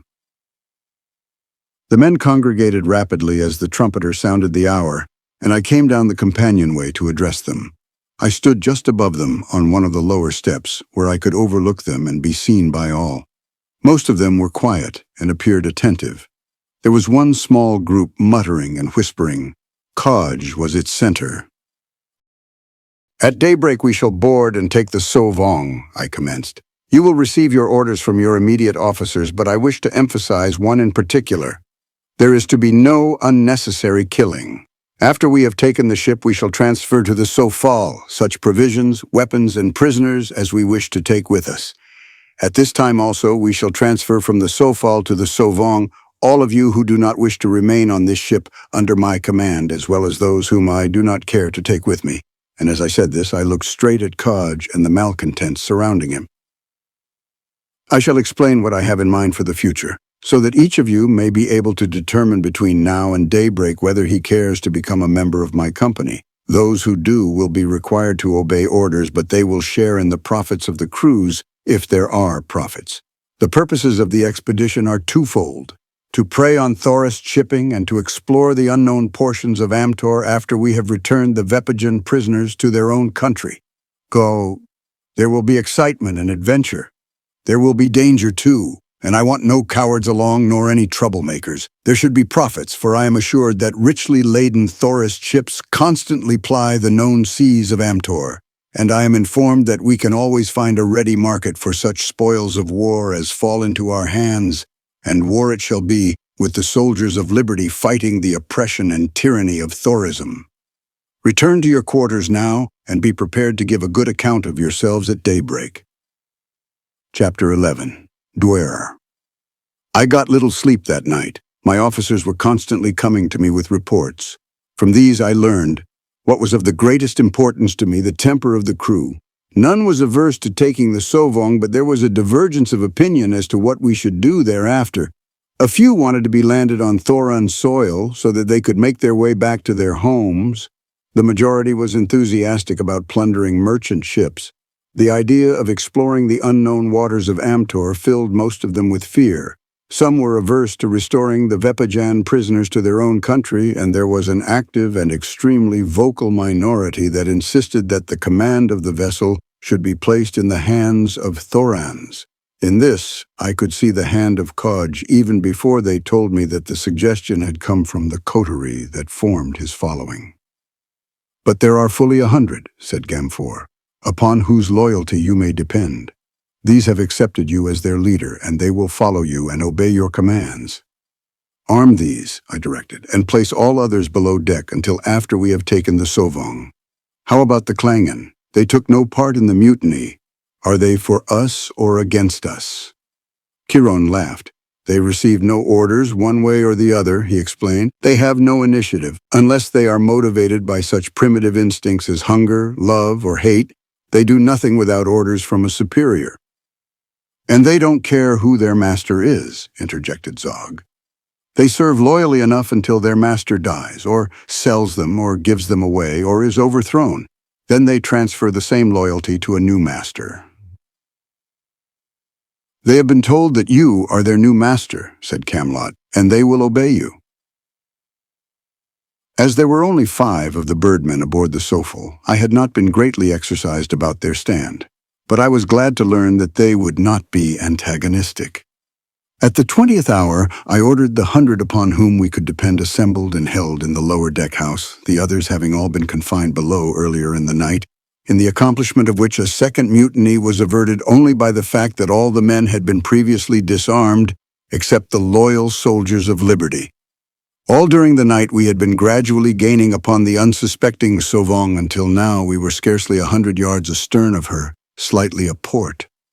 Across our starboard bow I could see her looming darkly in the mysterious nocturnal glow of the moonless Amtorian night, her lanterns white and colored points of light, her watch dimly visible upon her decks. Closer and closer the Sofal crept toward her prey. A soldier of liberty, who had once been an officer in the Thoran Navy, was at the wheel. No one was on deck but the members of the watch. In the lower deck house, 100 men were huddled waiting for the command to board.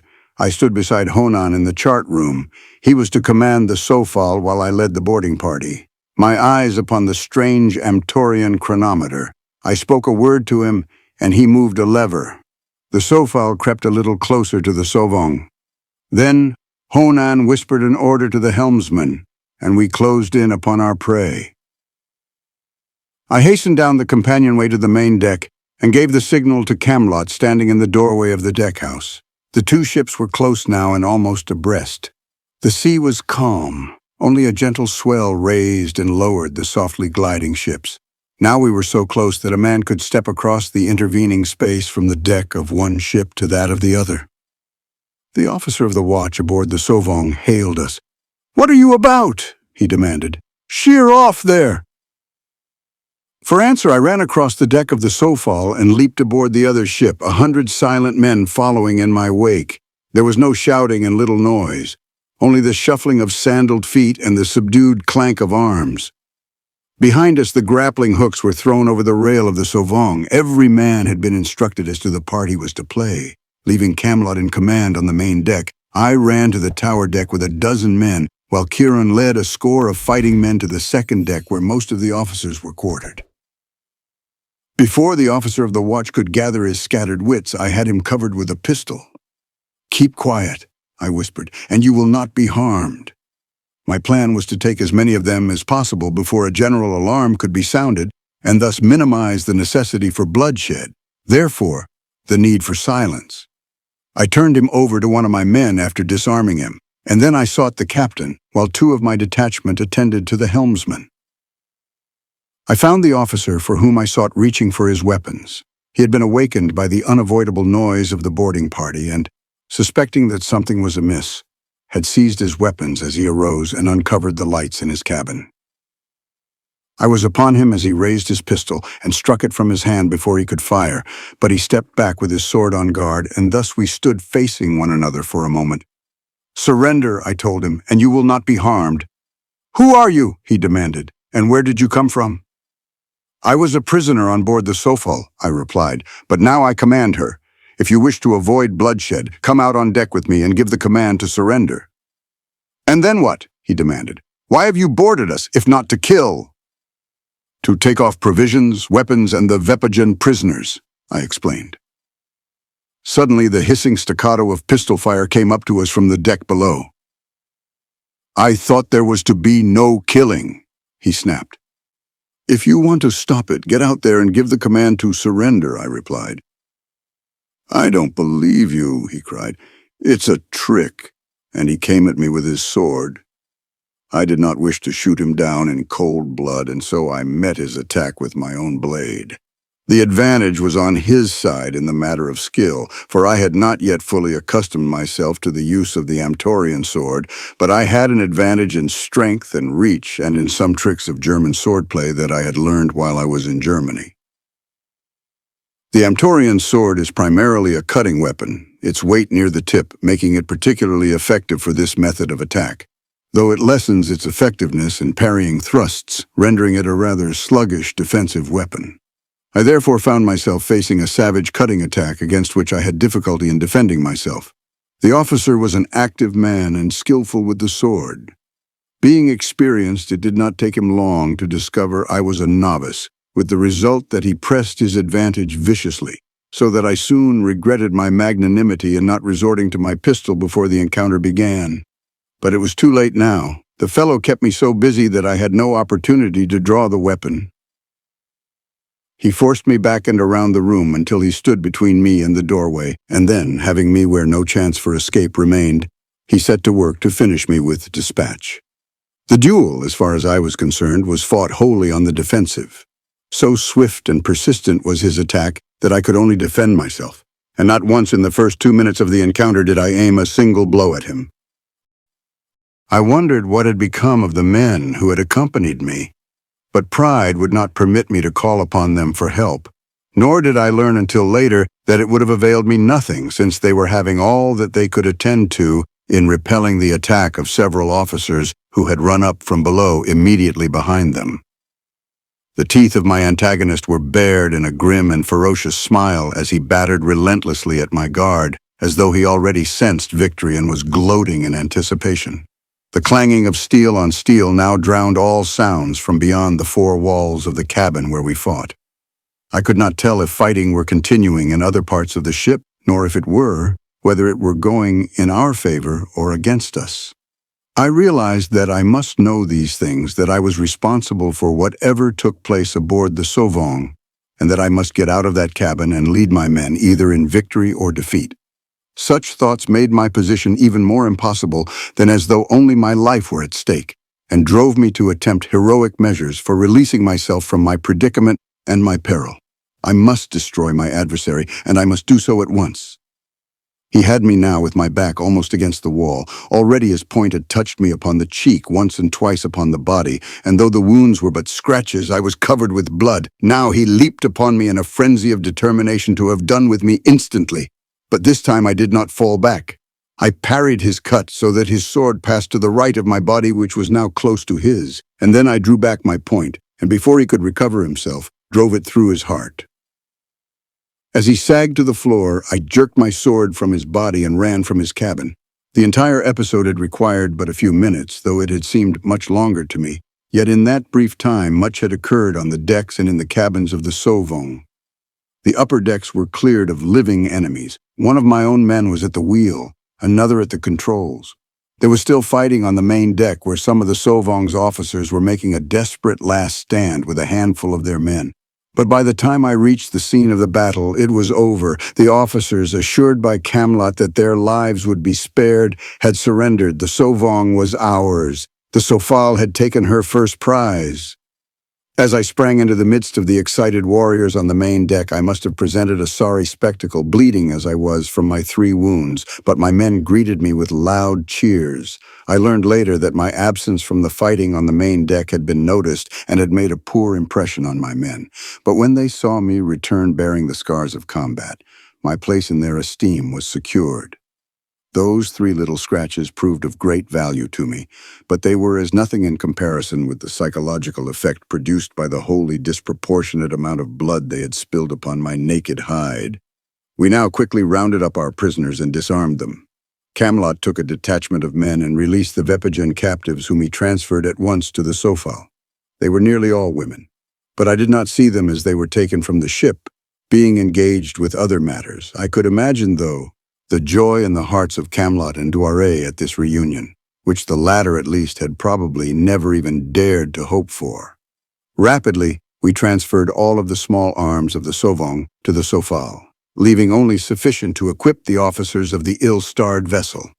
This work was entrusted to Caron and was carried out by our own men, while Amtor, with a contingent of our new-made prisoners, carried all of the Sauvage's surplus provisions aboard our own ship. This done, I ordered all the Sauvage's guns thrown overboard. By that much at least I would cripple the power of Thora.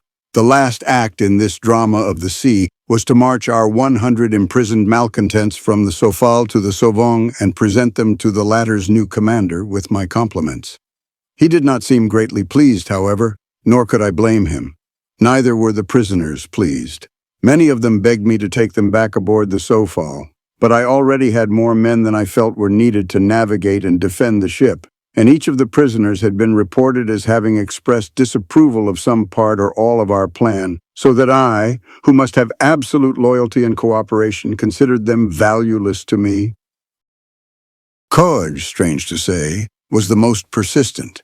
He almost went on his knees as he pleaded with me to permit him to remain with the Sofal, and he promised me such loyalty as man had never known before. But I had had enough of Kodge and told him so. Then, when he found that I could not be moved, he turned upon me, swearing by all his ancestors that he would get even with me yet, even though it took 1,000 years. Returning to the deck of the Sofal, I ordered the grappling hooks cast off, and presently the 2 ships were underway again, the Sauvage proceeding toward the Thoron port that was her destination, the Sofal back toward Vepaja.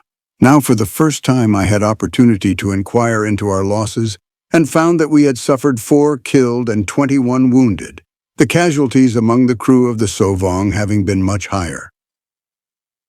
For the greater part of the remainder of the day, I was busy with my officers organizing the personnel of the Sofal, and systematizing the activities of this new and unfamiliar venture, in which work Chiron and Gamfor were of inestimable value. And it was not until late in the afternoon that I had an opportunity to inquire into the welfare of the rescued Vepajan captives. When I asked Camelot about them, he said that they were none the worse for their captivity aboard the Sovong. "You see, these raiding parties have orders to bring the women to Thora unharmed and in good condition," he explained. "They are destined for more important persons than ship's officers, and that is their safeguard." However, Dware said that notwithstanding this, the captain made advances to her. "I wish I might have known it while I was still aboard the Sovong, that I might have killed him for his presumption." Camelot's tone was bitter, and he showed signs of unusual excitement. "Let your mind rest at ease," I begged him. "Dware has been avenged." "What do you mean?"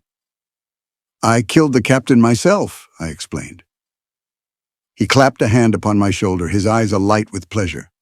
"Again you have won the undying gratitude of Vepaja," he cried. "I wish that it might have been my good fortune to have killed the beast, and thus wiped out the insult upon Vepaja. But if I could not be the one, then I'm glad that it was you, Carson, rather than another." I thought that he took the matter rather seriously and was placing too much importance upon the action of the Sovong's captain, since it had resulted in no harm to the girl. But then, of course, I realized that love plays strange tricks upon a man's mental processes, so that an affront to a mistress might be magnified to the proportions of a national calamity. "Well, it is all over now," I said, "and your sweetheart has been returned to you safe and sound." At that he looked horrified. "My sweetheart," he exclaimed, "in the name of the ancestors of all the Jongs, do you mean to tell me that you do not know who Dwar is?" "I thought, of course, that she was the girl you loved," I confessed. "Who is she?" "Of course I love her," he explained. "All Vepaja loves her. She is the virgin daughter of a Vepajan Jong." Had he been announcing the presence of a goddess on shipboard, his tone could have been no more reverential and awed. I endeavored to appear more impressed than I was, lest I offend him. "Had she been the woman of your choice," I said, "I should have been even more pleased to have had a part in her rescue than had she been the daughter of a dozen Yongs." "That is nice of you," he replied, "but do not let other Vepajans hear you say such things. You have told me of the divinities of that strange world from which you come. The persons of the Yong and his children are similarly sacred to us." "Then, of course, they shall be sacred to me," I assured him. "By the way, I have word for you that should please you. A Vepajan would consider it a high honor. Dware desires to see you, that she may thank you personally. It is irregular, of course, but then circumstances have rendered strict adherence to the etiquette and customs of our country impracticable, if not impossible. Several hundred men already have looked upon her, many have spoken to her, and nearly all of them were enemies. So it can do no harm if she sees and speaks with her defenders and her friends." I did not understand what he was driving at, but I assented to what he had said and told him that I would pay my respects to the princess before the day was over. I was very busy, and if the truth must be told, I was not particularly excited about visiting the princess. In fact, I rather dreaded it, for I am not particularly keen about fawning and kowtowing to royalty or anything else. But I decided that out of respect for Camelot's feelings, I must get the thing over as soon as possible. And after he had left to attend to some duty, I made my way to the quarters allotted to Dware on the second deck. The Amtorians do not knock on a door, they whistle. It is rather an improvement, I think, upon our custom. One has one's own distinctive whistle. Some of them are quite elaborate airs. One soon learns to recognize the signals of one's friends. A knock merely informs you that someone wishes to enter. A whistle tells you the same thing and also reveals the identity of your caller. My signal, which is very simple, consists of two short low notes followed by a higher longer note, and as I stood before the door of Dware and sounded this, my mind was not upon the princess within, but upon another girl far away in the tree city of Koa'ad, in Vepaja. She was often in my mind, the girl whom I had glimpsed but twice, to whom I had spoken but once, and that time to avow a love that had enveloped me as completely, spontaneously, and irrevocably as would death upon some future day. In response to my signal, a soft, feminine voice bade me enter. I stepped into the room and faced Dware. At sight of me, her eyes went wide and a quick flush mounted her cheeks. "You!" she exclaimed. I was equally dumbfounded. She was the girl from the garden of the Zhong. Chapter 12. A ship! What a strange contretemps. Its suddenness left me temporarily speechless. The embarrassment of Dwar was only too obvious, yet it was that unusual paradox, a happy contretemps, for me at least. I advanced toward her, and there must have been a great deal more in my eyes than I realized, for she shrank back, flushing even more deeply than before. "Don't touch me," she whispered. "Don't dare." "Have I ever harmed you?" I asked. That question seemed to bring her confidence. She shook her head. "No," she admitted, "you never have, physically. I sent for you to thank you for the service you have already rendered me, but I did not know it was you. I did not know that the Carson they spoke of was the man who—" She stopped there and looked at me appealingly. "The man who told you in the garden of the Yong that he loved you," I prompted her. "Don't!" she cried. "Can it be that you do not realize the offensiveness, the criminality of such a declaration?" "Is it a crime to love you?" I asked. "It is a crime to tell me so," she replied with something of haughtiness. "Then I am a confirmed criminal," I replied, "for I cannot help telling you that I love you whenever I see you." "If that is the case, you must not see me again, for you must never again speak those words to me," she said decisively. "Because of the service you have rendered me, I forgive you your past offenses, but do not repeat them." "What if I can't help it?" I inquired. "You must help it," she stated seriously. "It is a matter of life and death to you." Her words puzzled me. "I do not understand what you mean," I admitted. "Camelot, Honan, any of the Vepajans aboard this ship would kill you if they knew," she replied. "The Zhong, my father, would have you destroyed upon our return to Vepaja. It would all depend upon whom I told first." I came a little closer to her and looked straight into her eyes. "You would never tell," I whispered. "Why not? What makes you think that?" she demanded, but her voice quavered a little. "Because you want me to love you," I challenged her. She stamped her foot angrily. "You are beyond reason or forbearance or decency," she exclaimed. "Leave my cabin at once. I do not wish ever to see you again." Her bosom was heaving, her beautiful eyes were flashing. She was very close to me, and an impulse seized me to take her in my arms. I wanted to crush her body to mine. I wanted to cover her lips with kisses. But more than all else, I wanted her love, and so I restrained myself, for fear that I might go too far and lose the chance to win the love that I felt was hovering just below the threshold of her consciousness. I do not know why I was so sure of that, but I was. I could not have brought myself to force my attentions upon a woman to whom they were repugnant, but from the first moment that I had seen this girl watching me from the garden in Vepaja, I had been impressed by an inner consciousness of her interest in me, her more than simple interest. It was just one of those things that are the children of old Chandkabi's training, a training that has made me infinitely more intuitive than a woman. "I am sorry that you are sending me away into virtual exile," I said. "I do not feel that I deserve that, but of course the standards of your world are not the standards of mine. There a woman is not dishonored by the love of a man or by its avowal unless she is already married to another." And then of a sudden a thought occurred to me that should have occurred before. "Do you already belong to some man?" I demanded, chilled by the thought. "Of course not," she snapped. "I am not yet 19. I wondered that it had never before occurred to me that the girl in the garden of the Zhong might be already married. I did not know what that had to do with it, but I was glad to learn that she was not 700 years old. I had often wondered about her age, though after all it could have made no difference, since on Venus, if anywhere in the universe, people are really no older than they look, I mean, as far as their attractiveness is concerned. "Are you going?" she demanded. "Or shall I have to call one of the Vepajans and tell them that you have affronted me?"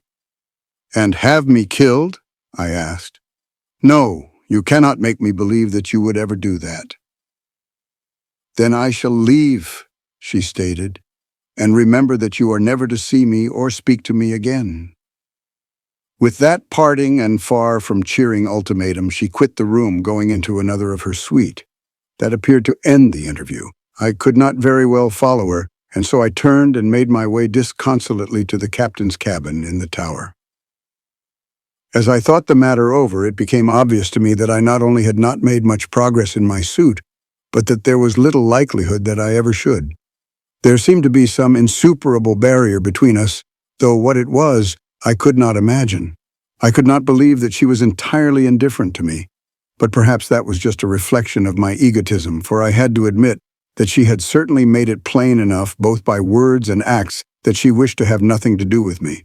I was unquestionably persona non grata.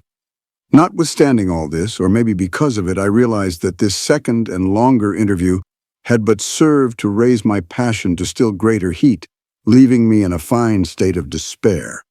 Her near presence on board the Sofal was constantly provocative, while her interdiction of any relations between us only tended to make me more anxious to be with her. I was most unhappy, and the monotony of the now uneventful voyage back toward Vepaja offered no means of distraction. I wished that we might sight another vessel, for any ship that we sighted would be an enemy ship. We were outlaws, we of the Sofal, pirates, buccaneers, privateers. I rather leaned toward the last and most polite definition of our status. Of course, we had not as yet been commissioned by Mintep to raid shipping for Vepaja, but we were striking at Vepaja's enemies, and so I felt that we had some claim upon the dubious respectability of privateerism. However, either of the other two titles would not have greatly depressed me. Buccaneer has a devil-may-care ring to it that appeals to my fancy. It has a trifle more haut ton than pirate. There is much in a name. I had liked the name of the Sofal from the first. Perhaps it was the psychology of that name that suggested the career upon which I was now launched. It means killer. The verb meaning kill is fall. The prefix so has the same value as the suffix er in English, so Sofal means killer. Vong is the Amtorian word for defend. Therefore, Sovong, the name of our first prize, means defender. But the Sovong had not lived up to her name. I was still meditating on names in an effort to forget Duare when Camlot joined me, and I decided to take the opportunity to ask him some questions concerning certain Amtorian customs that regulated the social intercourse between men and maids. He opened a way to the subject by asking me if I had seen Duare since she sent for me. I saw her, I replied, but I do not understand her attitude, which suggested that it was almost a crime for me to look at her. It would be under ordinary circumstances, he told me. But, of course, as I explained to you before, what she and we have passed through has temporarily at least minimized the importance of certain time-honored Vepajan laws and customs. Vepajan girls attain their majority at the age of 20. Prior to that, they may not form a union with a man. The custom, which has almost the force of a law, places even greater restrictions upon the daughters of a Jong. They may not even see or speak to any man other than their blood relatives and a few well-chosen retainers until after they have reached their 20th birthday. Should they transgress, it would mean disgrace for them and death for the man. "What a fool law!" I ejaculated. But I realized at last how heinous my transgression must have appeared in the eyes of Duare. Camlot shrugged. "It may be a fool law," he said, "but it is still the law. And in the case of Duare, its enforcement means much to Vepaja, for she is the hope of Vepaja." I had heard that title conferred upon her before, but it was meaningless to me. "Just what do you mean by saying that she is the hope of Vepaja?" I asked. "She is Mintep's only child. He has never had a son, though 100 women have sought to bear him one. The life of the dynasty ends if Duara bears no son. And if she is to bear a son, then it is essential that the father of that son be one fitted to be the father of a Jong." "Have they selected the father of her children yet?" I asked. "Of course not," replied Camlot. "The matter will not even be broached until after Dwar has passed her 20th birthday." "And she is not even 19 yet," I remarked with a sigh. "No," agreed Camlot, eyeing me closely. "But you act as though that fact were of importance to you." "It is," I admitted. "What do you mean?" he demanded. "I intend to marry Duar." Camlot leaped to his feet and whipped out his sword. It was the first time that I'd ever seen him show marked excitement. I thought he was going to kill me on the spot. "Defend yourself," he cried. "I cannot kill you until you draw." "Just why do you wish to kill me at all?" I demanded. "Have you gone crazy?" The point of Camelot's sword dropped slowly toward the floor. "I do not wish to kill you," he said rather sadly, all the nervous excitement gone from his manner. "You are my friend. You have saved my life. No, I would rather die myself than kill you. But the thing you have just said demands it." I shrugged my shoulders. The thing was inexplicable to me. "What did I say that demands death?" I demanded. "That you intend to marry Dwar." "In my world," I told him, "men are killed for saying that they do not intend marrying some girl." I had been sitting at the desk in my cabin at the time that Camelot had threatened me, and I had not arisen. Now I stood up and faced him. "You had better kill me, Camelot," I said, "for I spoke the truth." He hesitated for a moment, standing there looking at me. Then he returned his sword to its scabbard. "I cannot," he said huskily. "May my ancestors forgive me. I cannot kill my friend." "Perhaps," he added, seeking some extenuating circumstance, "you should not be held accountable to customs of which you had no knowledge. I often forget that you are of another world than ours. But tell me, now that I have made myself a party to your crime by excusing it, what leads you to believe that you will marry Dware? I can incriminate myself no more by listening to you further." "I intend to marry her because I know that I love her and believe that she already half loves me." At this, Camelot appeared shocked and horrified again. "That is impossible," he cried. "She never saw you before. She cannot dream what is in your heart or your mad brain." "On the contrary, she has seen me before, and she knows quite well what is in my mad brain," I assured him. "I told her in Kuad. I told her again today." "And she listened?" "She was shocked," I admitted, "but she listened, then she upbraided me and ordered me from her presence." Camelot breathed a sigh of relief. "At least she has not gone mad. I cannot understand on what you base your belief that she may return your love." "Her eyes betrayed her. And what may be more convincing, she did not expose my perfidy and thus send me to my death." He pondered that and shook his head. "It is all madness," he said. "I can make nothing of it. You say that you talked with her in Kua'ad, but that would have been impossible. But if you had ever even seen her before, why did you show so little interest in her fate when you knew that she was a prisoner aboard the Sovong? Why did you say that you thought that she was my sweetheart?" "I did not know until a few minutes ago," I explained, "that the girl I saw and talked with in the garden at Ku'ad was Duare, the daughter of the Yong." I had questioned Kirin, Gamfor, and many another Thoran in my company relative to the customs and practices of Thoran ships of war until I felt reasonably familiar with them.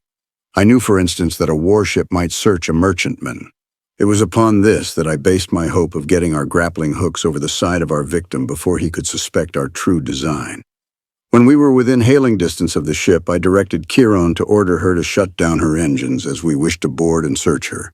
And right then we ran into our first obstacle. It came in the form of a pennant, suddenly hoisted at the bow of our intended victim. It meant nothing to me, but it did to Kiron and the other Thorans aboard the Sofo. "We'll not board her so easily after all," said Kiron. "She has an Ongyan on board, and that exempts her from search. It probably also indicates that she carries a larger complement of soldiers than a merchantman ordinarily does." "Whose friend?" I asked. "Yours, for Ongyan means great friend, in the sense of eminent or exalted." Kiron smiled. "It is a title. There are 100 Klongyan in the oligarchy. One of them is aboard that ship. They are great friends, unquestionably, great friends of themselves. They rule Thora more tyrannically than any Yong, and for themselves alone. How will the men feel about attacking a ship bearing so exalted a personage?" I inquired. "They will fight among themselves to be the first aboard and to run a sword through him." "They must not kill him," I replied. "I have a better plan." "They will be hard to control once they are in the thick of a fight," Kiron assured me. "I have yet to see the officer who can do it. In the old days, in the days of the Yongs, there were order and discipline, but not now." "There will be aboard the Sofal," I averred. "Come with me. I am going to speak to the men." Together we entered the lower deck house where the majority of the ship's company was massed, waiting for the command to attack. There were nearly 100 rough and burly fighting men, nearly all of whom were ignorant and brutal. We had been together as commander and crew for too short a time for me to gauge their sentiments toward me. But I realized that there must be no question in any mind as to who was captain of the ship, no matter what they thought of me. Kieran had called them to attention as we entered, and now every eye was on me as I started to speak. "We are about to take another ship," I began, "on board which is one whom Kieran tells me you will want to kill. He is an Ongyan. I have come here to tell you that he must not be killed." Growls of disapproval greeted this statement, but ignoring them, I continued, "I have come here to tell you something else, because I have been informed that no officer can control you after you enter battle. There are reasons why it will be better for us to hold this man prisoner than to kill him, but these have nothing to do with the question. What you must understand is that my orders and the orders of your other officers must be obeyed. We are embarked upon an enterprise that can succeed only if discipline be enforced. I expect the enterprise to succeed. I will enforce discipline. Insubordination or disobedience will be punishable by death. That is all." As I left the room, I left behind me nearly 100 silent men. There was nothing to indicate what their reaction had been. Purposely, I took Kieran out with me. I wanted the men to have an opportunity to discuss the matter among themselves without interference by an officer. I knew that I had no real authority over them, and that eventually they must decide for themselves whether they would obey me. The sooner that decision was reached, the better for all of us. Amtorian ships employ only the most primitive means of intercommunication. There is a crude and cumbersome hand signaling system in which flags are employed. Then there is a standardized system of trumpet calls which covers a fairly wide range of conventional messages. But the most satisfactory medium, and the one most used, is the human voice. Since our quarry had displayed the pennant of the Ongyan, we had held a course parallel to hers and a little distance astern. On her main deck, a company of armed men was congregated.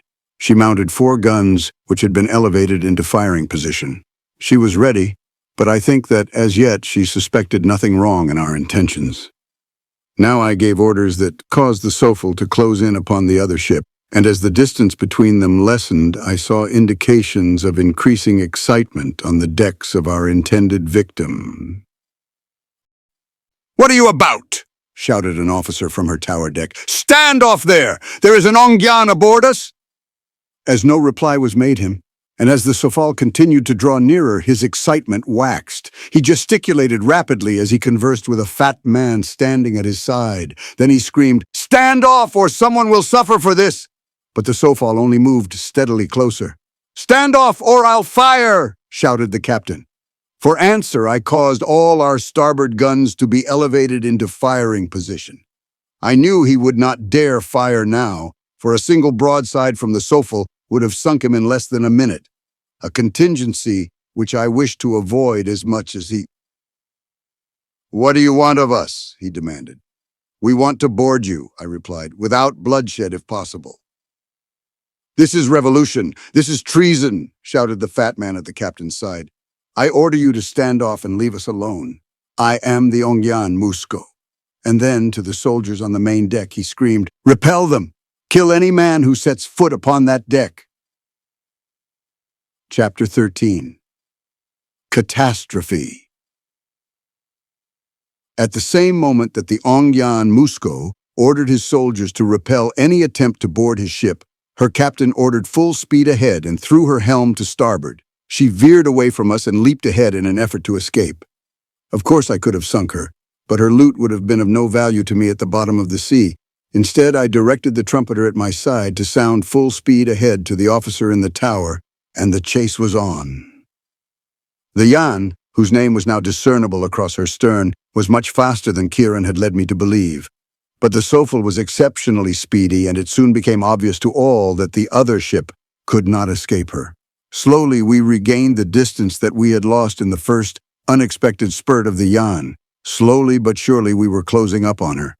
Then the captain of the Yan did just what I should have done had I been in his place.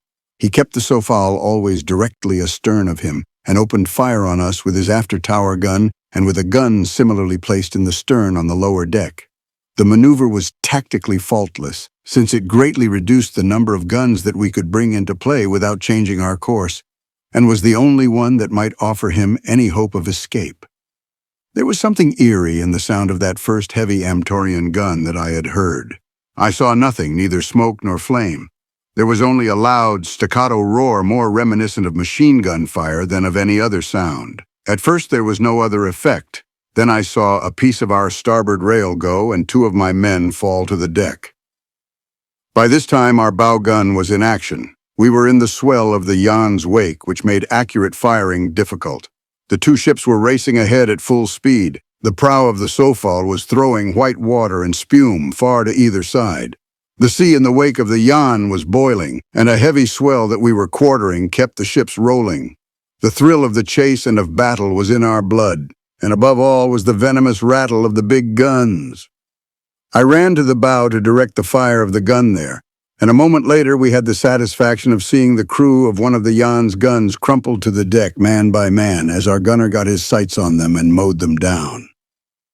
The Sofal was gaining rapidly upon the Yan, and our guns were concentrating on the tower gun and the tower of the enemy.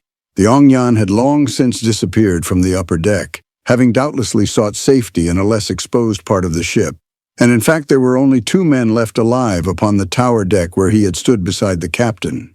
These were 2 of the crew of the gun that was giving us most trouble. I did not understand at the time why the guns of neither ship were more effective. I knew that the T-ray was supposedly highly destructive, and so I could not understand why neither ship had been demolished or sunk.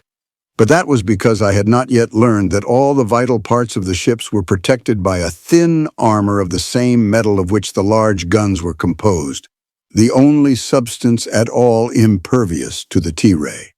Had this not been true, our fire would have long since put the Yan out of commission, as our T-rays, directed upon her after tower gun, would have passed on through the tower, killing the men at the controls and destroying the controls themselves. Eventually this would have happened, but it would have been necessary first to have destroyed the protective armor of the tower. At last we succeeded in silencing the remaining gun, but if we were to draw up alongside the Yan, we must expose ourselves to the fire of other guns located on her main deck and the forward end of the tower. We had already suffered some losses, and I knew that we must certainly expect a great many more if we put ourselves in range of those other guns. But there seemed no other alternative than to abandon the chase entirely, and that I had no mind to do. Giving orders to draw up along her port side, I directed the fire of the bow gun along her rail, where it would rake her port guns one by one as we moved up on her, and gave orders that each of our starboard guns in succession should open fire similarly as they came within range of the Yan's guns. Thus we kept a steady and continuous fire streaming upon the unhappy craft as we drew alongside her and closed up the distance between us. We had suffered a number of casualties, but our losses were nothing compared to those of the Yan, whose decks were now strewn with dead and dying men. Her plight was hopeless, and her commander must at last have realized it, for now he gave the signal of surrender and stopped his engines. A few minutes later we were alongside, and our boarding party had clambered over her rail. As Camlot and I stood watching these men who were being led by Kiran to take possession of the prize and bring certain prisoners aboard the Sofal, I could not but speculate upon what their answer was to be to my challenge for leadership. I knew that their freedom from the constant menace of their tyrannical masters was so new to them that they might well be expected to commit excesses, and I dreaded the result, for I had determined to make an example of any men who disobeyed me, though I fell in the attempt. I saw the majority of them spread over the deck under the command of the great Zog, while Kiran led a smaller detachment to the upper decks in search of the captain and the Ongyan. Fully 5 minutes must have elapsed before I saw my lieutenant emerge from the tower of the Yan with his 2 prisoners. He conducted them down the companionway and across the main deck toward the Sofal, while 100 members of my pirate band watched them in silence. Not a hand was raised against them as they passed. Camelot breathed a sigh of relief as the two men clambered over the rail of the sofal and approached us. "I think that our lives hung in the balance then, quite as much as theirs," he said, and I agreed with him. For if my men had started killing aboard the Yan in defiance of my orders, they would have had to kill me and those loyal to me to protect their own lives. The Ongyan was still blustering when they were halted in front of me, but the captain was awed. There was something about the whole incident that mystified him, and when he got close enough to me to see the color of my hair and eyes, I could see that he was dumbfounded.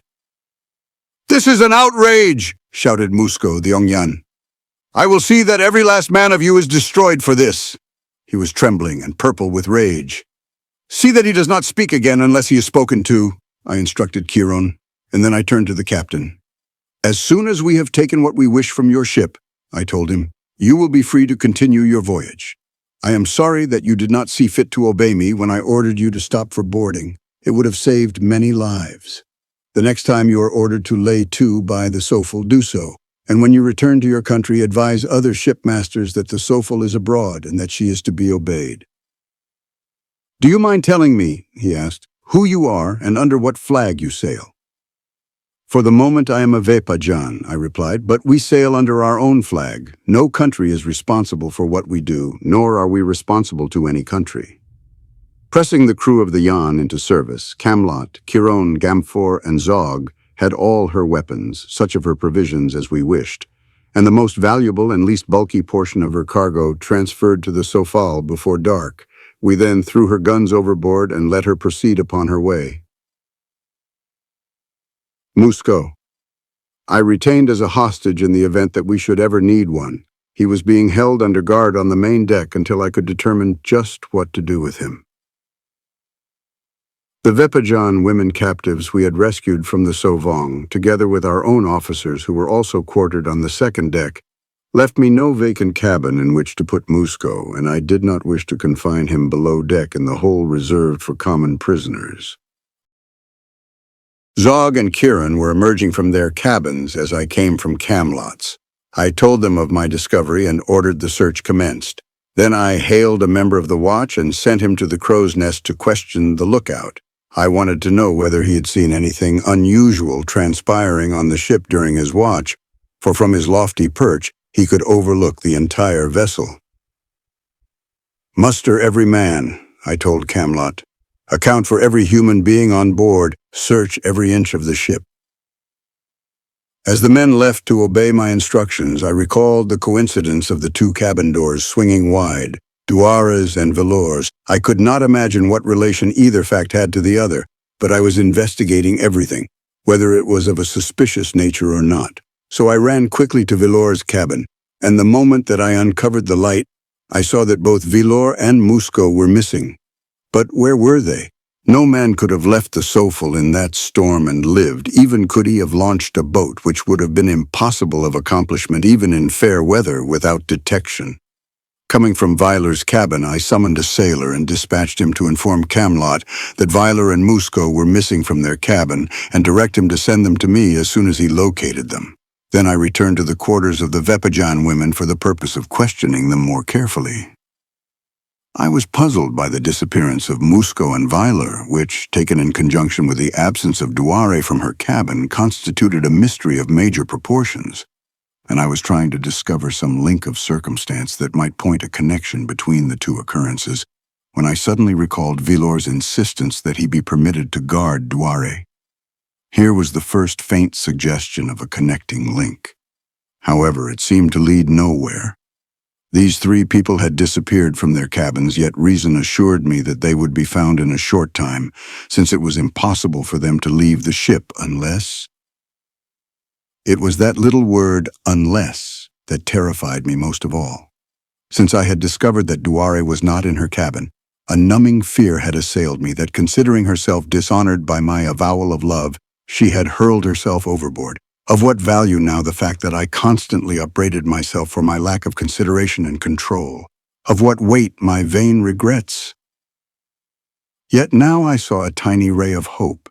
If the absence of Weiler and Musco from their cabin and Duare from hers were more than a coincidence, then it were safe to assume that they were together and ridiculous to believe that all three had leaped overboard.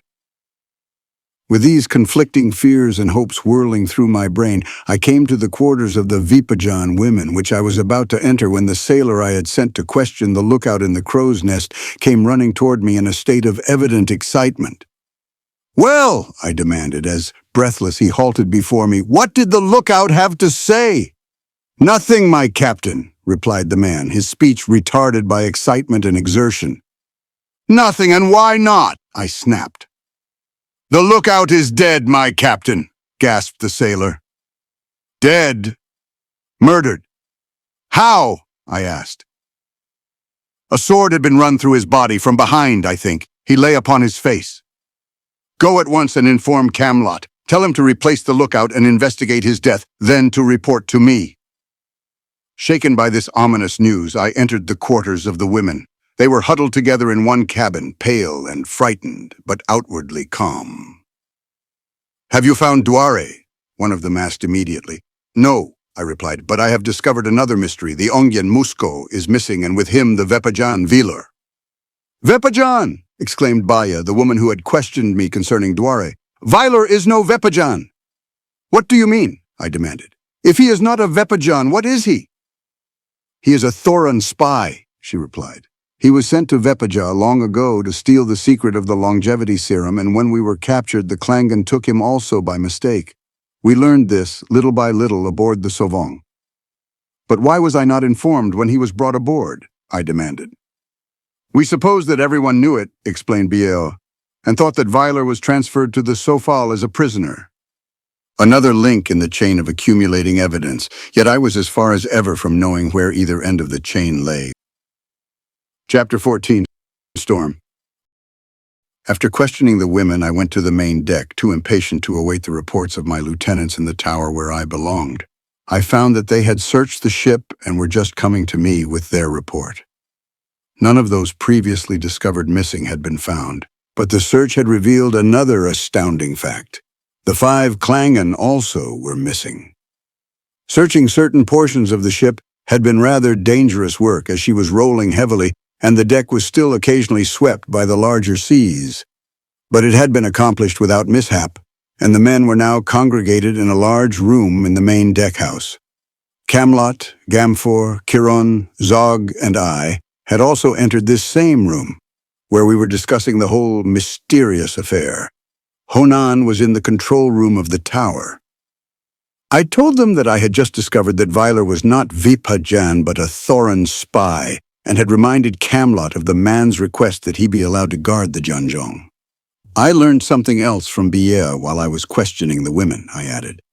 "During their captivity aboard the Sauvage, Weiler persisted in annoying Duare with his attentions. He was infatuated with her. I think that gives us the last bit of evidence we need to enable us to reconstruct the hitherto seemingly inexplicable happenings of the past night," said Gamfor. "Weiler wished to possess Duare. Musco wished to escape from captivity. The former had fraternized with the Klangon and made friends of them. That was known to everyone aboard the Sofal. Musco was an Ongyan. During all their lives, doubtless, the Klangon have looked upon the Klongyan as the fountainheads of supreme authority. They would believe his promises, and they would obey his commands. Doubtless, Viller and Musco worked out the details of the plot together. They dispatched an Angon to kill the lookout, lest their movements arouse suspicion and be reported before they could carry their plan to a successful conclusion. The lookout disposed of, the other Klangon congregated in Villor's cabin. Then Villor, probably accompanied by Musco, went to the cabin of Duare, where they killed the guard and seized her in her sleep, silenced her with a gag, and carried her to the gangway outside, where the Klangon were waiting. A gale was blowing, it is true, but it was blowing toward land which lay but a short distance to starboard, and the Klangon are powerful flyers. There you have what I believe to be a true picture of what happened aboard the Sofal while we slept. And you believe that the Klangon carried these 3 people to the shores of Nubal? I asked. I think there can be no question but that such is the fact, replied Gamfor. I quite agree with him, interjected Camelot. Then there is but one thing to do, I announced. We must turn back and land a searching party on Nubal. No boat could live in this sea, objected Kieran. The storm will not last forever, I reminded him. We shall lie off the shore until it abates. I am going up to the tower. I wish you men would remain here and question the crew. It is possible that there may be someone among them who has overheard something that will cast new light on the subject. The Klangan are great talkers, and they may have dropped some remark that will suggest the ultimate destination Vyler and Musco had in mind. As I stepped out onto the main deck, the Sofal rose upon the crest of a great wave and then plunged nose downward into the watery abyss beyond, tilting the deck forward at an angle of almost 45 degrees. The wet and slippery boards beneath my feet gave them no hold, and I slid helplessly forward almost 50 feet before I could check my descent. Then the ship buried her nose in a mountainous wave, and a great wall of water swept the deck from stem to stern, picking me up and whirling me helplessly upon its crest. For a moment I was submerged, and then a vagary of the Titan that had seized me brought my head above the water, and I saw the Sofal rolling and pitching 50 feet away. Even in the immensity of interstellar space, I had never felt more helpless nor more hopeless than I did at that moment on the storm-lashed sea of an unknown world, surrounded by darkness and chaos and what terrible creatures of this mysterious deep I could not even guess. I was lost. Even if my comrades knew of the disaster that had overwhelmed me, they were helpless to give me aid. No boat could live in that sea, as Chiron had truly reminded us, and no swimmer could breast the terrific onslaught of those racing, wind-driven mountains of water that might no longer be described by so puny a word as wave. Hopeless! I should not have said that. I am never without hope. If I could not swim against the sea, perhaps I might swim with it, and at no great distance lay land. I am an experienced distance swimmer and a powerful man. If any man could survive in such a sea, I knew that I could, but if I could not, I was determined that I should at least have the satisfaction of dying fighting. I was hampered by no clothes, as one could scarcely dignify the Amtorian loincloth with the name of clothing. My only impediment was my weapons, and these I hesitated to discard, knowing that my chances for survival on that unfriendly shore would be slight were I unarmed. Neither the belt, nor the pistol, nor the dagger inconvenienced me, and their weight was negligible. But the sword was a different matter. If you have never tried swimming with a sword dangling from your middle, do not attempt it in a heavy sea. You might think that it would hang straight down and not get in the way, but mine did not. The great waves hurled me about mercilessly, twisting and turning me, and now my sword was buffeting me in some tender spot, and now it was getting between my legs. And once, when a wave turned me completely over, it came down on top of me and struck me on the head, yet I would not discard it. After the first few minutes of battling with the sea, I concluded that I was in no immediate danger of being drowned. I could keep my head above the waves often enough and long enough to ensure sufficient air for my lungs. And the water being warm, I was in no danger of being chilled to exhaustion, as so often occurs when men are thrown into cold seas. Therefore, as closely as I could anticipate any contingency in this unfamiliar world, there remained but two major and immediate threats against my life. The first lay in the possibility of attack by some ferocious monster of the Amtorian deeps. The second, and by far the more serious, the storm-lashed shore upon which I must presently attempt to make a safe landing. This in itself should have been sufficient to dishearten me, for I had seen seas breaking upon too many shores to lightly ignore the menace of those incalculable tons of hurtling waters pounding, crashing, crushing, tearing their way even into the rocky heart of the eternal hills. I swam slowly in the direction of the shore, which fortunately for me, was in the direction that the storm was carrying me. I had no mind to sap my strength by unnecessarily overexerting myself, and so, as I took it easily, content to keep afloat as I moved slowly shoreward, daylight came, and as each succeeding wave lifted me to its summit, I saw the shore with increasing clearness. It lay about a mile from me, and its aspect was most forbidding. Huge combers were breaking upon a rocky coastline, throwing boiling fountains of white spume high in air. Above the howling of the tempest, the thunder of the surf rolled menacingly across that mile of angry sea to warn me that death lay waiting to embrace me at the threshold of safety. I was in a quandary. Death lay all about me. It remained but for me to choose the place and manner of the assignation. I could drown where I was, or I could permit myself to be dashed to pieces on the rocks. Neither eventuality aroused any considerable enthusiasm in my breast. As a mistress, death seemed sadly lacking in many essentials. Therefore, I decided not to die. Thoughts may be, as has been said, things, but they are not everything. No matter how favorably I thought of living, I knew that I must also do something about it. My present situation offered me no chance of salvation. The shore alone could give me life, so I struck out for the shore. As I drew nearer it, many things, some of them quite irrelevant, passed through my mind, but some were relevant, among them the burial service. It was not a nice time to think of this, but then we cannot always control our thoughts. However, in the midst of life, we are in death, seemed wholly appropriate to my situation. By twisting it a bit, I achieved something that contained the germ of hope. In the midst of death, there is life. Perhaps the tall waves lifting me high afforded me for brief instants vantage points from which I could view the death ahead, in the midst of which I sought for life. The shoreline was becoming at closer range something more than an unbroken line of jagged rocks and white water, but details were yet lacking, for each time I was allowed but a brief glimpse before being dropped once more to the bottom of a watery chasm.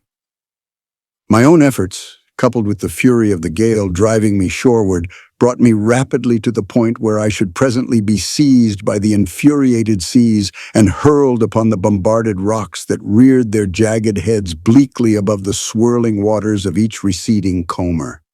A great wave lifted me upon its crest and carried me forward. The end had come. With the speed of a racehorse, it swept me toward my doom. A welter of spume engulfed my head. I was twisted and turned as a cork in a whirlpool, yet I struggled to lift my mouth above the surface for an occasional gasp of air. I fought to live for a brief moment longer, that I might not be dead when I was dashed by the merciless sea against the merciless rocks. Thus, dominating is the urge to live. I was carried on. Moments seemed an eternity. Where were the rocks? I almost yearned for them now to end the bitterness of my futile struggle. I thought of my mother and of Duar. I even contemplated with something akin to philosophic calm the strangeness of my end. In that other world that I had left forever, no creature would ever have knowledge of my fate. Thus spoke the eternal egotism of man, who even in death desires an audience. Now I caught a brief glimpse of rocks. They were upon my left, when they should have been in front of me. It was incomprehensible. The wave tore on, carrying me with it, and still I lived, and there was only water against my naked flesh. Now the fury of the sea abated. I rose to the crest of a diminishing comber to look with astonishment upon the comparatively still waters of an inlet. I had been carried through the rocky gateway of a landlocked cove, and before me I saw a sandy crescent beach. I had escaped the black fingers of death. I had been the beneficiary of a miracle. The sea gave me a final flip that rolled me high upon the sands to mingle with the wrack and flotsam she had discarded. I stood up and looked about me. A more devout man would have given thanks, but I felt that as yet I had been spared temporarily, but Duar was still in peril. The cove into which I had been swept was formed by the mouth of a canyon that ran inland between low hills, the sides and summits of which were dotted with small trees. Nowhere did I see any such giants as grow in Vepaja, but perhaps I mused, what I see here are not trees on Venus, but only underbrush. However, I shall call them trees, since many of them were from 50 to 80 feet in height. A little river tumbled down the canyon's bottom to empty into the cove. Pale violet grass, starred with blue and purple flowers, bordered it and clothed the hills. There were trees with red boles, smooth and glossy as lacquer. There were trees with azure boles. Whipping in the gale was the same weird foliage of heliotrope and lavender and violet that had rendered the forests of Vepaja so unearthly to my eyes. But beautiful and unusual as was the scene, it could not claim my undivided attention. A strange freak of fate had thrown me upon this shore to which I had reason to believe Duare must undoubtedly have been carried. And now my only thought was to take advantage of this fortunate circumstance and attempt to find and succor her. I could only assume that in the event her abductors had brought her to this shore, their landing must have been made farther along the coast to my right, which was the direction from which the Sofal had been moving. With only this slight and unsatisfactory clue, I started immediately to scale the side of the canyon and commenced my search.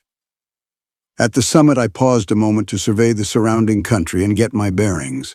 Before me stretched a rolling tableland, tree-dotted and lush with grass, and beyond that, inland, rose a range of mountains, vague and mysterious along the distant horizon.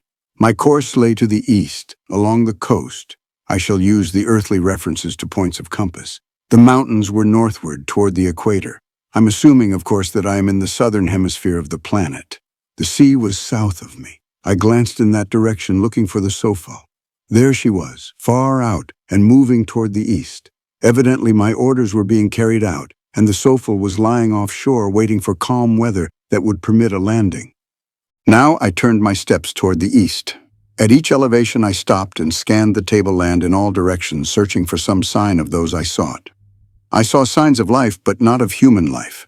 Herbivorous animals grazed in large numbers upon the flower-starred violet plain. Many that were close enough to be seen plainly appeared similar in form to earthly animals, but there was none exactly like anything I had ever seen on Earth. Their extreme wariness and the suggestion of speed and agility in their conformations suggested that they had enemies, the wariness that among these enemies was man, the speed and agility that swift and ferocious carnivores preyed upon them. These observations served to warn me that I must be constantly on the alert for similar dangers that might threaten me, and I was glad that the tableland was well supplied with trees growing at convenient intervals.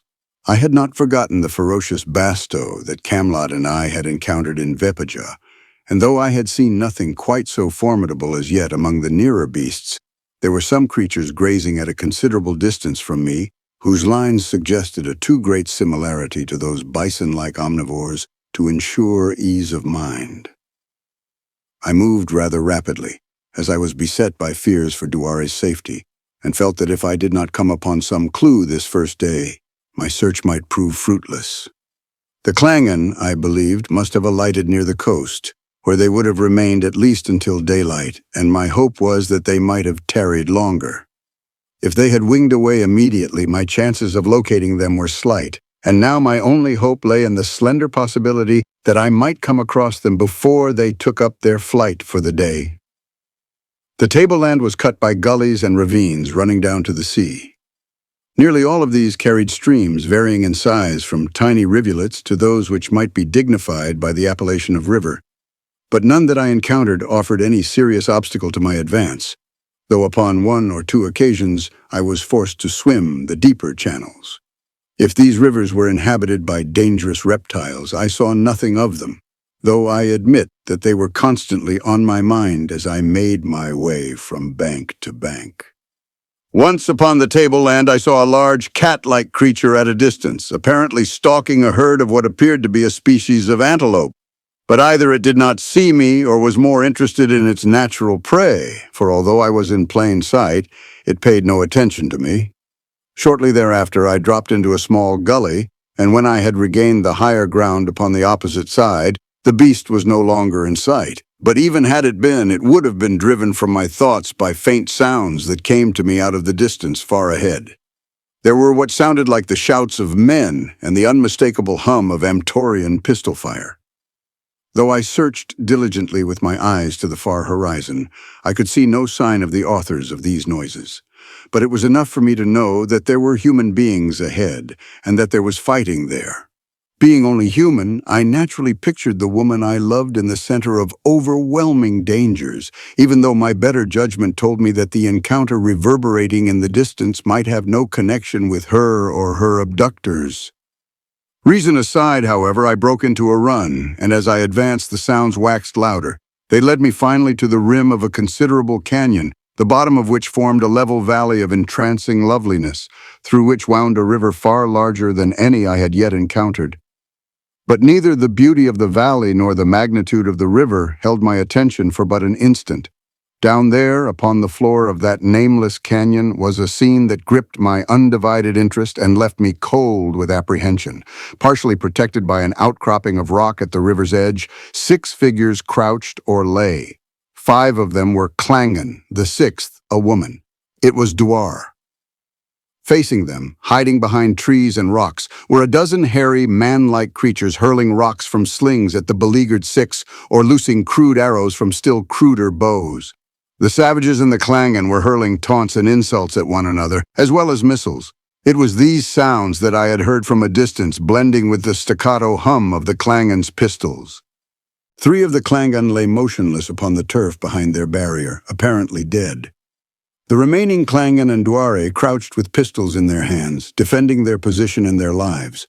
The savages cast their stone missiles directly at the 3 whenever one of them showed any part of his body above the rocky breastwork, but the arrows they discharged into the air so that they fell behind the barrier. Scattered about among the trees and behind rocks were the bodies of fully a dozen hairy savages who had fallen before the fire of the Klangen. But while Duare's defenders had taken heavy toll of the enemy, the outcome of the unequal battle could have been only the total destruction of the Klangen and Duare had it lasted much longer. The details which have taken long in the telling I took in at a single glance, nor did I waste precious time in pondering the best course of action. At any moment, one of those crude arrows might pierce the girl I loved, and so my first thought was to divert the attention of the savages and perhaps their fire from their intended victims to me. I was slightly behind their position, which gave me an advantage, as also did the fact that I was above them. Yelling like a Comanche, I leaped down the steep side of the canyon, firing my pistol as I charged. Instantly, the scene below me changed. The savages, taken partially from the rear and unexpectedly menaced by a new enemy, leaped to their feet in momentary bewilderment. And simultaneously the 2 remaining Klangen, recognizing me and realizing that succor was at hand, sprang from the shelter of their barrier and ran forward to complete the demoralization of the savages. Together we shot down 6 of the enemy before the rest finally turned and fled. But they were not routed before one of the Klangen was struck full between the eyes by a jagged bit of rock. I saw him fall, and when we were no longer menaced by a foe, I went to him, thinking that he was only stunned. But at that time I had no conception of the force with which these primitive, ape-like men cast the missiles from their slings. The fellow's skull was crushed, and a portion of the missile had punctured his brain. He was quite dead when I reached him. Then I hastened to Duar. She was standing with a pistol in her hand, tired and disheveled, but otherwise apparently little worse for the harrowing experiences through which she had passed. I think that she was glad to see me, for she certainly must have preferred me to the hairy ape-men from which I had been instrumental in rescuing her. Yet a trace of fear was reflected in her eyes, as though she were not quite sure of the nature of the treatment she might expect from me. To my shame, her fears were justified by my past behavior, but I was determined that she should never again have cause to complain of me. I would win her confidence and trust, hoping that love might follow in their wake. There was no light of welcome in her eyes as I approached her, and that hurt me more than I can express. Her countenance reflected more a pathetic resignation to whatever new trials my presence might portend. "You have not been harmed?" I asked. "You are all right?" "Quite," she replied.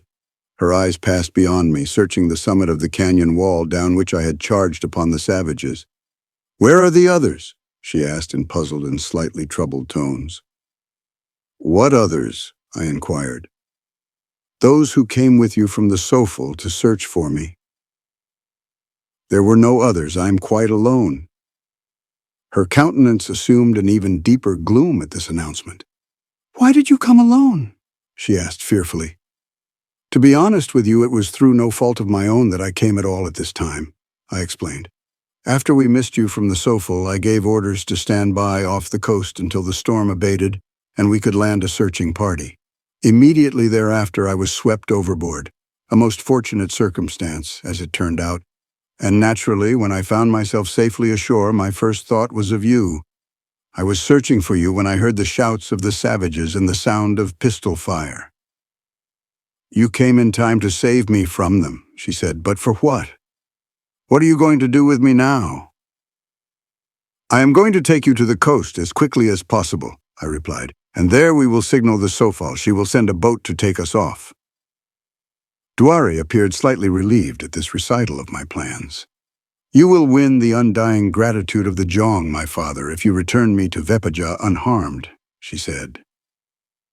To have served his daughter shall be reward enough for me, I replied, even though I succeed in winning not even her gratitude. That you already have for what you have just done at the risk of your life, she assured me, and there was more graciousness in her voice than before. What became of Vyler and Musco? I asked. Her lip curled in scorn. When the Clunabargan attacked us, they fled. Where did they go? I asked. They swam the river and ran away in that direction. She pointed toward the east. Why did the Klangan not desert you also? They were told to protect me. They know little else than to obey their superiors, and too, they like to fight. Having little intelligence and no imagination, they are splendid fighters. I cannot understand why they did not fly away from danger and take you with them when they saw that defeat was certain. That would have ensured the safety of all. By the time they were assured of that, it was too late, she explained. They could not have risen from behind our protection without being destroyed by the missiles of the Clunabargan. This word, by way of parenthesis, is an interesting example of the derivation of an Amtorian substantive. Broadly, it means savages. Literally, it means hairy men. In the singular, it is no bargain. Gan is man, bar is hair. No is a contraction of not, with, and is used as a prefix with the same value that the suffix y has in English. Therefore, nobar means hairy, no bargain, hairy man. The prefix clu forms the plural, and we have clunobargan, hairy men, savages. After determining that the 4 Klangan were dead, Duare, the remaining Angan, and I started down the river toward the ocean. On the way, Duare told me what had occurred on board the Sofal the preceding night, and I discovered that it had been almost precisely as Gamfor had pictured it. What was their object in taking you with them? I asked. Vyler wanted me, she replied. And Musco merely wished to escape? Yes, he thought that he would be killed when the ship reached Vepaja. How did they expect to survive in a wild country like this? I asked. Did they know where they were? They said that they thought that the country was Nubol, she replied, but they were not positive. The Thorans have agents in Nubol who are fomenting discord in an attempt to overthrow the government. There are several of these in a city on the coast, and it was Musco's intention to search for this city, where he was certain that he would find friends who would be able to arrange transportation for himself, Vyler, and me to Thora. We walked on in silence for some time. I was just ahead of Duare, and the Angan brought up the rear. He was crestfallen and dejected.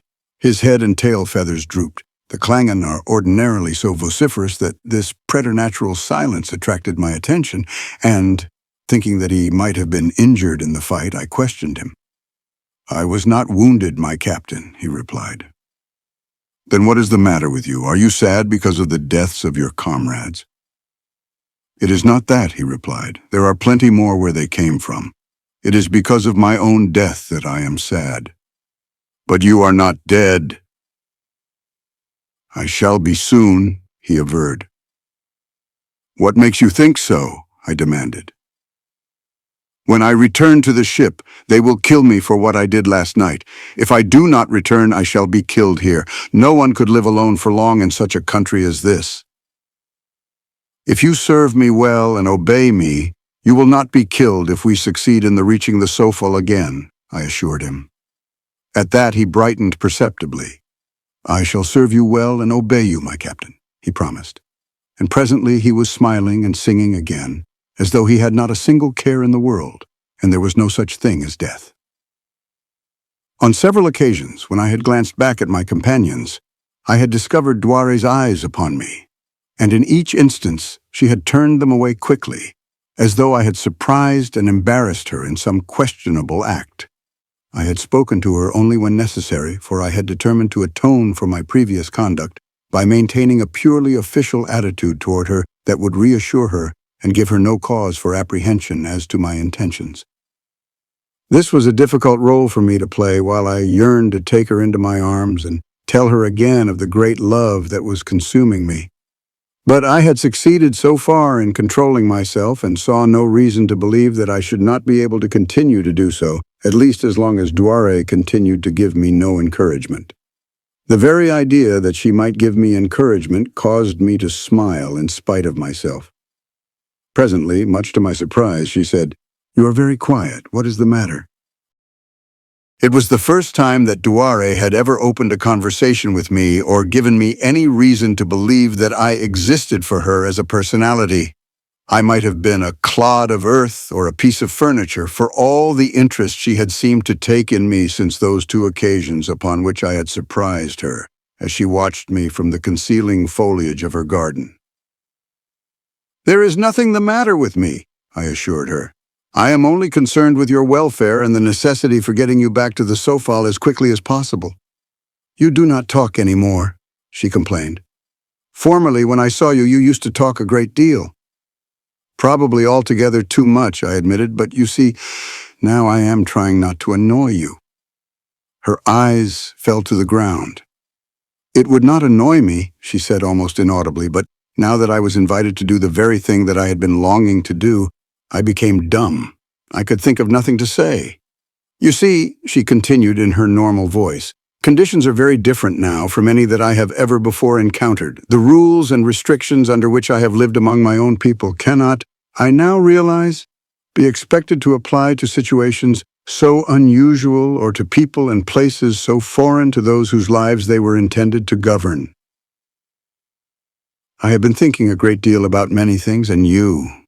I commenced to think these strange thoughts after I saw you the first time in the garden at Kua'ad. I have thought that perhaps it might be nice to talk to other men than those I am permitted to see in the house of my father, the Jong. I became tired of talking to these same men and to my women, but custom had made a slave and a coward of me. I did not dare do the things I most wished to do. I always wanted to talk to you, and now, for the brief time before we shall be again aboard the Sofal, where I must again be governed by the laws of Vepaja, I am going to be free. I am going to do what I wish. I am going to talk to you." This naive declaration revealed a new Duare, one in the presence of whom it was going to be most difficult to maintain an austere Platonism. Yet I continued to steel myself to the carrying out of my resolve. "Why do you not talk to me?" she demanded when I made no immediate comment on her confession. "I do not know what to talk about," I admitted, "unless I talk about the one thing that is uppermost in my mind." She was silent for a moment, her brows knit in thought, and then she asked with seeming innocence, "What is that?" "Love," I said, looking into her eyes. Her lids dropped and her lips trembled. "No," she exclaimed. "We must not talk of that. It is wrong. It is wicked." "Is love wicked on Amtor?" I asked. No, I do not mean that," she hastened to deny, "but it is wrong to speak to me of love until after I am 20. "May I then, Duar?" I asked. She shook her head, a little sadly, I thought. "No, not even then," she answered. "You may never speak to me of love without sinning, nor may I listen without sinning, for I am the daughter of a Jong." "Perhaps it would be safer were we not to talk at all," I said, glumly. "Oh yes, let us talk," she begged. "Tell me about the strange world you are supposed to come from." To amuse her, I did as she requested, and walking beside her, I devoured her with my eyes until at last we came to the ocean. Far out I saw the Sofal, and now came the necessity for devising a scheme by which we might signal her. On either side of the canyon, through which the river emptied into the ocean, were lofty cliffs. That on the west side and nearer us was the higher, and to this I made my way, accompanied by Duar and the Angan. The ascent was steep, and most of the way I found it or made it necessary to assist Duar, so that often I had my arm about her as I half carried her upward. At first I feared that she might object to this close contact, but she did not, and in some places where it was quite level and she needed no help, though I still kept my arm about her, she did not draw away nor seem to resent the familiarity. At the summit of the cliff, I hastily gathered dead wood and leaves with the assistance of the Angan, and presently we had a signal fire sending a smoke column into the air. The wind had abated and the smoke rose far above the cliff before it was dissipated. I was positive that it would be seen aboard the Sofal, but whether it would be correctly interpreted, I could not know. A high sea was still running that would have precluded the landing of a small boat, but we had the Angan, and if the Sofal were to draw in more closely to shore, he could easily transport us to her deck one at a time. However, I hesitated to risk Duare in the attempt while the ship was at its present considerable distance from shore, as what wind there was would have been directly in the face of the Angan. From the summit of this cliff we could overlook the cliff on the east side of the canyon, and presently the Angan called my attention to something in that direction. "Men are coming," he said. I saw them immediately, but they were still too far away for me to be able to identify them, though even at a distance I was sure that they were not of the same race as the savages which had attacked Duare and the Klangen. Now, indeed, it became imperative that we attract the attention of the Sofal immediately, and to that end I built 2 more fires at intervals from the first, so that it might be obvious to anyone aboard the ship that this was in fact a signal rather than an accidental fire or a campfire. Whether or not the Sofal had seen our signal, it was evident that the party of men approaching must have, and I could not but believe that, attracted by it, they were coming to investigate. Constantly they were drawing nearer, and as the minutes passed, we saw that they were armed men of the same race as the Vepajans. They were still some distance away when we saw the Sofal change her course and point her bow toward shore. Our signal had been seen, and our comrades were coming to investigate. But would they be in time? For us, it was a thrilling race. The wind had sprung up again and the sea was rising once more. I asked the Angan if he could breast the gale, for I had determined to send Duare off at once if I received a favorable reply. "I could alone," he said, "but I doubt that I could if I were carrying another." We watched the Sofal plunging and wallowing in the rising sea as it forged steadily closer, and we watched the men drawing near with equal certainty. There was no doubt in my mind as to which would reach us first. My only hope now was that the Sofal could lessen the distance in the meantime sufficiently, so that it would be safe for the Angan to attempt to carry Duare to her. Now, the men had reached the summit of the cliff on the opposite side of the canyon, and here they halted and observed us while carrying on a discussion of some nature. "Valor is with them!" exclaimed Duare suddenly. "And Musco," I added. "I see them both now." "What shall we do?" cried Duare. "Oh, they must not get me again." "They shall not," I promised her. Down the canyon side they came now. We watched them swim the river and cross to the foot of the cliff where we were standing. We watched the Sofal creeping slowly shoreward.